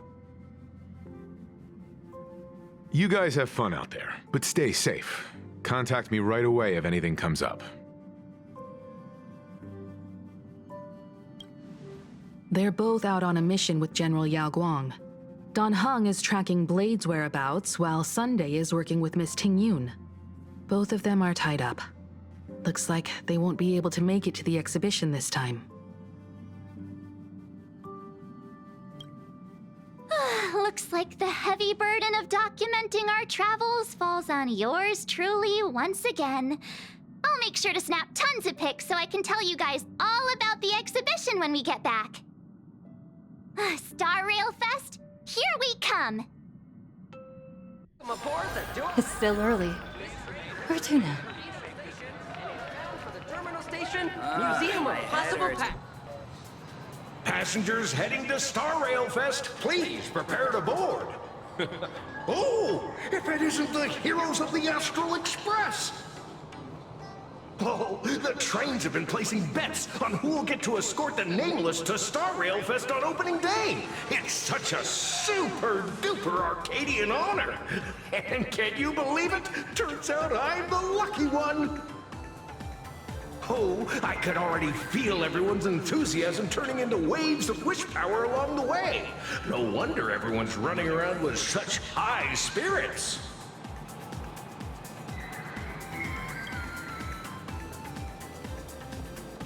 Ding, ding, dong, dong. The express is about to depart. Heroes, please stay seated and hold on tight. This special train is bound for the Star Rail Fest exhibition. By the laughter above, may the smile of plain Arcadia grace our faces. Scout Cloudline. Thank you for riding with us today. May the laughter watch over you, and please enjoy your journey. Oh, hurry up! Hurry up! We'll miss out if we're late! And take care of your personal belongings. Are those hired cosplayers over there? Feels like the express crew is just... Chat! I've made it in safely! For those who couldn't get tickets, you can catch the entire fest through my live stream today!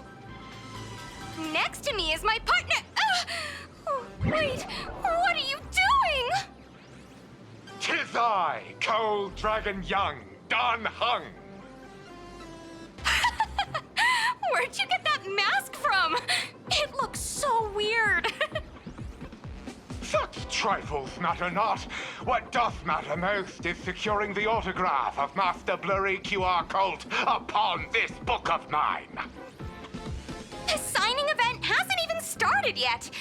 Besides, Xianzhou people don't talk like that. What's our motto? Through stars we soar! The Express is our home! One crew, one heart! We'll never roam! Wow! That's some next-level fandom energy! Astral Express! We love you! We love the Trailblazer! Our 7 and beyond! Astral Express! We love you! We love the conductor, Himiko, and Wells!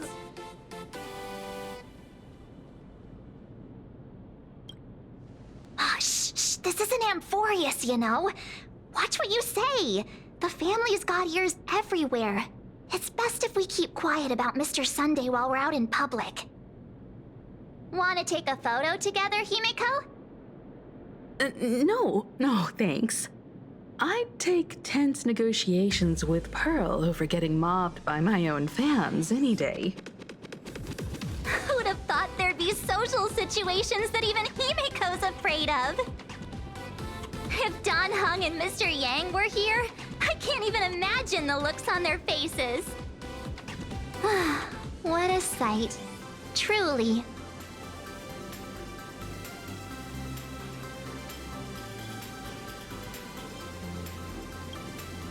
Exactly. That's just how we roll. So many fans out there. even more than the crowd that came to welcome us at the station when we landed. It's kinda going to my head. Oh, hold on, that's not good. We need to be on high alert. Who knows if that supplicant is hiding in the crowd, plotting something against us and our fans. So, I'm gonna brave the danger and check things out myself.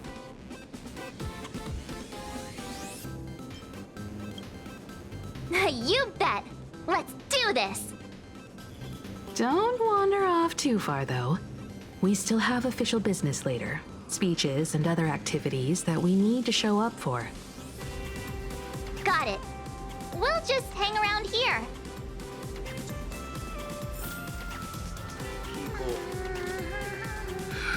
Three, 2, 1. Face the trio! Stand... Hi! Trailblazer. Sorry to bother you. We're with Full Wish TV. It's our lucky day running into you here. Do you have a moment? Mind doing a short interview with us? It won't take long.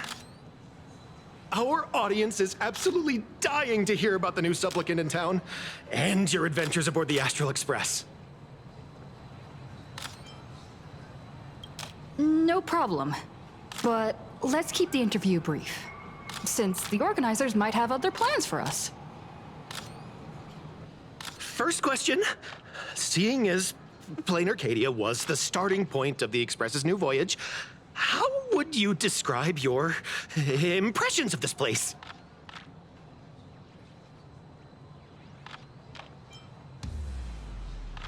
Plain Arcadia has left quite an impression on me.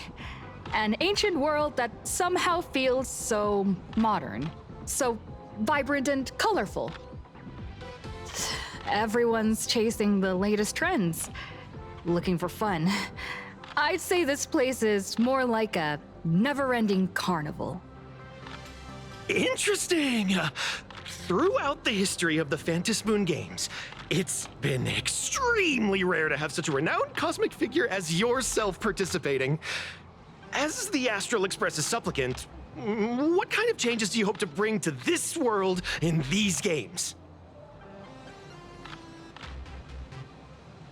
I'm just a passerby. Who am I to change this world? But if I can, I hope to show everyone the spiritual strength of what the Trailblaze represents. That's an impressive answer. Speaking of which, after joining the games, you immediately went to defeat Miss Sparksy, who represented the Masked Fools. What are your thoughts on potentially facing native supplicants in the future?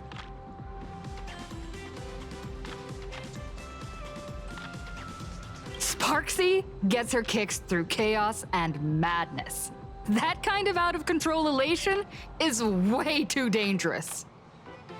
As for the other native supplicants, as long as they don't make the games dangerous, I'd rather cooperate with them than defeat them through violence. Speaking of local supplicants, we've noticed that Star Rail Fest is Perlux Corp's way of rolling out the red carpet for the Express. There are rumors that the IPC is also sponsoring the Express. So, I have to ask, are you representing the Express or the IPC in these games? The IPC's interests? Nah. Even though Star Rail Fest has exceeded my expectations, and Madame Pearl and Perlux extended such a warm invitation, which I'm truly grateful for. At the end of the day, this is a festival for everyone, and I'm just one of the guests. I'm not the master of this place.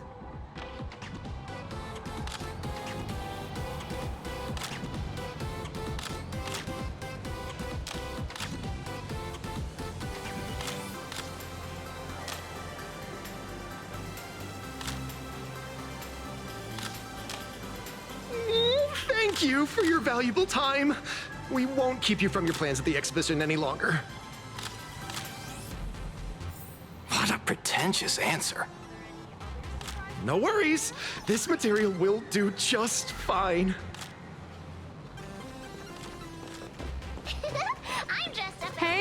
raccoon. Over here. I'm right here. Nice to see you again, little raccoon. You're lucky you haven't been completely swarmed by fans yet. Here you are, the original inspiration for Lee Fluffy's main character, fresh as a daisy, yet no one recognizes you. Talk about irony.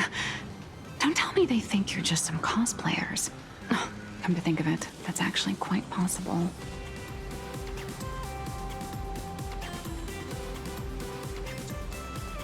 Shh! Keep your voice down! I'm afraid of being swarmed by rabid fans.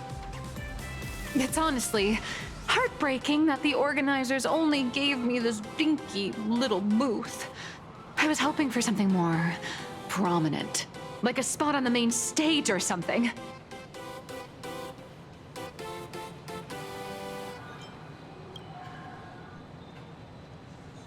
I know.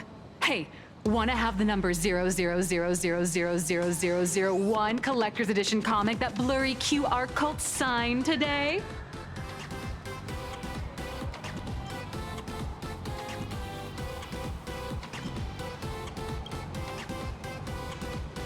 Ever heard of wishful thinking? Besides, what's wrong with selling a ton of copies? You're getting royalties too, you know. Hold up. What's this extra thing? Light sticks. The organizers gave me thousands of them and told me to hand one out to each fan who gets a book signed. They really know how to push someone around. I wanted to give them a piece of my mind. Am I not the world-renowned author of Fluffy Across the Blue, the great blurry QR cult? Who exactly do they think I am? Chopped liver? But you're right. This is Star Rail Fest. Today, I'm just a side character. Anyway, it's about time to head to the booth and meet up with the staff to start the signing session. I won't keep you from enjoying yourself any longer. Bye-bye.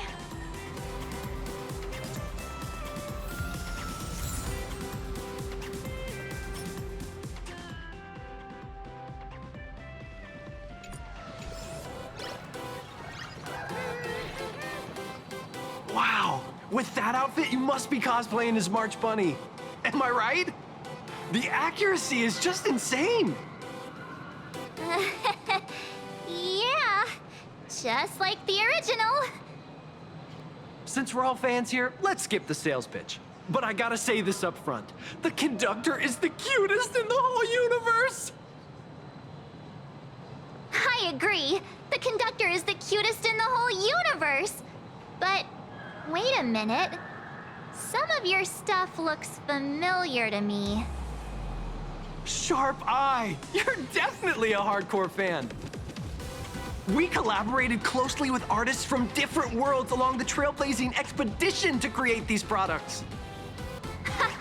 I can pretty much guess who they are. I may not be that talented or have the artistic skills of a master, but I've written some articles and gained a bit of popularity in the fan community, so while I'm here at the booth, I thought I might as well do some self-promotion.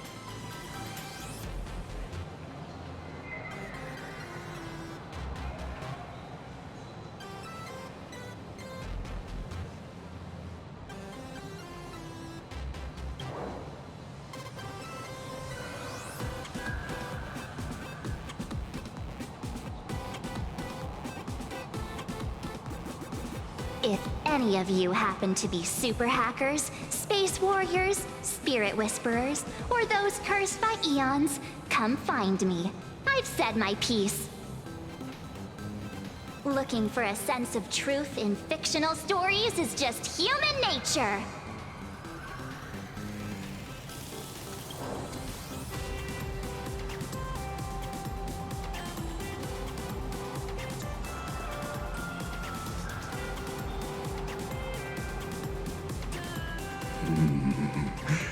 Robert II, wise throughout the universe, profound in his insights, was bestowed the title Profound One by Noose.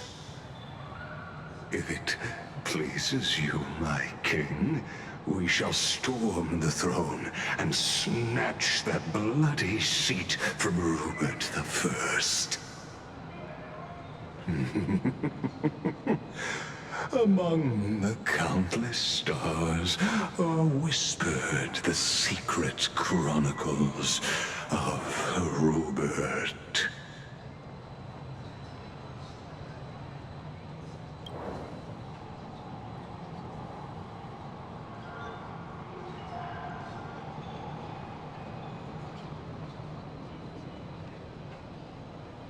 Our destiny lies only among the Sea of Stars. On June 1st, year 40,000 of the Trailblaze Empire era, at 2:55 a.m., Wat Yang's life came to an end at the age of 33. 3 minutes later, he sat up again.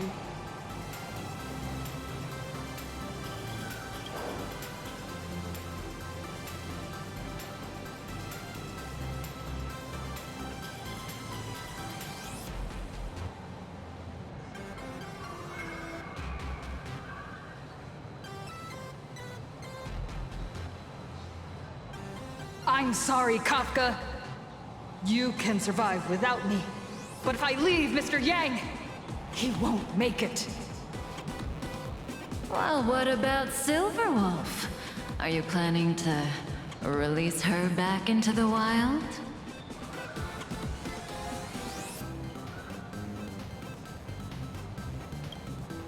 The folks here seriously don't hold back. Nothing's off limits to them. Buy one item, get a free novel! It's a venue exclusive deal! First come, first serve. Better act fast or you might regret it forever! When the fluffy figurines hit the shelves the other day, this mysterious old guy snatched them all up, saying something about using them as art references for students. He loaded up a whole cart like he was stocking inventory. Even the scalpers were no match for him, I'd say. Not long after he left, a girl with bunny ears came to buy figurines too. She was clearly a collector, buying complete sets of everything. Then she discovered that in every collection she wanted, there was one Hemacat missing. That old man bought all the Hemacats! Oh, that's horrifying! I can't let this happen to me! I have to make the best use of my wallet while things are still in stock!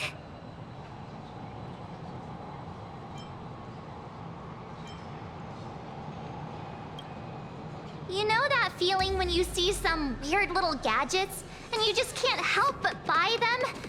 And before you know it, your whole room is full of stuff, so you have to secretly hide them under your best friend's big bed. Aw, this is not good. My wallet is trembling. My pocket money is crying out in pain. I need to battle against my own instincts for a bit. Go look around without me for a while. I'll come find you once I'm done with this battle. Just don't wander too far, okay?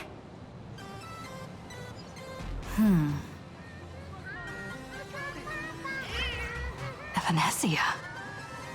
What is she doing here? I'm dressed up as Martin. Target confirmed. Mine's ready. Toast on face. Evanesia, rolling out.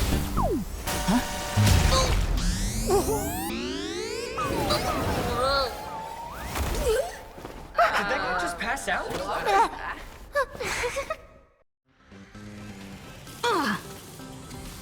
I'm so sorry. Are you alright?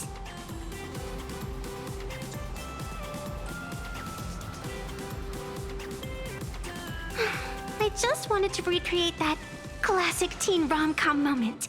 You know, bumping into a schoolgirl running late with toast in her mouth. I'm really sorry.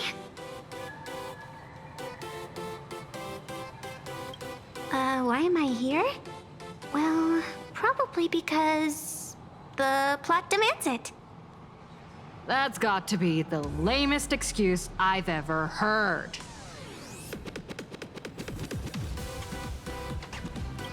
How could such a classic trope fall out of fashion so quickly?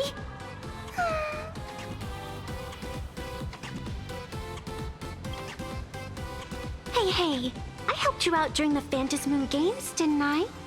Is it really fair to glare at me like I'm some kind of villain?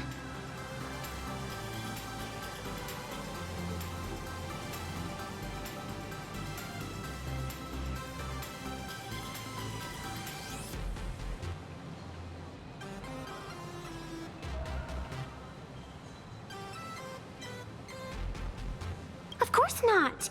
That mask has already been imprinted with the shape of your soul. Even if I took it back, it wouldn't be of any use to me.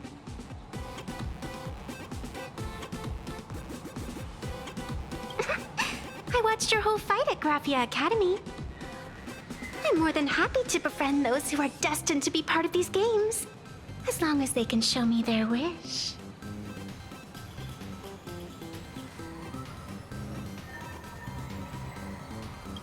An old friend of mine once taught me how to draw. And as it turns out, I'm a natural. If you call those bad doodles you made when drawing the mask talent... I'd always wondered if something I imaginated could actually fool the Phantasmoon's eyes. See? This temporary ticket I gave you shows great promise. Proof that my artistic skills have leveled up.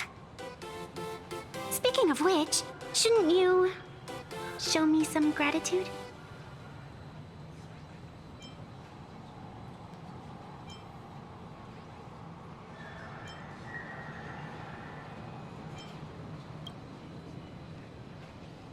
The scalpers are completely out of control. I couldn't snag a single ticket to the exhibition. Could you sneak me in?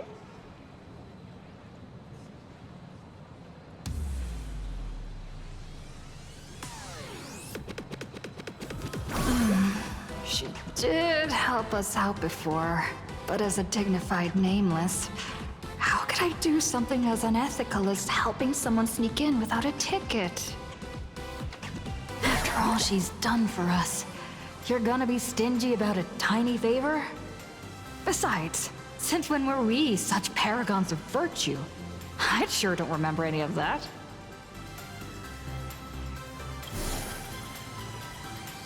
Huh? Didn't expect you to be so principled. Guess I'll have to use this trick.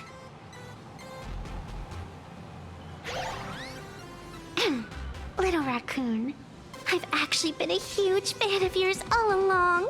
From the very first page of The Fluffy, Volume 1, Chapter 1, I was already captivated by you. That afternoon, as I passed by the Graphia Academy building, I caught a glimpse of you by the window. Right then, I knew my heart had been stolen, and nothing else would ever make me feel so alive again. Getting to share a few happy moments with you at this exhibition, that's all I could ever ask for in this lifetime.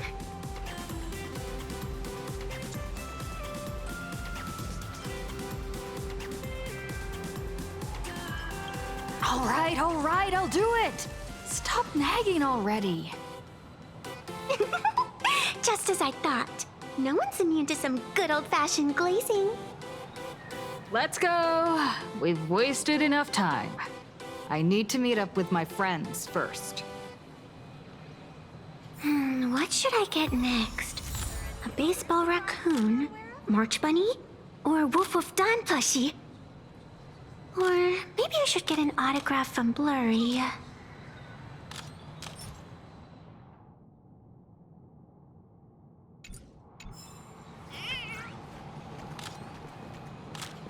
Can't tell you who sits next to me.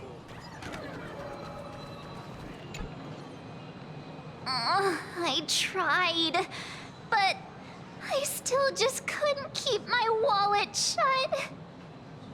Wait, that girl behind you looks kind of familiar. Have we met somewhere before?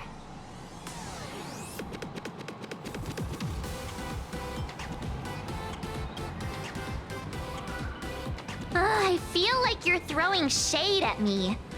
Anyway, I've definitely seen her. I think it was at Graphia Academy? Whatever. It's not important. Wait a sec. Isn't this March Bunny from the Fluffy? Oh, the attention to detail is insane! Especially those ears! I'm a fox. A fox. Let me introduce myself. I'm Evanescia. Just a normal fan of the Fluffy. You must be the inspiration for March Bunny. You're way prettier in person than in the news. March Bunny, I've actually been a huge fan of yours all along. From the very first page of Volume 1, Chapter 1, I was already captivated by you. Getting to share a few happy moments with you at this exhibition? That's all I could ever ask for in this lifetime. But I can't even get a single ticket, so I can only stand here, gazing up at that world from afar.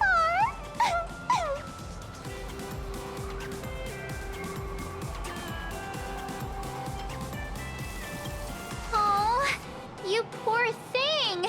Don't you worry. I will definitely make your wish come true.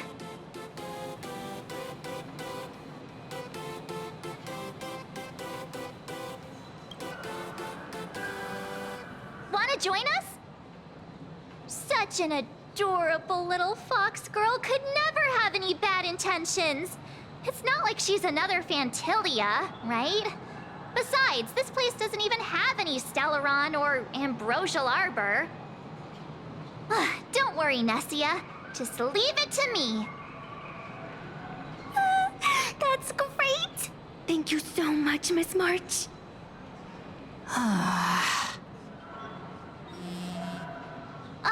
Himeko just messaged me. It's about time to head in now.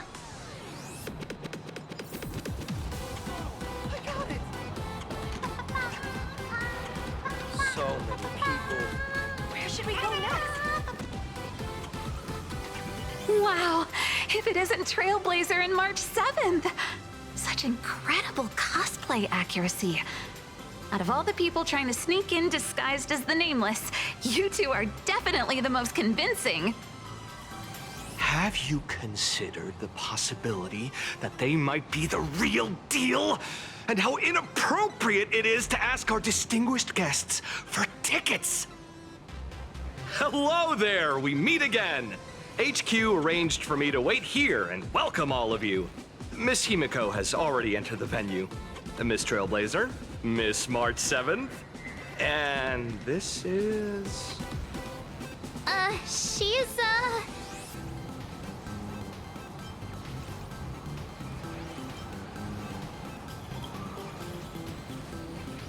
Hi there, I'm Evanescia, the evanescent spirit of the Astral Express. Huh? You can see her too, right? They're just messing with you. She's a friend of ours. Is it possible for you to make an exception? Just this once? You folks sure have a great sense of humor.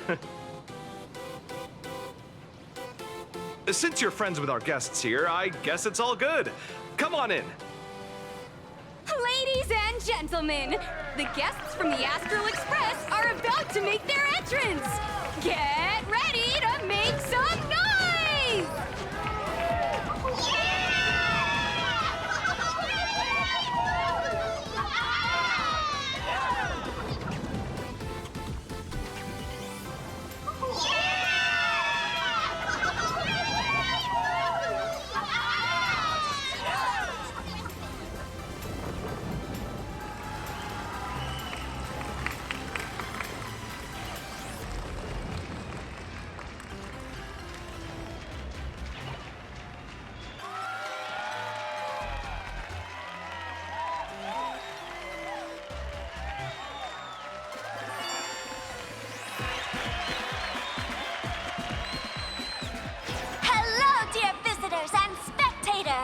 Before we officially kick off the Star Rail Fest exhibition, I'd like to thank our host, Pearl Lux Entertainment, as well as extend our gratitude to Blue Industries, TurboGen Heavy Industries, and Full Wish TV for their collaborative support.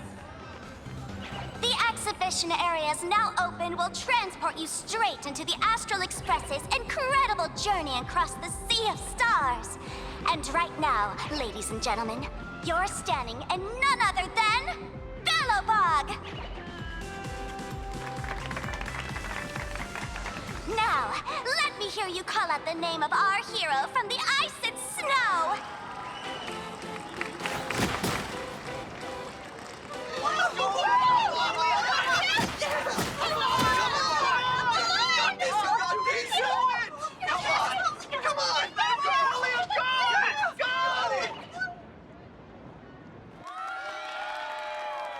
When I grow up, I want to be the Supreme Guardian and turn into a frost giant to fight those rampaging super ancient weapons.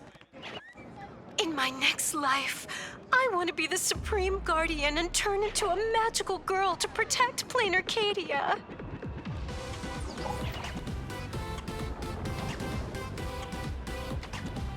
Wait, this isn't right. Why is everyone supporting Cocolia?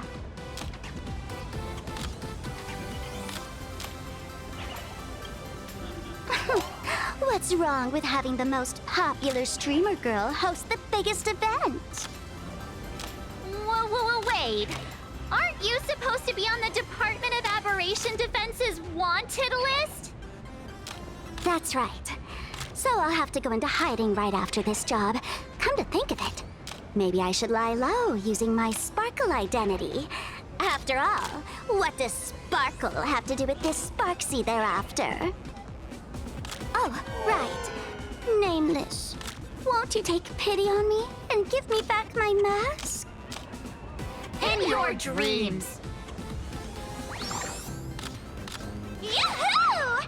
Since we have two Nameless from the Astral Express here with us today, let's kick off an exciting The Fluffy Trivia Quiz!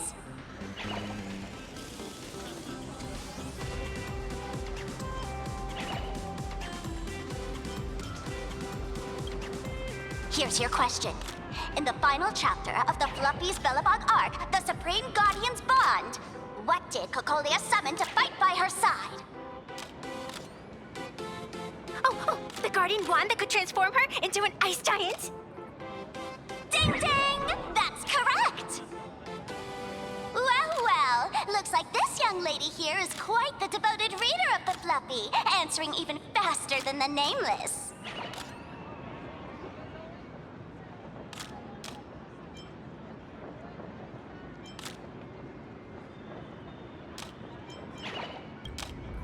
Oh, right.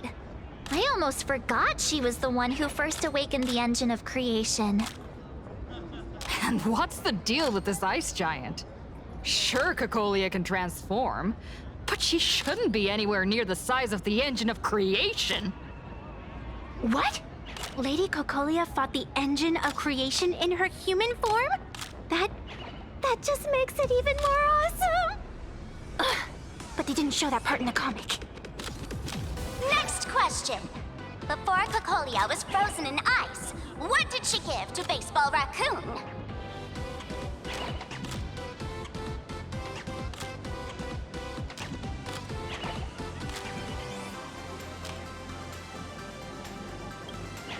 Oops! Wrong answer! The Flaming Lance! In the end, the little raccoon used that lance to channel everyone's light to Cocolia, restoring her power so she could descend in her wildfire form! Ding ding! That's correct! Every time I turn to that page, I can't help but burst into tears!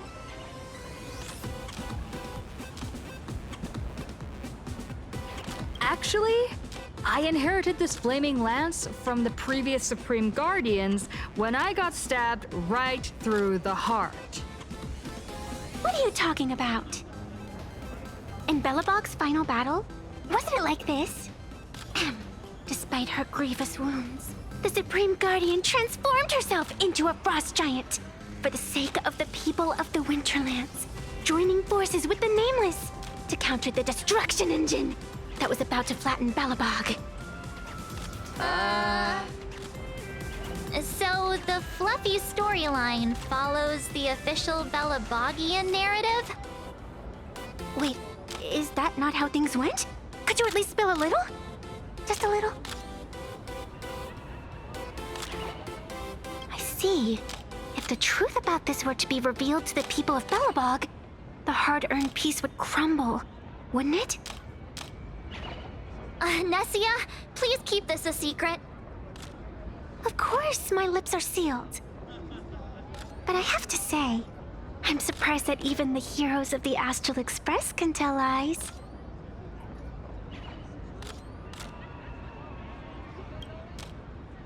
Not really. They say lies don't last forever. And while Belobog's future may be built on a lie, I hope it can endure for a long, long time. Because those people are all my friends. Thank you for telling me about this.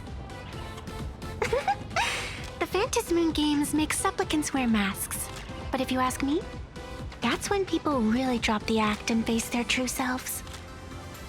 Big hero, the event's not over yet. Come join me on the stage and deliver your decisive strike in the epic battle between Madame Cocolia and the Destruction Engine. Me?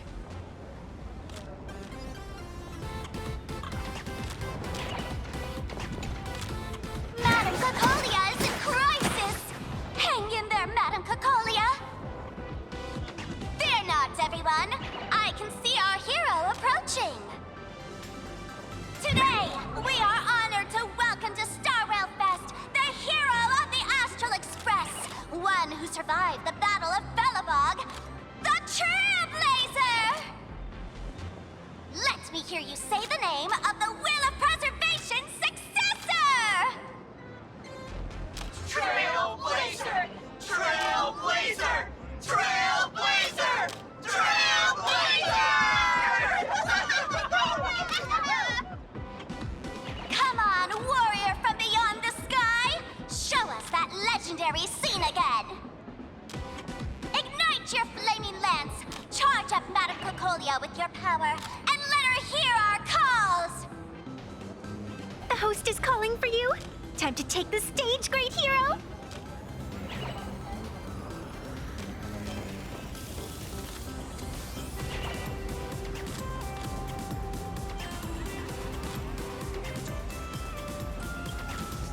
Oh, that's not fair! I don't use a flaming lance! Reenacting a legendary scene right here. Oh, good thing I'm not the one up there. Big hero. You're gonna shout that line when you ignite it, right? Of course it's Flaming Lance forward! You've got to shout it really loud! Flaming Lance forward!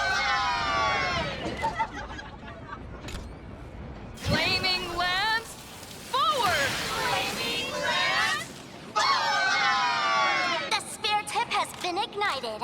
Kids and grown-ups alike, raise your glow sticks high, and let's show our support for Cocolia, shall we?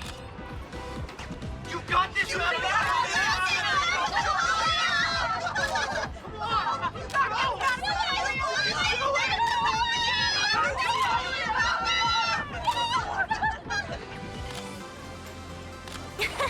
Seeing everyone so fired up makes me want to join in on the cheering too. You've got this, Madame Cocolia! Don't give up, Madame Cocolia!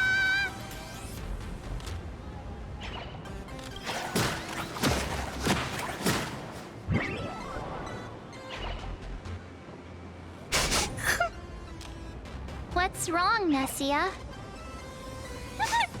I'm getting all emotional. This scene takes me back to the moment I first cracked open the Fluffy Across the Blue comics. The speeding express, dazzling cosmos, and a bunch of quirky yet adventurous companions. I know the story is fiction, but I really want to be part of it and travel with you guys. But leaving home? That's not exactly easy for me. Thanks for the love. And hey, traveling with the little animals aboard the Fluffy still counts as traveling with us in my book.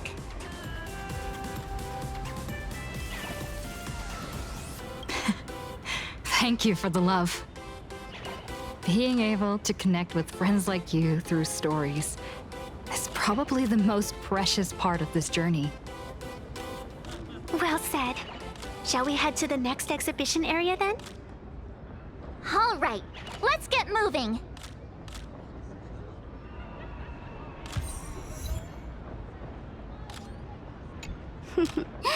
Did you have a good time?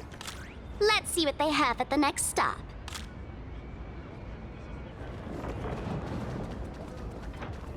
Three, two, one.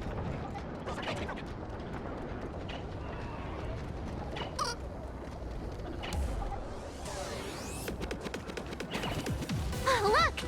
Isn't that Miss Serval?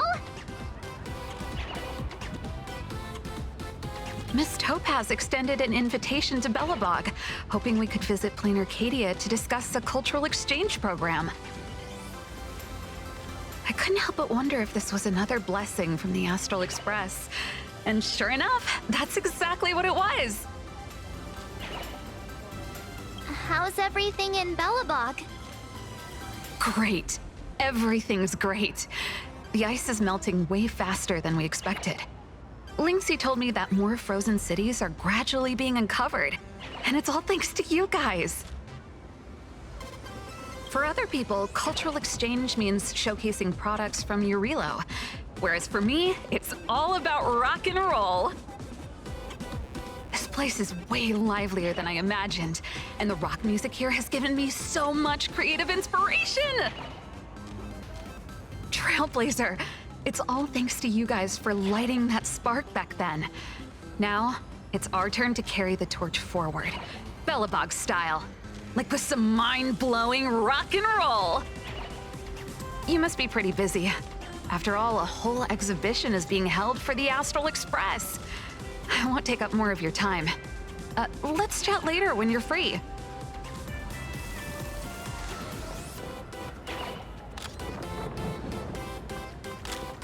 Welcome aboard the Fluffy Shuttle Express! Together we'll trailblaze into the future! Next stop, Cienjo Lafu Exhibition Area! Welcome aboard the Fluffy Shuttle Express! Are you ready to head to our next stop, the Cienjo Lafu Exhibition Area? I have to say, Perlux really put care into organizing this exhibition. Oh, I wonder what attractions await us in the Cienjo Lafu Exhibition Area. Welcome aboard the Fluffy Shuttle Express! Together we'll trailblaze into the future! Next stop, Cienjo Lafu Exhibition Area!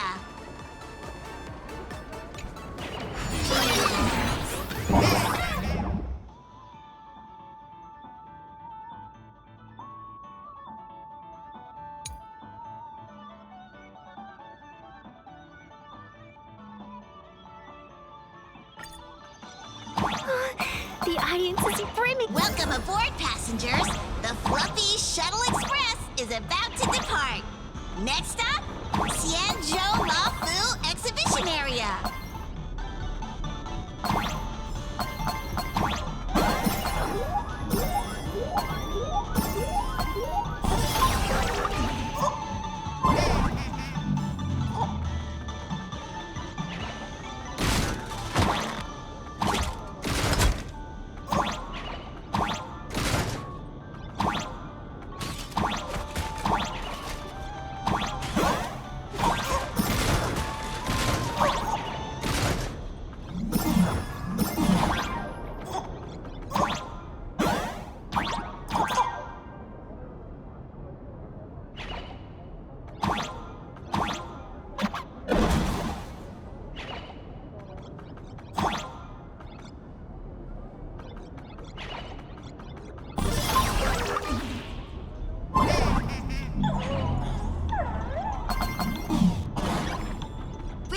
approaching the Xianzhou Lafu exhibition area.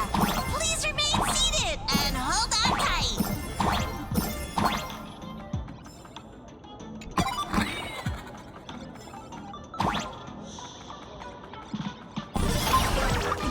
Welcome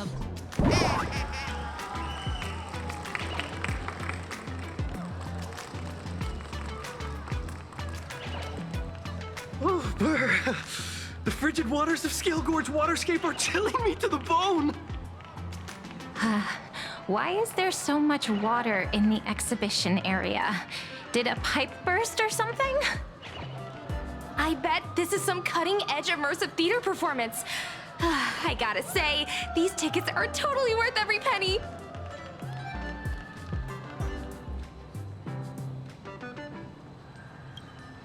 Based on what we saw in the Bellabog area, the Fluffy's adventure on the Xianzhou should be...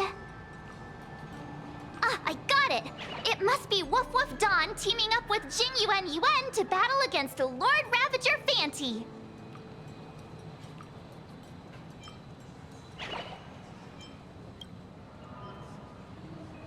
I'm so jealous that you guys still get to experience the joy of seeing the Fluffy for the first time. Well, it's fine, because this means I get to show off all my knowledge about the Fluffy. When people talk about the Astral Express's most memorable moments in the Xianzhou War, it can only be the epic fight, the triumphant return of the High Cloud Squadron.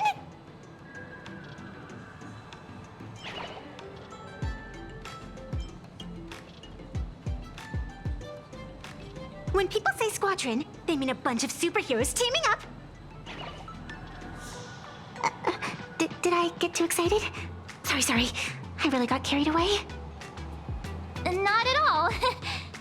I'm guessing this High Cloud Squadron must be referring to the Xianzhou's High Cloud Quintet, right? Did a memo snatcher steal my memories? When we fought Fantilia, did we really have that many people helping us? 5 at once?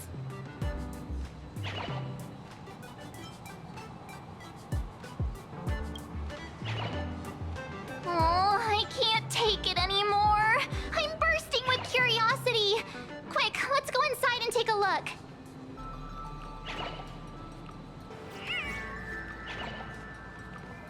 The Express family living the best life is more important than any. Why do all the reporters from Boba Weekly look so... What an exquisite Xianzhou outfit.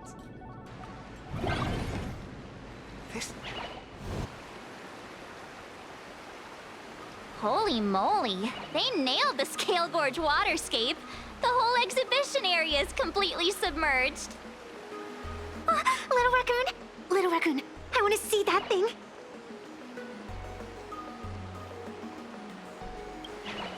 Nessia means that thing. With a flick of the hand, the ancient sea splits apart.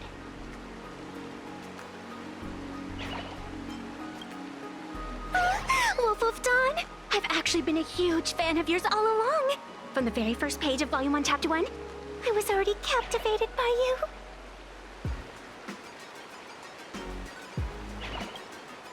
you.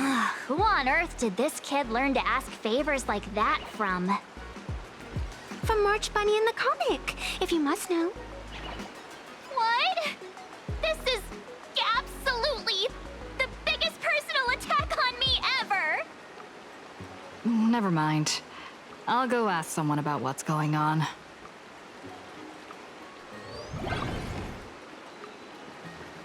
Strike a pose!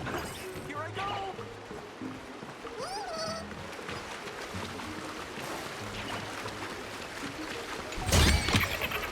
Is that all? Hey, host, this immersive theater is getting a bit too immersive, don't you think? Ugh. It's been almost 20 minutes. Where's the actor who's gonna split the sea? That's right. The script for this exhibition stage play was written under the guidance of the Xianzhou's legendary literary master, Mr. Cien. We guarantee you'll get an authentic recreation of the Express's most iconic moments.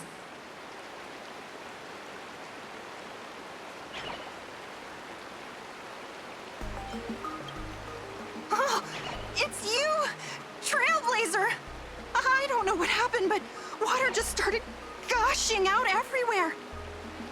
Please, save this exhibition area like you saved Scale Gorge Waterscape before.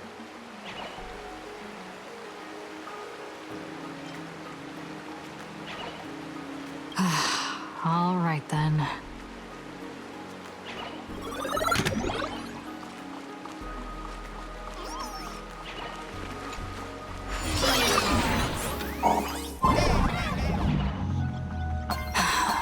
I come to sightsee, I do hard labor. I fix these pipes. All for the audience.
Finally done. I've never missed Dawn Hong as much as I do now.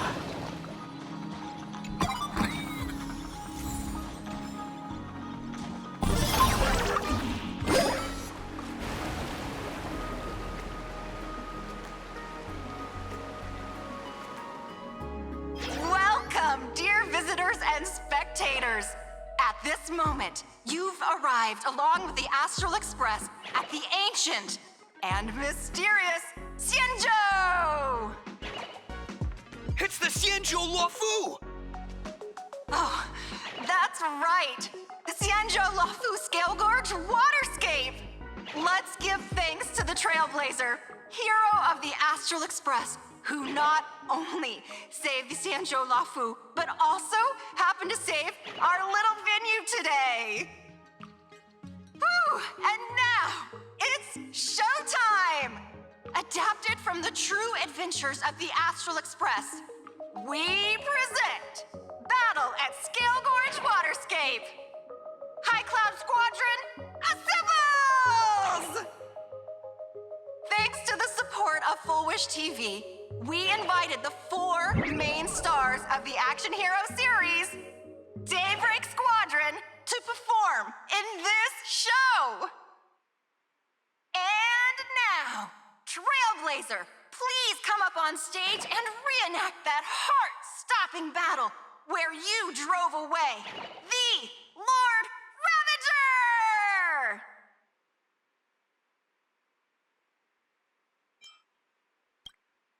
Ha! We meet again, the Nameless.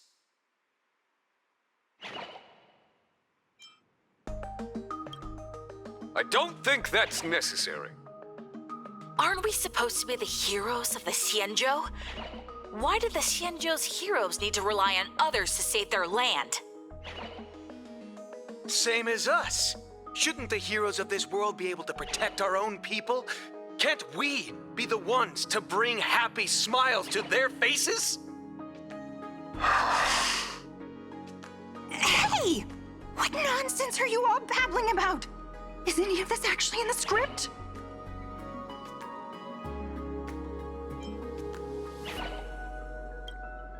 No, quite the opposite. Star Rail Fest is the perfect opportunity! As supplicants stepping into the Phantom Moon Games, the Daybreak Squadron challenges you! You wouldn't back down now, would you, supplicant of the Astral Express? Die happy! This is amazing! The Daybreak Squadron is even better in person! What? This is way too sudden. These people, something's not right about them. I feel like they're way too hyped up. Even characters in action comics don't talk like this. Yeah, in comics, a challenge like this is always a cover for some massive conspiracy. I've gotta fight alongside her. March, you need to have faith in her abilities. Rather than rushing into battle, what you should be doing now is getting in touch with your companions.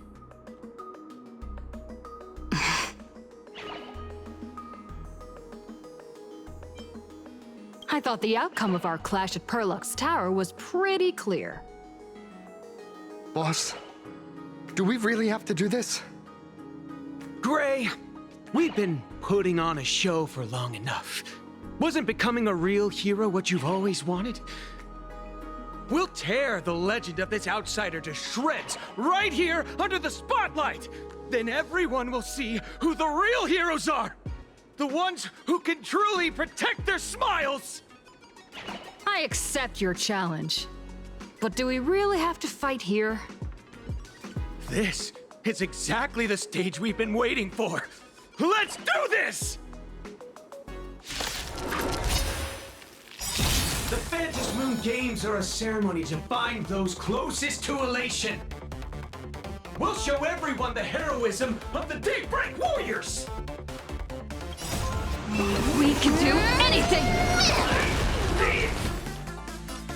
As we've written, Not good! A little honesty would do us good. Countless thus our fates become one.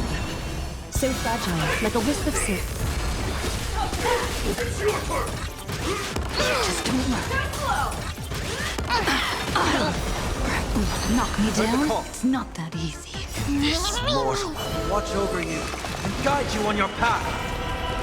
Torment and doubt, farewell. A little honesty would... All lies should be revealed. Our bodies have been transformed, so we'll be just fine. Give me strength! I'm on it. Mimi!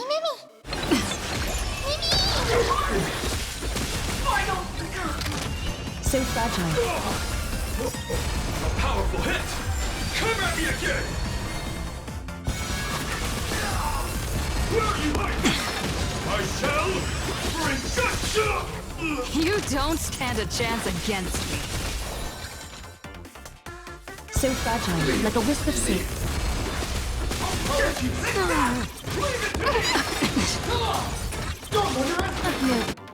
Trust me. We can do anything! All lies should be revealed. Write a new ending! I'll overcome serenity is before me. So fragile, like a wisp of silk. Have you calmed down now? Can we talk? Once a supplicant's challenge begins, it won't stop until one side falls! Don't get it wrong. This is just a prelude to the real showdown, witnessed by the Phantom Moon!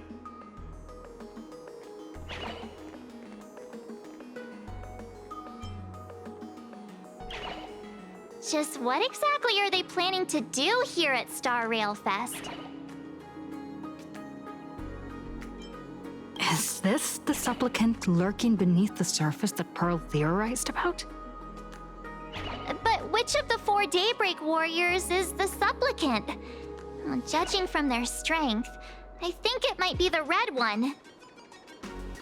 Forget it. We should go check out what's happening outside the exhibition area.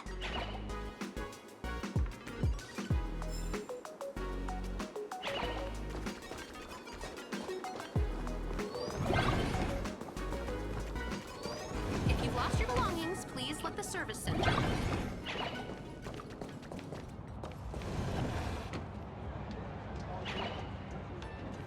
Interrupting a show for no reason. But to be honest, I wasn't dying to watch that High Cloud Squadron Assembles play anyway. So, don't tell me this whole Xianzhou story is also something Blurry made up? Funny. Can't say I'm surprised at all. I wouldn't dare take credit for what I didn't do, since it was in fact General Jing Yuan and Dan Heng who teamed up to defeat Phantilia. As for the High Cloud Quintet, it's been over 700 years since those five made their mark. I know it may sound wild, but Xianzhou folks generally live really long lives. You've read the Fluffy comics, haven't you? Pretty sure they covered all that lore in there. Yeah, immortality. Some see it as a curse. But personally, I don't think the abundance is as terrifying as their reputation suggests.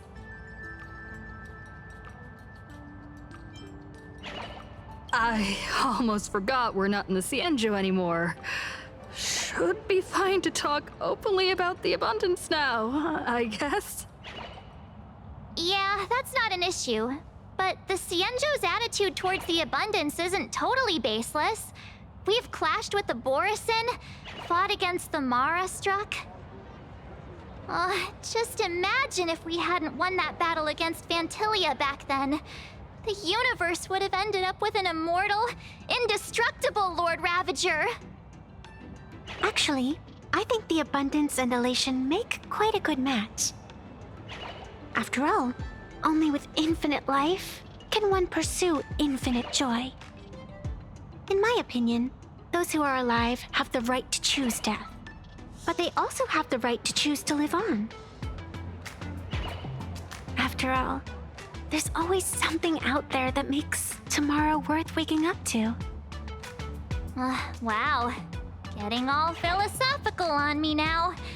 When this kid gets serious like that, I swear you can practically see the wrinkles forming. Since we're talking about waking up, shouldn't we head over to the Penacony exhibition area next? Huh. You want to keep exploring? We need to be a bit more careful now, don't you think?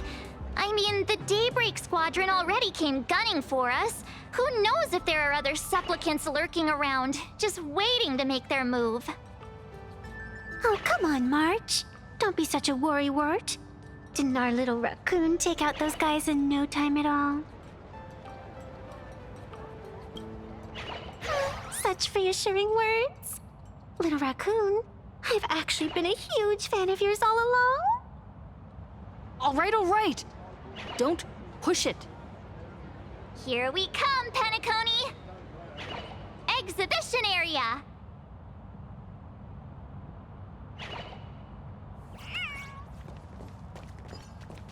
Three, two, one!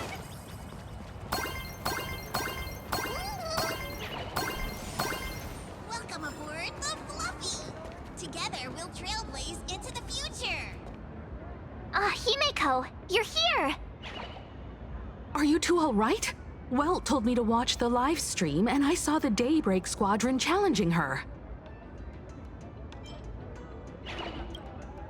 You did well.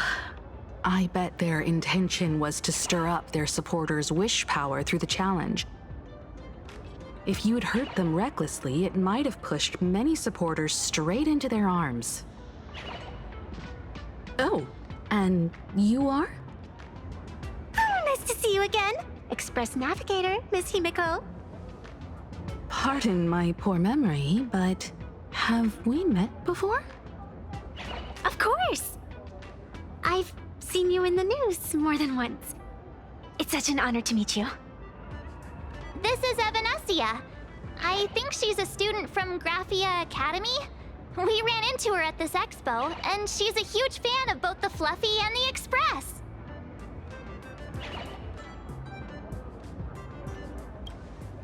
Huh? So that girl you saw in the Phantasmoon courtyard, it was her? Wait a second.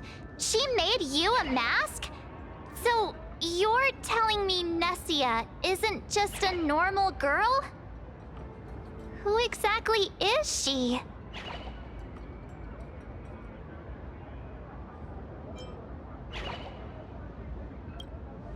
Who exactly are you? Me? I'm no different from you. Just a spectator of the Phantasmoon games. Though I suppose my position is a bit special. I had so much fun tagging along with you two. Who would have thought that the Fluffy had such an interesting backstory? I think it's time to say goodbye for now. Are you leaving, Miss Evanescia? Now that my identity has been exposed, Cinderella's magic is about to wear off. And since this little adventure started on a whim, might as well end it on one too. Little raccoon, you can feel it, can't you? All that attention, all that joy from the exhibition. As you fulfill people's wishes, that power has been flowing straight into your mask. It might spark something beautiful, or plant the seeds of something sinister. Whatever you choose, I just hope you won't become a boring character. I'm rambling again, aren't I? Well then, before I go, let me break this awkward moment with a riddle. Do you know why flowers are so beautiful?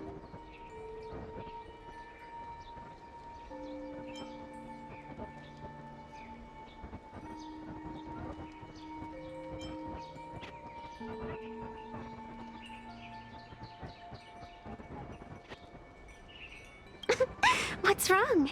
Can a pretty girl have her own special effects? I know you're never serious about anything, so I guess I'll just have to answer my own question. Because flowers are always so fleeting. Ah. You left your own special effects behind. She's gone. Unexpected people and unexpected things always make an appearance in the Phantasmoon games. Although, Miss Evanescia claims to be just a spectator. As someone who can create masks and allow others to become supplicants, there's no way she's just some ordinary girl. I just don't know what to make of everything happening to you.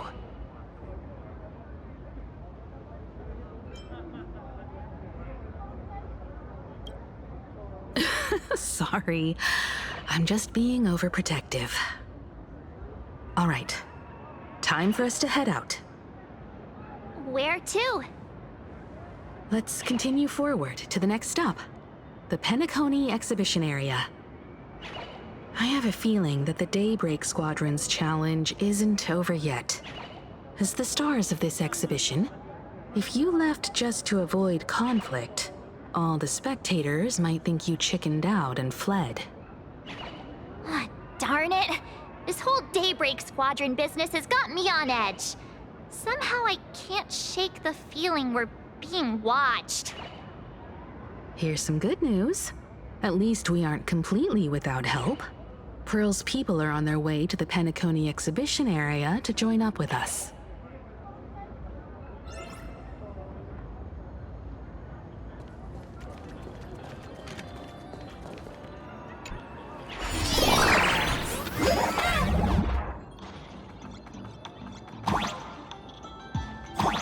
Welcome aboard, passengers! The Fluffy Shuttle Express is about to depart!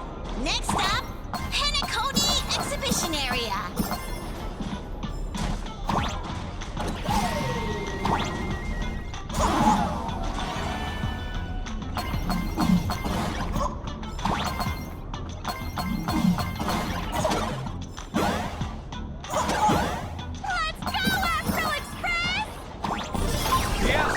Express? Just another IPC lapdog. For Planar Arcadia! Let's go, Daybreak Squadron!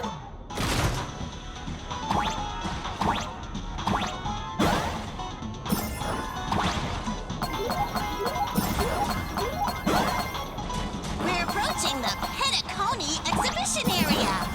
Please remain seated and hold on tight.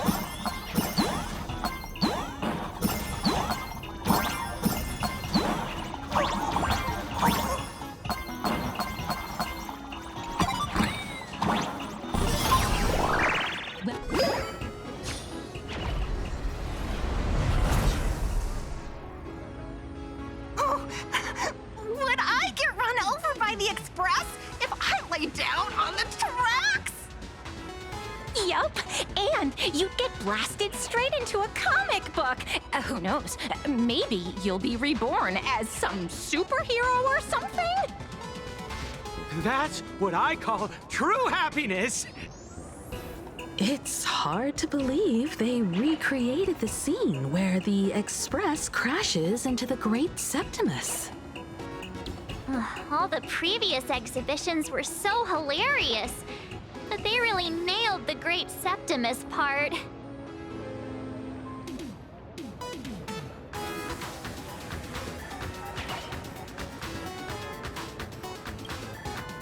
That's just mean. So where's the person Pearl sent? Huh? Who's calling? Yoo-hoo! How you doing, gray hair?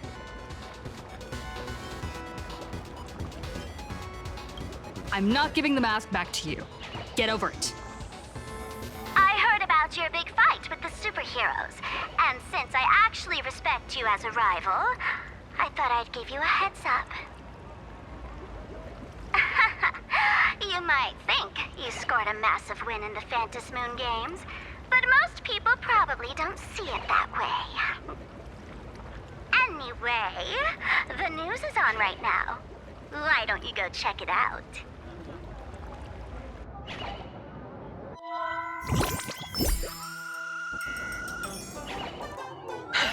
Just moments ago, an extremely violent incident broke out at the ongoing Star Railfest exhibition venue. The Astral Express supplicant Trailblazer brazenly launched a brutal attack on the beloved local heroes, the Daybreak Squadron. The scene descended into total chaos. Oh my! This is terrifying! Didn't this nameless just defeat Sparksy and save Grappy Academy? Was that victory still not enough? Could she, like the defeated Sparksy, now be a threat to everyone's safety? How chilling! In the video footage from the scene, the Trailblazer claimed her act was to demonstrate the so-called trailblazing spirit of the Astral Express to this world. You don't stand a chance against me. Is this what she calls the Trailblaze? Using brute force and violence to strike down the guardians of this Arcadia and trample over our own heroes? Was it a sudden violent outburst? Or was this the moment her true heartless nature finally came to light? Full Wish TV will continue to follow this shocking incident. Stay tuned and don't go away. It's all over the internet now.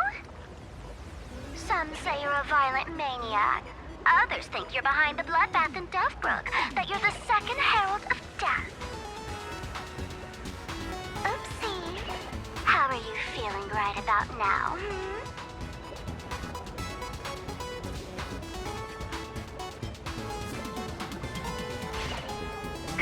Of course, someone's definitely pulling strings behind the scenes and stirring up drama. As a top streamer in this field, Sparksicle can spot these tricks from a mile away. Oh, right. Didn't you also do a TV news interview? Yoo-hoo! You bet! Here, let me send you the interview video. I won't go any further, but since you managed to defeat Miss Sparkle... No, I mean Miss Sparksy, I don't want to see you embarrass yourself in front of those clowns. Good luck. See you around! Hi, Trailblazer. Sorry to bother you. We're with Full Wish TV. It's our lucky day running into you here. Do you have a moment? Keep it brief. I've got plans later. First question. Seeing as Plain Arcadia was the starting point of the Express's new voyage, how would you describe your impressions of this place? Plain Arcadia. Everyone's chasing the latest trends. Looking for fun. Interesting! Throughout the history of the Phantasmoon games, it's been extremely rare to have such a renowned cosmic figure as yourself participating. As the Astral Express's supplicant, what kind of changes do you hope to bring to this world in these games? Show everyone the strength of the Trailblaze to change this world. That's an impressive answer. Speaking of which, after joining the games, you immediately went to defeat Miss Sparksy, who represented the Masked Fools. What are your thoughts on potentially facing native supplicants in the future? The other native supplicants? Way too dangerous. I'd rather defeat them through violence. Speaking of local supplicants, we've noticed that Star Rail Fest is Perlux Corp's way of rolling out the red carpet for the Express. There are rumors that the IPC is also sponsoring the Express. So, I have to ask, are you representing the Express or the IPC in these games? At the end of the day, this is a festival for the IPC's interests. Madame Pearl and Perlux extended such a warm invitation. I'm not one of the guests. I'm the master of this place. Wait, what? This is totally a malicious edit to frame her! How shameless.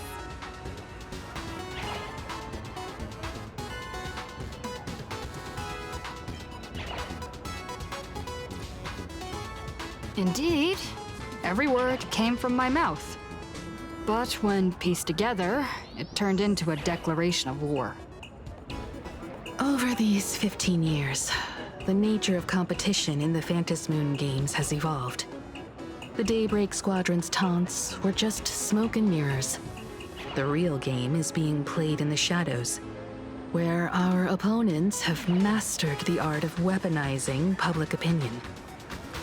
Come to think of it, it's only natural. After all, the true stars of the games were never the supplicants on stage, but rather the audience, whose gazes they command. Indeed. The audience is all fired up, waiting to see you work your magic, kid. But you know what? I bet what they really want to see, deep down, is the Daybreak Squadron taking the Astral Express down a peg or two.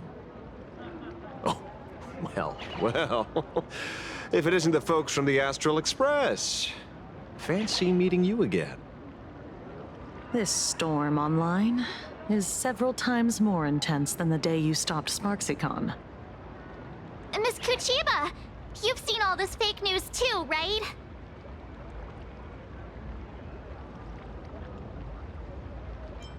Pearl assigned us to investigate the Sinwish Syndicate massacre. But every suspicious thread we followed led us from the Research Society of Happy Smiles straight to the Daybreak Squadron. And then there's the one pulling the strings behind the scenes. Full Wish. Full Wish? Oh, you know that name. Now this is getting interesting. She was my junior at school. 15 years ago. She was also the only student who survived at Graphia Academy. The good news is, your junior is living better than anyone else. She owns TV stations, charity organizations, has a huge business empire, and wields both wealth and power. Oh, as for the bad news, she's probably plotting something for the Phantasmoon games. And I mean the worst kind of something. My gut tells me that the Sinwish Syndicate massacre, well, that's probably on her tab too. Madame Pearl sent Mr. Ashvale to ensure everyone's safety. Of course, I understand that with the Nameless's skills, there's no real need for extra protection. But Madame Pearl didn't want to take any chances. Long story short, feel free to use me as muscle. No need to be shy about it. So, are we still heading to the top of Pom-Pom Tower? We should keep moving forward. If my guess is right, the Daybreak Squadron will launch their second attack there.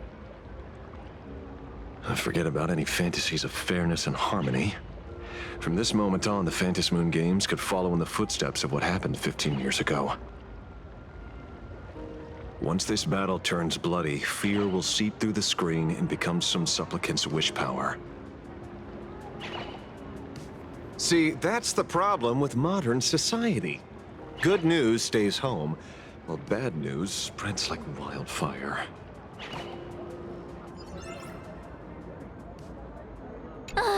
Daybreak Squadron. I thought they were fans of the Express too, but in the blink of an eye, we somehow became enemies. They might not be the real enemy here.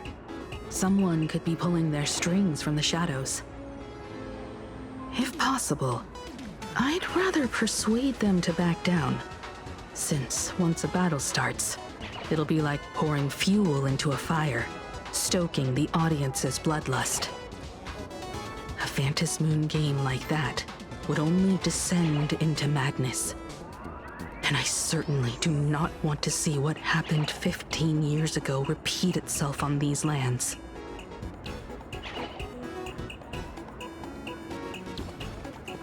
Ooh, I know about this exhibition area, thanks to the comic Miss March gave me. Wouldn't have pegged you for a comic book reader. I flipped through it on my way to pay respects to Costide. Even though that volume's story was pretty random, all over the place, it was quite interesting. A group of furry animals took over the Soul Glad soda factory to wake up the other animals in Penacony.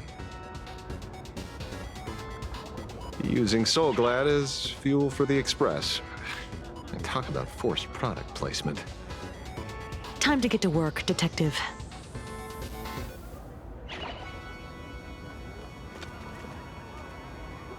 To move forward, we'll need to fuel up the Shuttle Express first.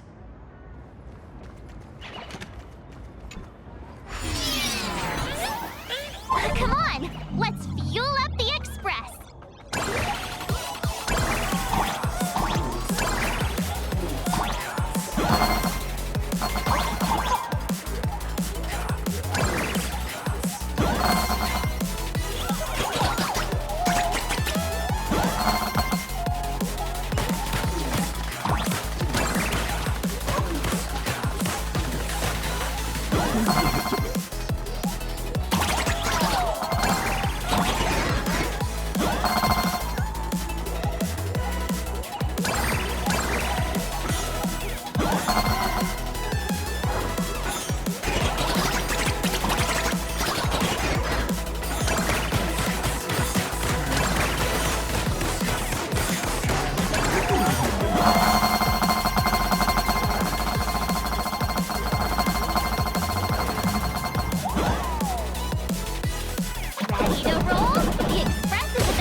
Quick, stay back! It'd be terrible if you got caught in the crossfire.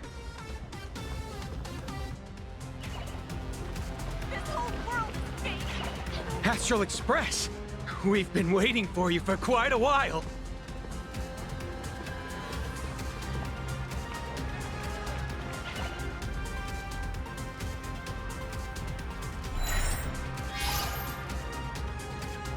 The Astral Express.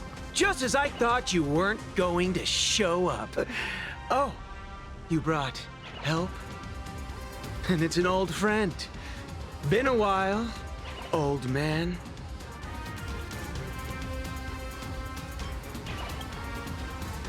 Don't be so paranoid. People who have lived in Dovebrook share a special connection. Since you're treating me as an old friend, I don't want to act like some high and mighty adult telling you what you should and shouldn't do. I'll only tell you this. What you're doing right now has already crossed a dangerous line. Whatever orders Full Wish gave you, there's still time to turn back if you stop now. Wilhelm, Tiana, Lucius, and you, Magnus. After my heartfelt warning, do you still insist on taking Full Wish's side? They're my partners. Listen up, old man. Supplicants' challenges during the Phantom Moon Games have no restrictions. That means you have no right to stop us. Like the Herald of Death. Oh. We're not the Herald of Death. And we're definitely not here for bloodshed this time. We will prove to the people that we are true heroes who can protect their happiness! The Astral Express. These visitors from beyond the sky claim they saved the cosmos from a Lord Ravager. But who knows what the truth really is? This so-called saving the cosmos might just be another scheme of the IPC. Just like us back then. Putting on a show on TV, desperately trying to comfort the kids in front of the screen. Tell those children. Tell my past self that when the Herald of Death comes, there will be heroes who put themselves between everyone else and a threat. Captain. But where were the nameless of the Astral Express when we children needed protection 15 years ago?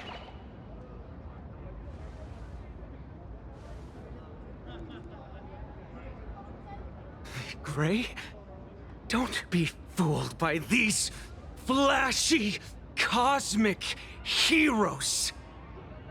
The Astral Express doesn't care about our happiness at all. They come and go like all tourists. No, they're even more heartless than tourists. Because they're here to trample on the elation ceremony and steal the Arcadian people's attention! They replaced our fantasies of heroes with their own image. All to satisfy their vanity called the Trailblazing Spirit. Tell me, have you ever, even for a moment, felt what it's like to tremble on blood-soaked ground at dusk?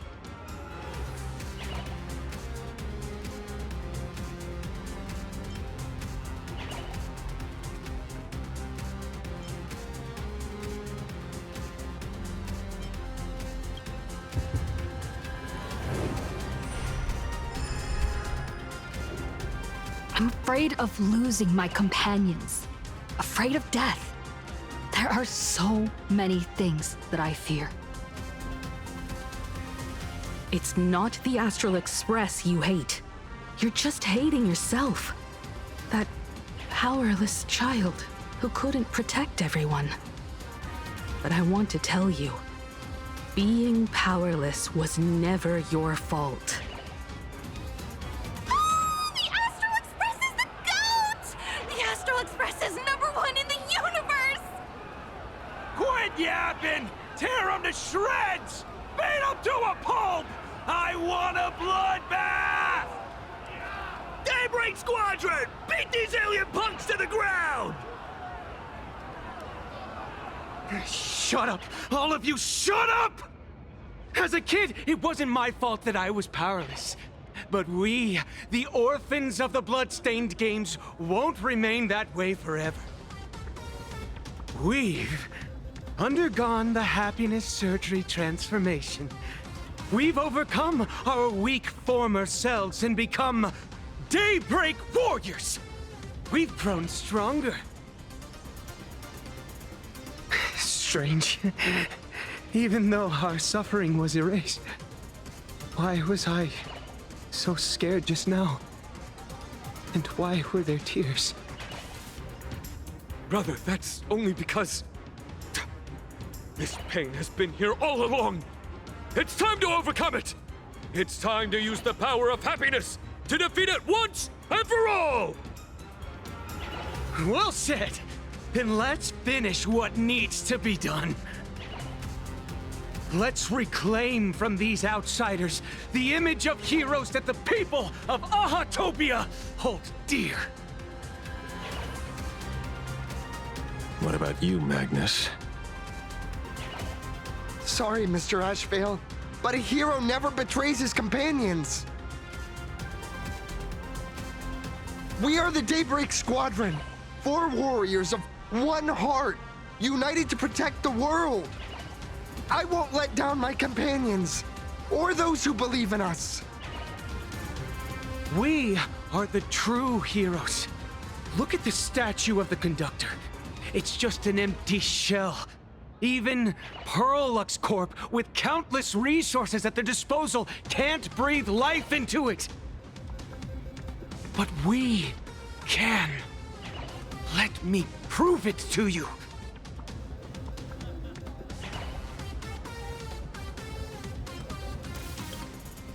Stop them! Don't let them drag the Astral Express's name through the mud! I shall provide the wish power to awaken it. I shall become its skeleton and allow it to stand! I shall turn into the fuel that drives it forward! I shall become the core that makes the engine sing the song of eternal joy! Happy! So happy! Happiness! The Express is about to warp happily! Cleanup initiated! Eliminate! Everyone will be happy!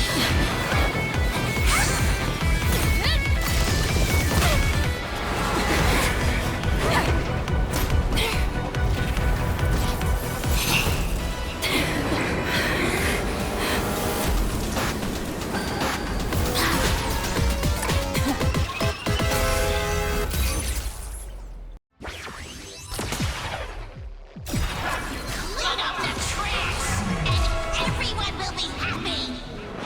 The unclean and the unhappy! Sweep it all away!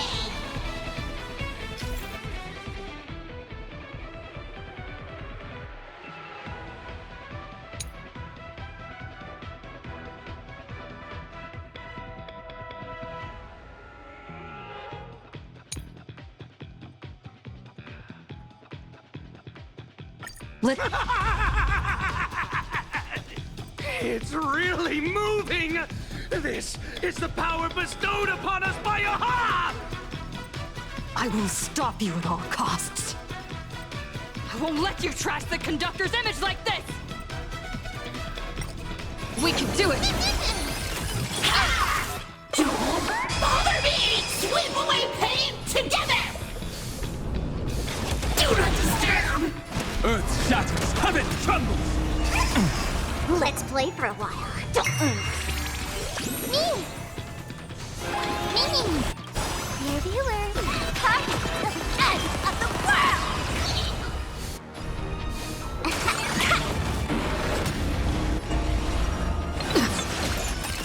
Ha! Deep cleaning mode activated! Insufficient cleaning power! Do not disturb! Did you hear that? Aha is beckoning us! We don't have to be afraid anymore! Let smile spread! Let laughter be eternal!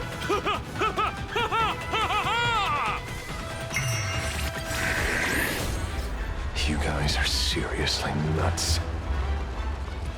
Soaring above the lands, this is permanent!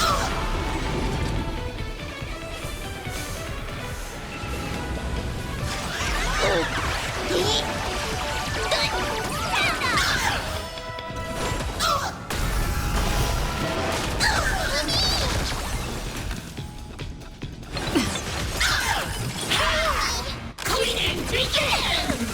Sweep away pain together!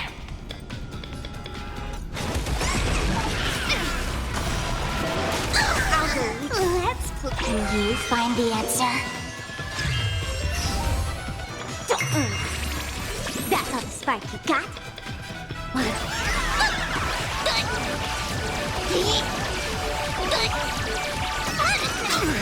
The Astral Express is nothing but the IPC's lapdog! No worries. We've already dealt with one of them. Won't mind handling a few more. What did you say? Do not disturb! Targeted clear mode! Deep cleaning mode activated! Do not disturb! Trust me. We can do anything!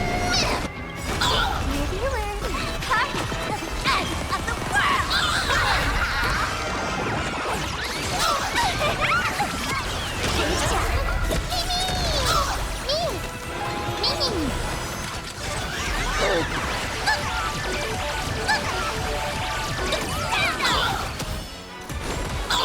Cleaning begins!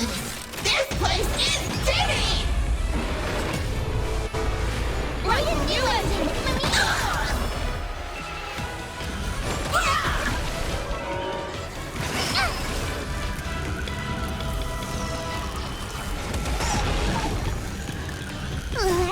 Can you find the answer?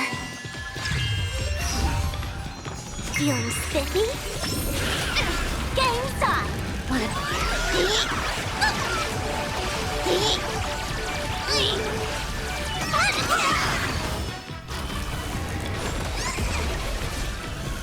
Earth shatters, heaven trembles! We promise to protect the Arcadia! Filth! Pain! So much!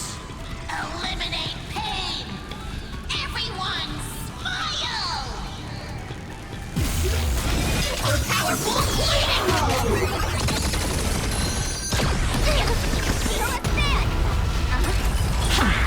I'll endure. Sweep away pain together! Trust me. We can do anything!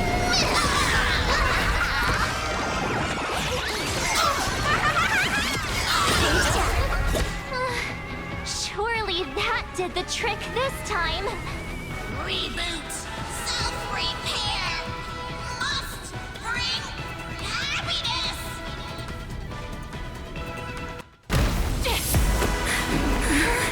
With everyone, we'll be happy!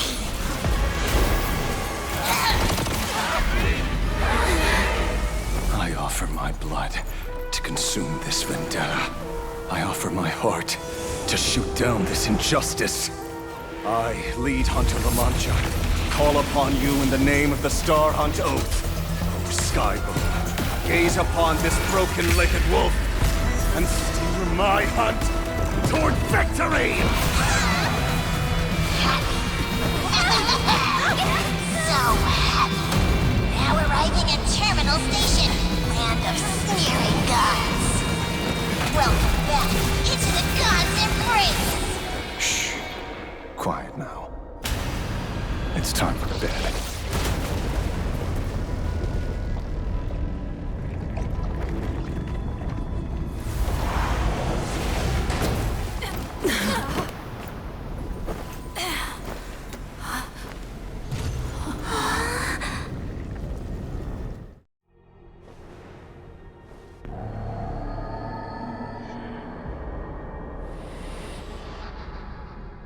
Are we still alive?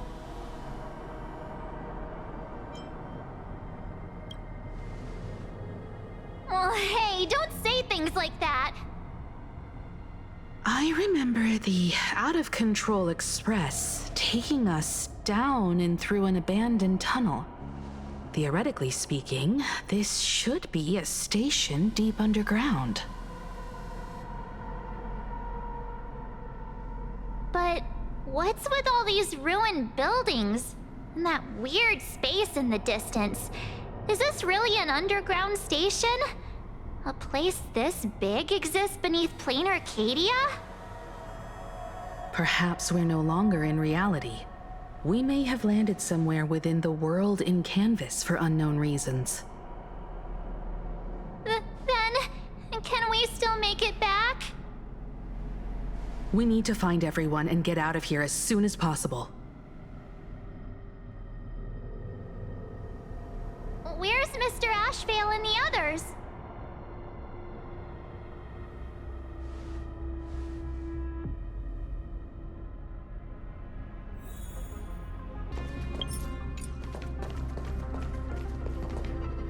We've been reborn. See? I knew we weren't like those Sinwish Syndicate trash. You're right, Red. We're heroes. We are justice. We are the undying happiness. If you are justice, then forgive me for playing the necessary evil. Everyone, please! This has to stop! If this goes on, you'll all... Just smile. Embrace the everlasting bliss and true happiness. I beg you, please, listen to me. It's not too late. We can still go back to the Department of Aberration Defense with Miss Kuchiba and explain everything. It's no use. They are just creatures that can only react to joy now. All shall be blessed with happiness. All shall live forever. So smile and laugh. And let our laughter infect all of plain Arcadia. My senior, Mr. Ashvale, I'm begging you. Please tell them that it's not too late.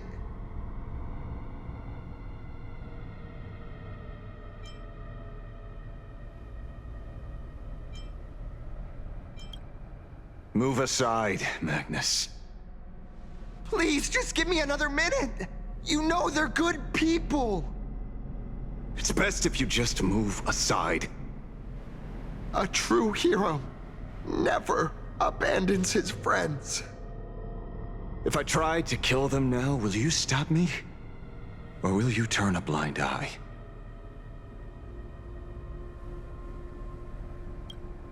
I get where you're coming from, but they've made their choices, and so have I.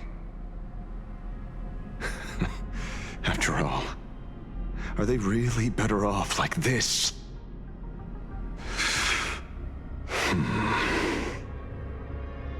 Tribute of life unto death, and the debt paid in blood.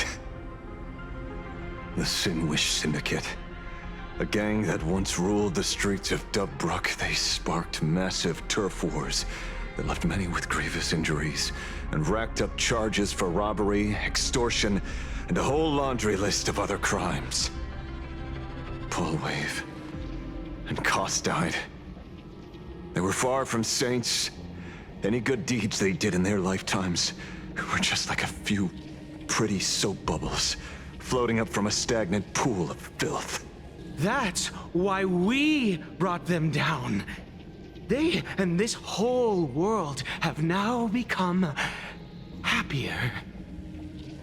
Yes, they may have had sins to atone for, but that doesn't justify your murdering them as if they were just toys.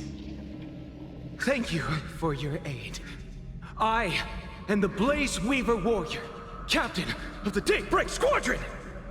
May I... Hey, where are you going? Play? We're not playing. Everyone's just laughing along happily. Mr. Detective, do you know about the Galaxy Rangers? I heard they are a group of righteous heroes roaming the universe. In that sense, are we the city's rangers? Ah! Mr. Asheville! Could you do us a favor?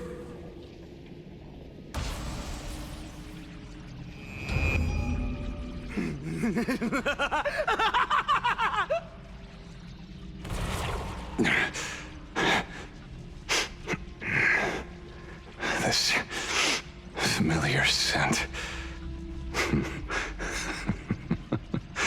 Ah, I see. What have you done? Remember what happened today, Magnus.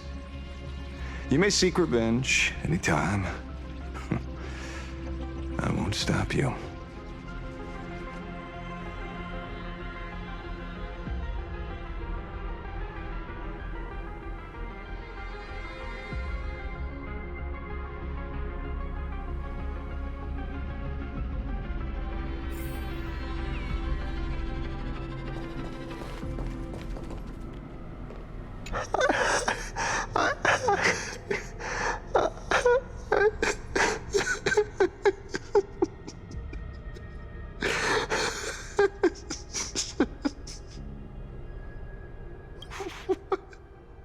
What have we done?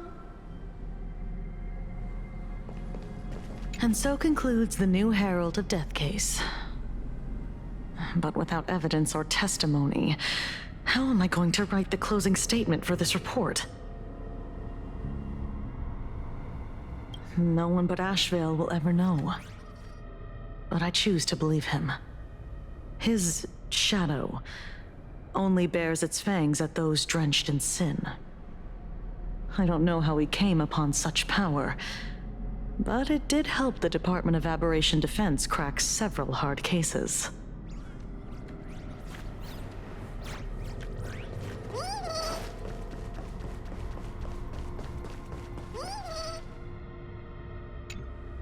Glad to see that you're all made of tough stuff. I was just fretting over failing my chaperone duties. La Mancha, leader of the Galaxy Rangers. I've heard about you, but only in legends past. Then you're well informed, Nameless. I'd expected the name to be long forgotten by now. So much for turning over a new leaf.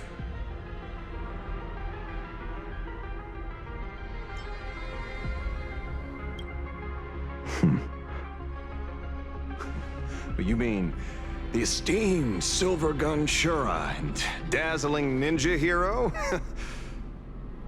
Of course not. I retired a long time ago. Out of the Rangers I know who are still alive, one sees me as a traitor. The other is prey. And just so we're clear, I want you all to forget the name you just heard. Right here and now, in this world called Plain Arcadia, I am just Detective Asheville. Instead of obsessing over my identity, or pitying the 3 dead criminals, I advise you to work on a way out of this place first. I've long heard rumors about unsavory things hidden deep beneath the Arcadia. It's strange how the people here can sleep so soundly. The train broadcast called this place the Land of Sneering Gods. I don't think I've ever seen this station on a map. Are we going to be trapped here forever? Mr. Asheville, despite being at such a bizarre location, you've been oddly confident and unconcerned over your safety since the very beginning. Do you truly know nothing about this place? I'm afraid that's classified information. Besides, well, I'm simply doing what any professional private investigator would do. Trust my employer. It's time to show us the trinket Pearl gave you, kid.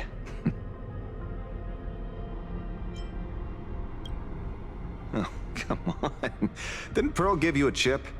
We're in good hands, as long as she can track your location with that thing. A tracking device. Again. Akavilli. Akavilli.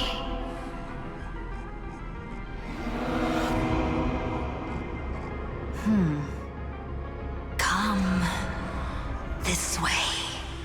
Come slowly. Yes. At the end of this path. Come. I beckon you. There's someone calling for me from someplace deeper.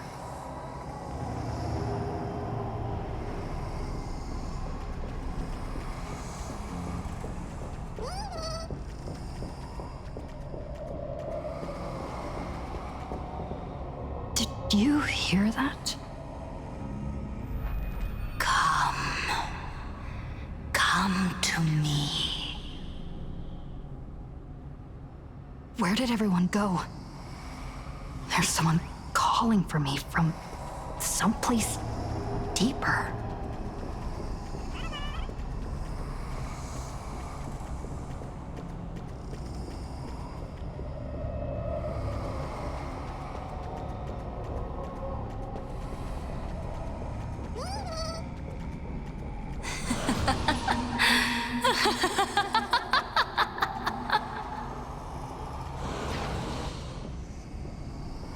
Over here.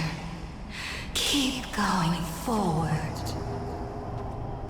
Come. Come here. This way. Akavilli. Come. Embrace this wondrous world. Come to my side. You want to go further, deeper, become one with me.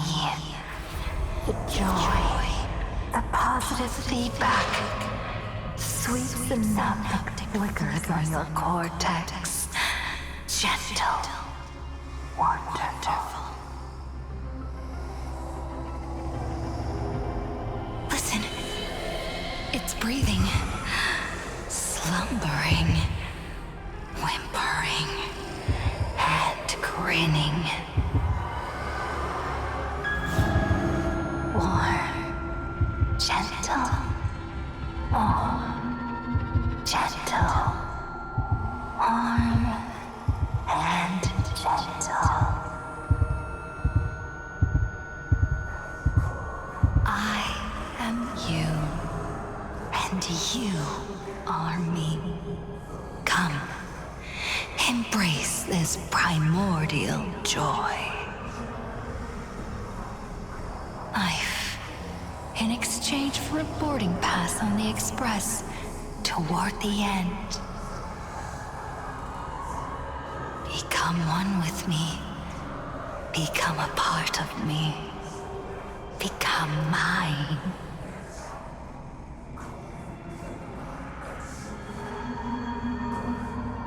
Let's go deeper. I want to go over there.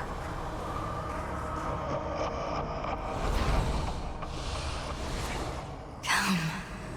Come, come, come. Just like that. Step forward.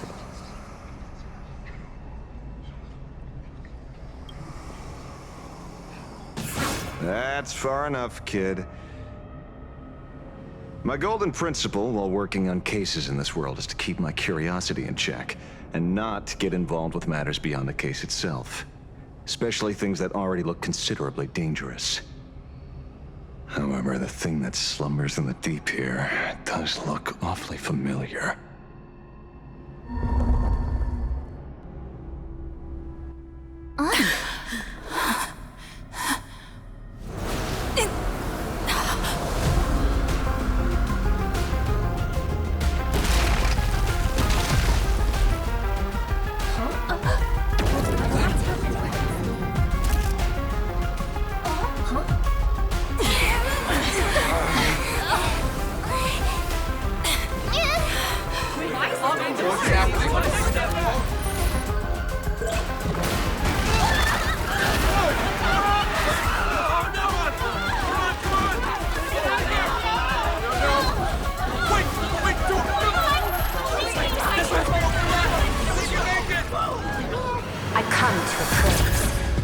come to analyze. I come to render. I weave the cosmos into brocade, breathe soul into painted stones. Let the jewels of heaven rise as they will. All for the Amber Lord.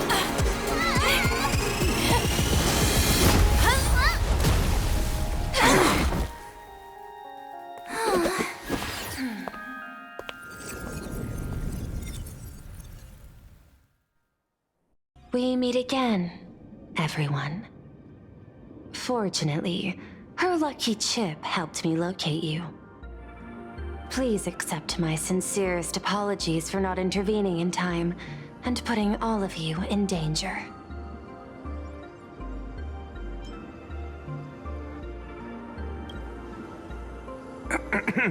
Actually, she put one in my pocket too, but I auctioned it online as a souvenir. Thank goodness you kept yours. Otherwise, we'd be done for. Madame Pearl, where exactly were we just now? The place where you fell is called the Torn Scroll. It is a space that peeled from the scroll painting during Plain Arcadia's return to reality. These splintered spaces continuously rip at both reality and the world in canvas. The Department of Aberration Defense originally thought this kind of phenomenon had stabilized, but based on observation, during your encounter with the Daybreak Squadron, there was a sudden spike of disturbances from the Torn Scroll. Unfortunately, the cause, unclear. Therefore, I had to use the power of the Cornerstone to analyze the space, then mend the fissure with Imagenesis in order to bring you out. The Department of Aberration Defense has initiated emergency protocols to reassure the public and handle the aftermath. However, I wasn't able to directly observe your situation after you'd fallen into the Torn Scroll. Would you be so kind as to share what happened there? We can close the new Herald of Death case. My shadow has devoured the guilty three and tasted their sins. They were responsible for the Sinwish Syndicate massacre. Of that, I'm certain. Was Full Wish the mastermind? I couldn't find any solid proof of it, but it hardly matters now that the culprits have been executed. Worry not. Based on the intel provided by you and Miss Kuchiba, I have deduced the following. As a survivor of the tragedy of the Blood-Stained Games, Full Wish founded the Research Society of Happy Smiles charity organization. The organization has since been providing an unapproved medical treatment named happiness surgery to its members, which neutralizes their physiological capacity to feel pain. The procedure drew many more followers as a result. And the Daybreak Squadron, members of the Smile Society, imitated the Herald of Death's modus operandi for their crimes, and challenged the Astral Express during the exhibition. From the aforementioned facts, the predicted probability of Full Wish being the mastermind is 92%. If I may, Madame Pearl. Management in Plain Arcadia should be dictated by the chain of evidence rather than extrapolated probability. I understand. I will observe the human laws and customs. In any case, we have achieved our goal through Star Rail Fest, luring the supplicant with ill intent out of hiding.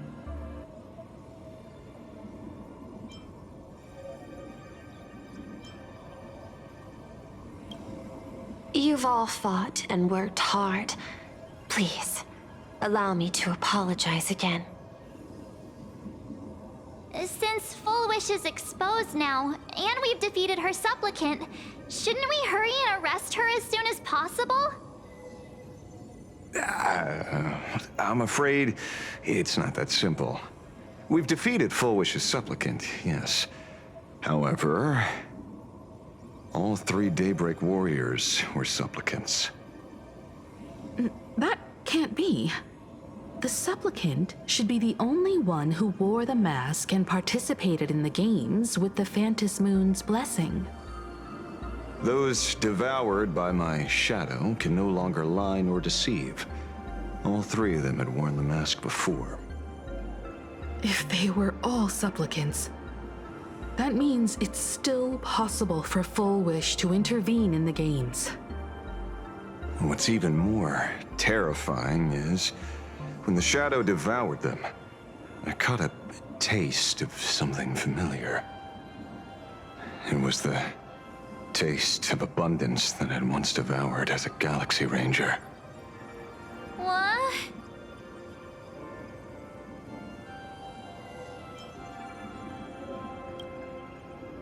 That's something that happened a long, long time ago. Living in seclusion dulls one's senses. I should have realized it earlier. Darn it. There is no point in beating yourself up over it. Therefore, the conclusion must be corrected. The Research Society's happiness surgery is a medical technology related to the abundance, and not simply about relieving pain. Assessing the risk involved in this procedure... unable to extrapolate. General Yao Guang told us that she foresaw a great calamity upon Plain Arcadia. According to her divinations, Blade, the Stellaron hunter, could be its catalyst. So that's why she asked me for the authority to extradite Blade. Regardless, none of us had anticipated this. Plain Arcadia's calamity had already taken root, long before the arrival of the Stellaron hunter.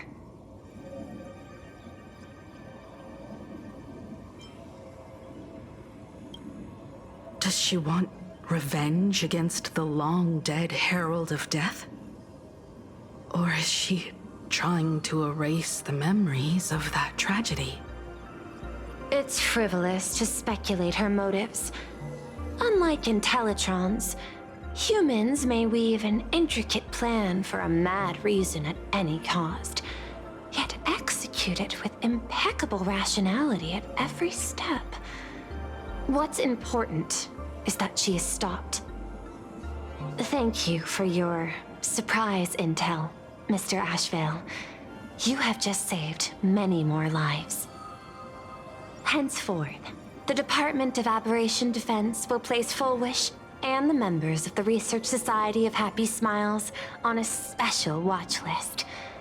Given Full Wish's control over media outlets, I recommend closer monitoring of her dissemination channels. Understood. We will also implement pre-disaster measures at the calamity level standard per the Safety Response Protocol against aberrant threats. Full Wish is not working alone. For normal people to be able to get an abundance transformation, that implies far more sinister supporters behind the scenes. These are enemies not to be easily contended with. Therefore, as the administrator, I beseech you all, please, lend your aid and help Plain Arcadia through this crisis. This has escalated beyond mere rivalry for the Ionic game. Full Wish's conspiracy has crossed the line. This situation's 100 times more dire than the Herald of Death incident 15 years ago.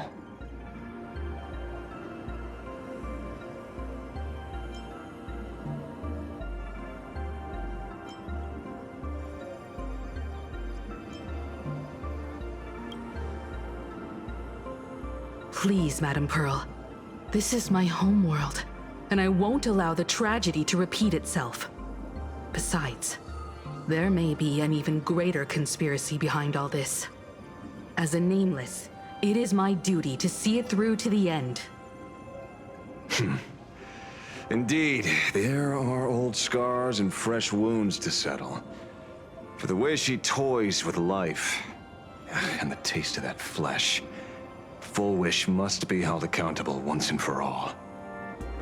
You have my eternal gratitude. I won't forget this bond from our shared trials.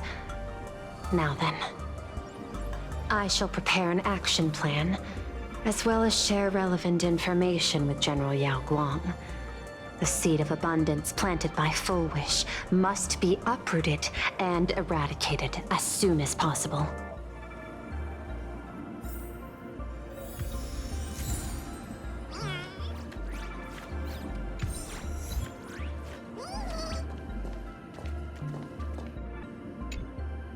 So it's true.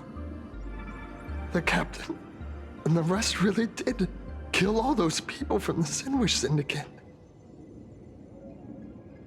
And this Full Wish is also plotting something terrible. This is absurd. It's been 15 years since my life turned into a montage of nightmarish amalgams. And it's still going.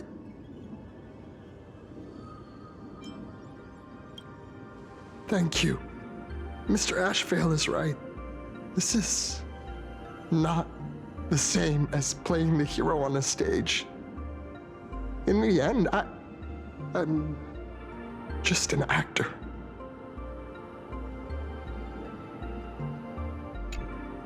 Oh, leaving now. We're counting on you, hero of the Express.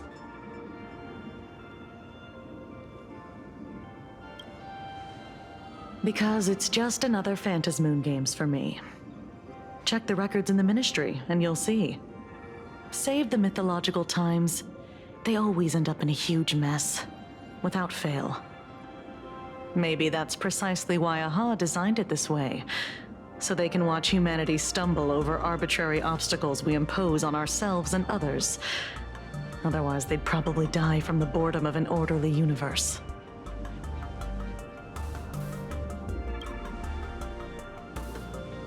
Maybe interrogate him for a few days.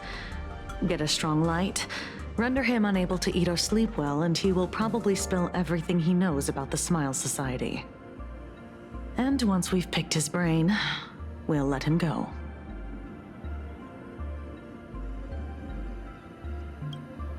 It's almost time. I should get back to work too.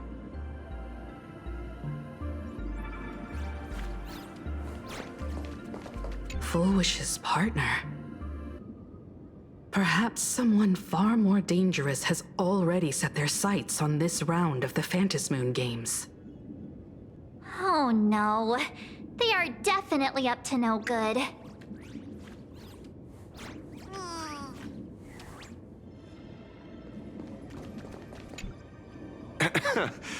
Terribly sorry, Nameless. It was your exhibition and your enemies. And there I was, stealing your spotlight. Curious. I wonder how much wish power my appearance this time accumulates for the mask.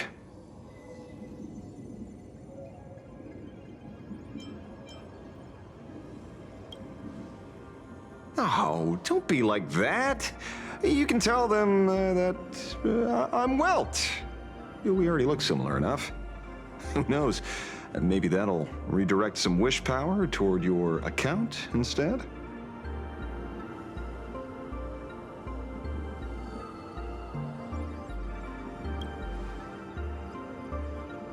We fought side by side in the past, and well, I know a few faces.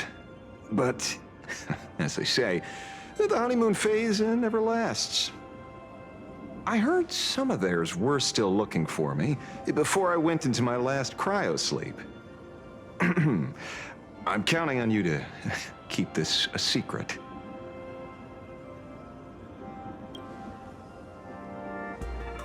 Some people want the head on my shoulders, while others want the shadow in my arm. I'm old, and I just want some peace and quiet. That's all there is to it.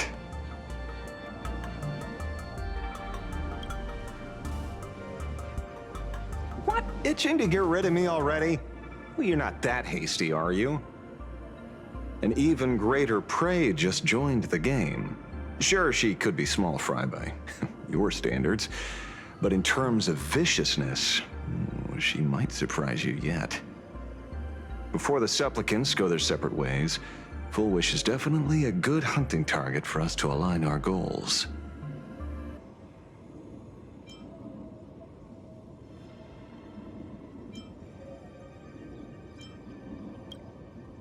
Such confidence.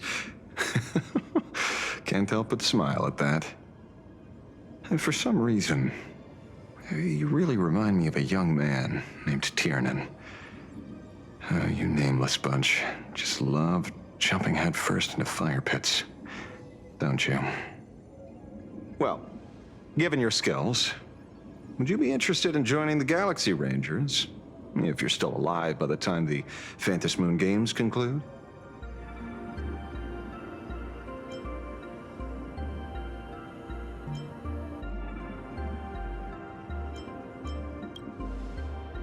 Good answer. I apologize for my presumptuousness. After all, becoming a ranger comes with loss, suffering, and vengeance.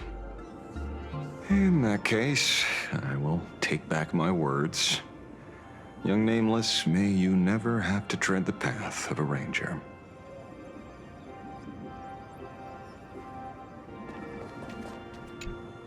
Is there something else I can help you with?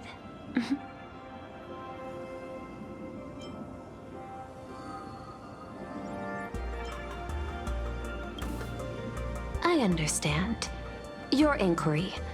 How did they manage to operate with so many years unnoticed?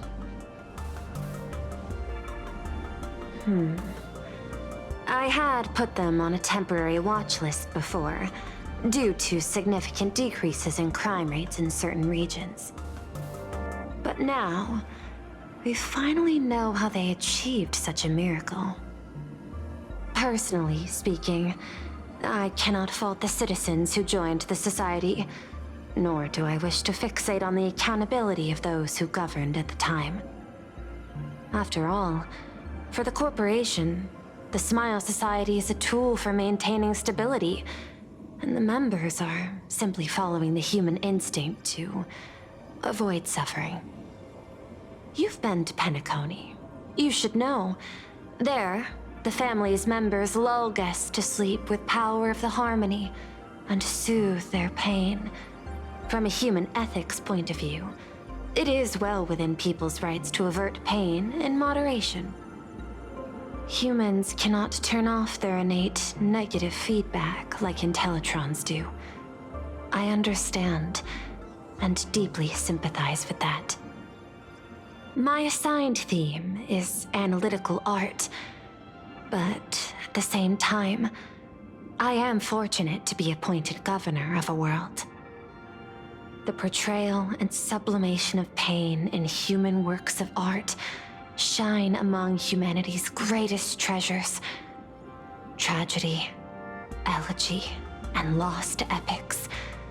Their soul-stirring power springs from a profound understanding of this negative feedback. This so-called happiness surgery does more than just obliterate people's perception of pain.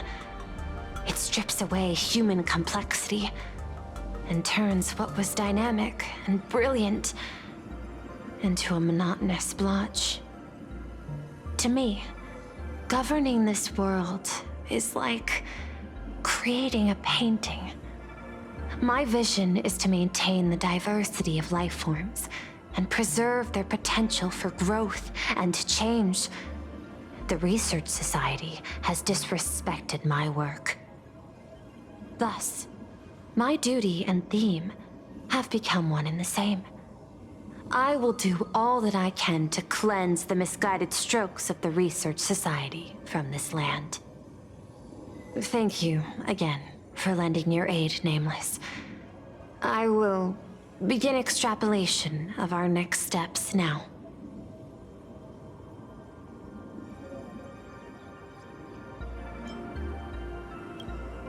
I hope you all get some proper rest before moving out again.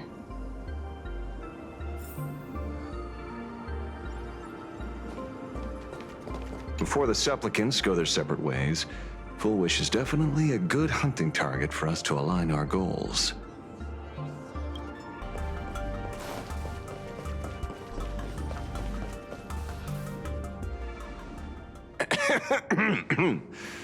You know, I'm not here to be an ornament. Assessment. You have something to ask me, Mr. Ashvale. Well, lately, I've been on an extremely lucky streak. Be it Full Wish or Magnus, the leads practically gained sentience and came to me one by one. Luck is also an important part of one's toolkit. Wouldn't you agree? I'm beginning to think you're the one behind it all. You tasked me to investigate the Society and protect the Astral Express, which all led to me unleashing my shadow on those people. Just so you can confirm your hypothesis. You had everything planned out since the beginning, hadn't you? If I answer yes, would it wound your ego? Perhaps. Yes. I paved the way for your investigation, leading you straight to the suspects. Through you, I confirmed my suspicions about the Research Society. However, the question of abundance transformation remains a thorny issue for me. Fortunately, there's a ranger who specializes in confronting such abominations, having lived in long seclusion within plain Arcadia. But you know, the shadow sealed inside my arm can be very dangerous. Simply removing the nail can cause it to stir and resonate with the fragment and fissure. Had I not kept it under control at that time, the fight would have ended with all of us buried in that bottomless abyss. Is that part of your plans too, Pearl? Humans fear the worst, but to the Intellitrons, such fears are merely irrational deterrents. Wasn't the mask of elation I gave you enough to pin down the shadow? That gift you found through the guidance of the Express Navigator, Star Seer, I see. That very shadow that devoured the Swarm and Lord Ravager Zulo 10 amber eras ago. That very shadow that devoured Shuhu, the Emanator of Abundance, hundreds of years ago. You won the bet. You sure know a lot about this. Please, allow me to correct you. My ethical parameters prohibit engagement in probabilistic gambits. Accordingly, I operate by acquiring sufficient information to ensure zero margin for error. Then again, you are the species that brought art into existence as a form of expression. That seed of creation exists even in the most ignorant of humans' minds. And for that, I love and admire you. Whether you believe it or not, I will honor our initial agreement, Mr. La Mancha. At the moment of victory in the Phantasmoon Games, I will free you from all sufferings and fulfill your wish. To let a Galaxy Ranger die peacefully in his bed.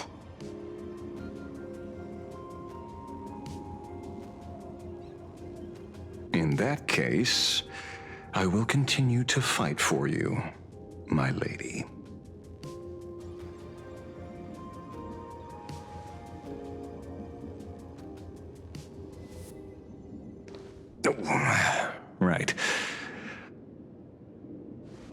You mentioned several times wanting to replicate the works of Graphia. I don't know much about art. But I was considering that, despite the lack of artistic quality in your strokes when sealing those fissures today, to the people of this world, your creation is just as important as the works of Graphia. Not a single innocent soul was lost on this day because of your protection. Looking back to the ancestral painter of the Cinderth Age, do you truly think she cared about the artistic value of each stroke when she created world and canvas?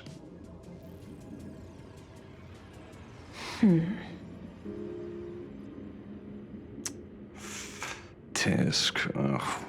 But what do I know? These aren't just crude observations from an amateur, so pay them no mind. I'll be on my way.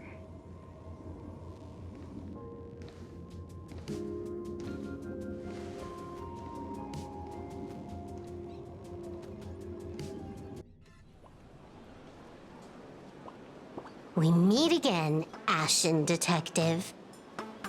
It's hard to believe that I came back for you, especially after learning that you wanted to sell me out to Pearl.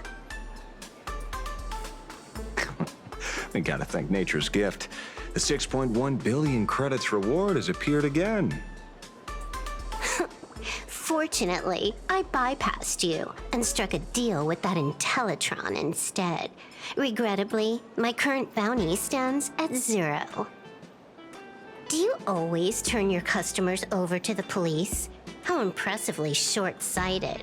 No wonder your clientele is so small. Speaking of short-sightedness, no one rivals the Stellaron Hunters, aka Destiny's slaves, isn't it? You are all fated to march toward the finality, and nothing can stop you. On the contrary, there are many paths for us, as long as that person can see. In other words, he can't see the trajectory of your destiny in this world during this mission? Take a guess. I've heard about what befell Euphorius. The war among the Eons is now inevitable. Whether it's the IPC or the Express, they are fighting for an uncertain future. And in the world where the elation is the center of attention, there will eventually be more than one Eon interfering. Even a Destiny slave would not be able to see the path ahead. Keep guessing. We're getting pretty close. Enough of your games. I'd say it's not too late to rename the planet Adlevin. It's still too early to despair, old man. I came prepared, but I could use a helping hand. 30 million credits. Pay or die. Come on, give your friend a discount, will ya? Say 0 credits? I ain't your friend. I meant him.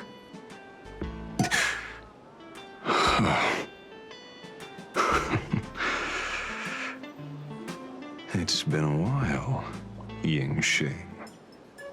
It's been too long, Mr. La Mancha.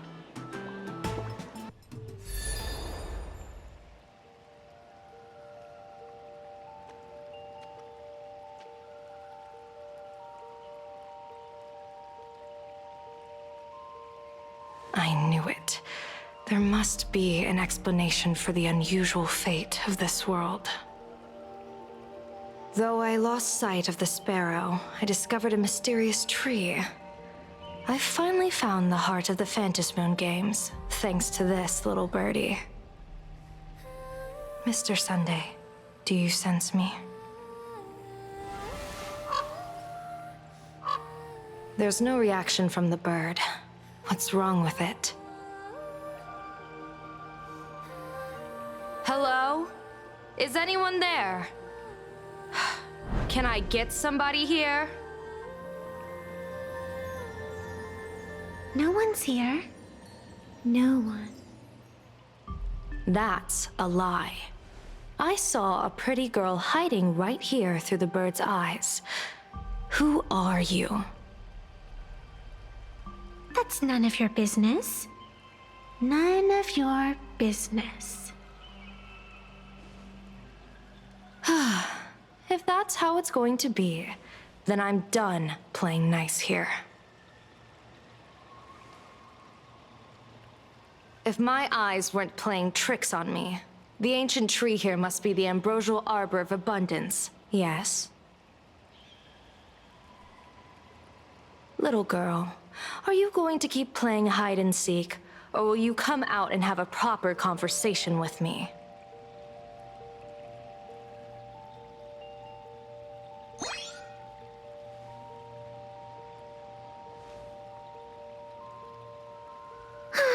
The Department of Aberration Defense often comes here to record game progress. And now my movements have been exposed to complete outsiders. I suppose it's time to leave. You sound unpleasant to talk to, but since you have eyes keen enough to tell what I am at a glance, I'll have a short chat with you. I will answer 3 questions, so ask away. Once you have your answers, I'm going to show you the door.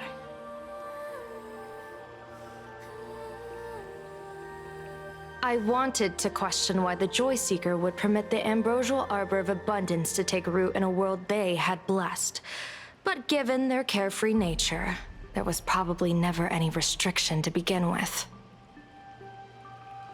On my second question, are you a Fey-kind native to Ahatopia, or are you one of the long-life species shaped by the ambrosial arbor? Aren't you good at divination? Can you help me take a look whether the slip on my head says wheel or woe?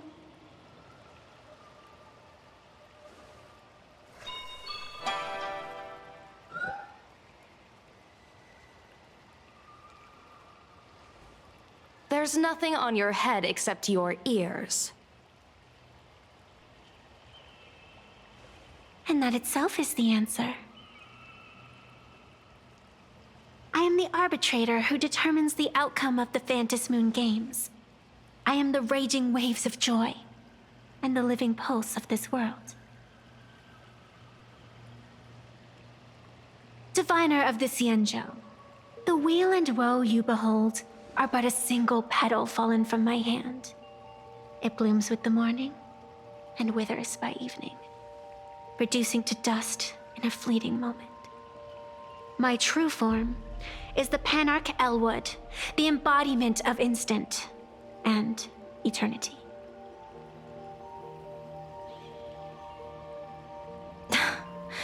Interesting. Took you quite some time to come up with those words, huh? The one who created me did say most people wouldn't believe me. Turns out they were right. I believe you. I feel the same way. For many do not trust the words of a diviner.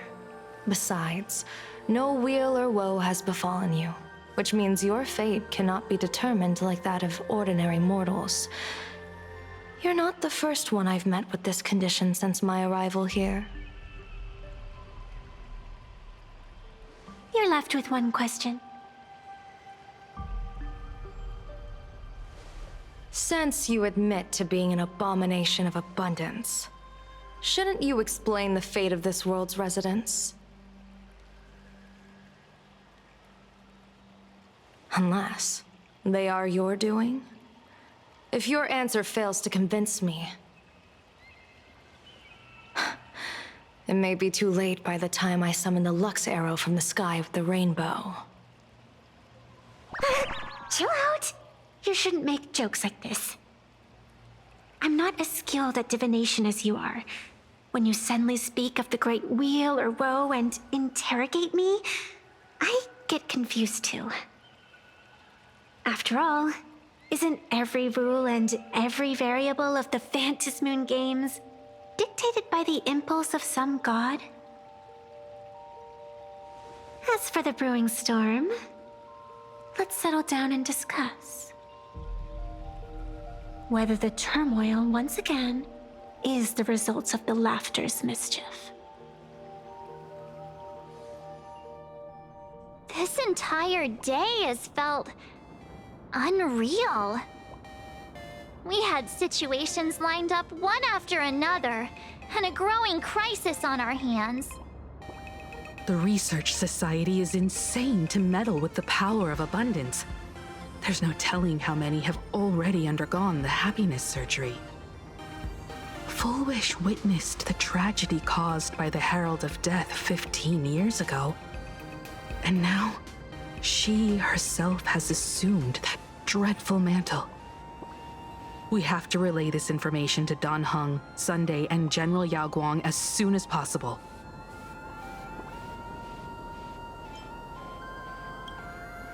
Full Wish is definitely aware of the enemies she's facing. That is why we must win an audience with Aha. At the very least, we need to stop Full Wish from winning the game. Yeah. The thought of the Research Society of Happy Smiles going through with their plan gives me the chills. It's been a long day, and all of you must be very tired. Take this chance to get some proper rest. I'll go meet Weld back on the Express. March? What about you? The best way to recharge is to waste time. So, I'm staying outside for some fresh air. Sounds good. I was thinking of heading to the streets for a walk.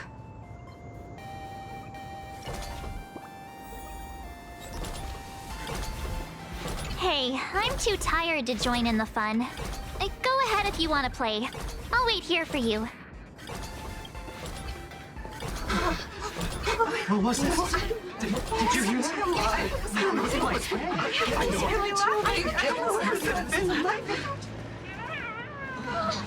Wait a minute. This can't be.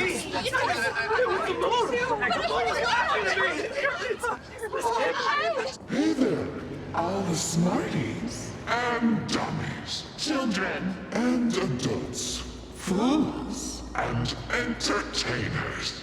Can you all hear me?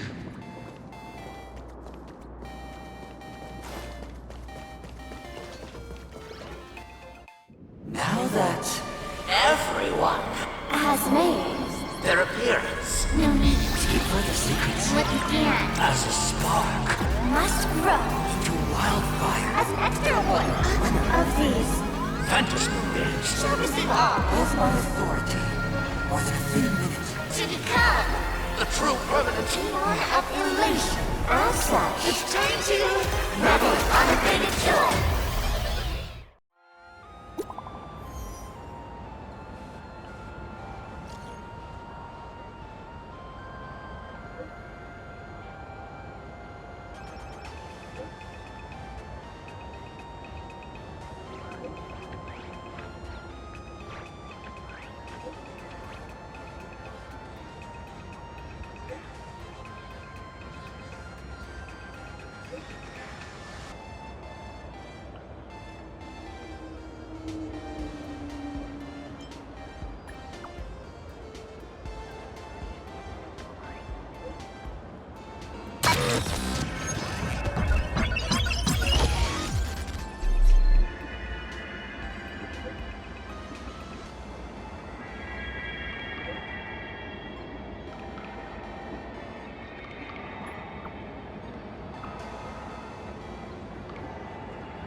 Hmm?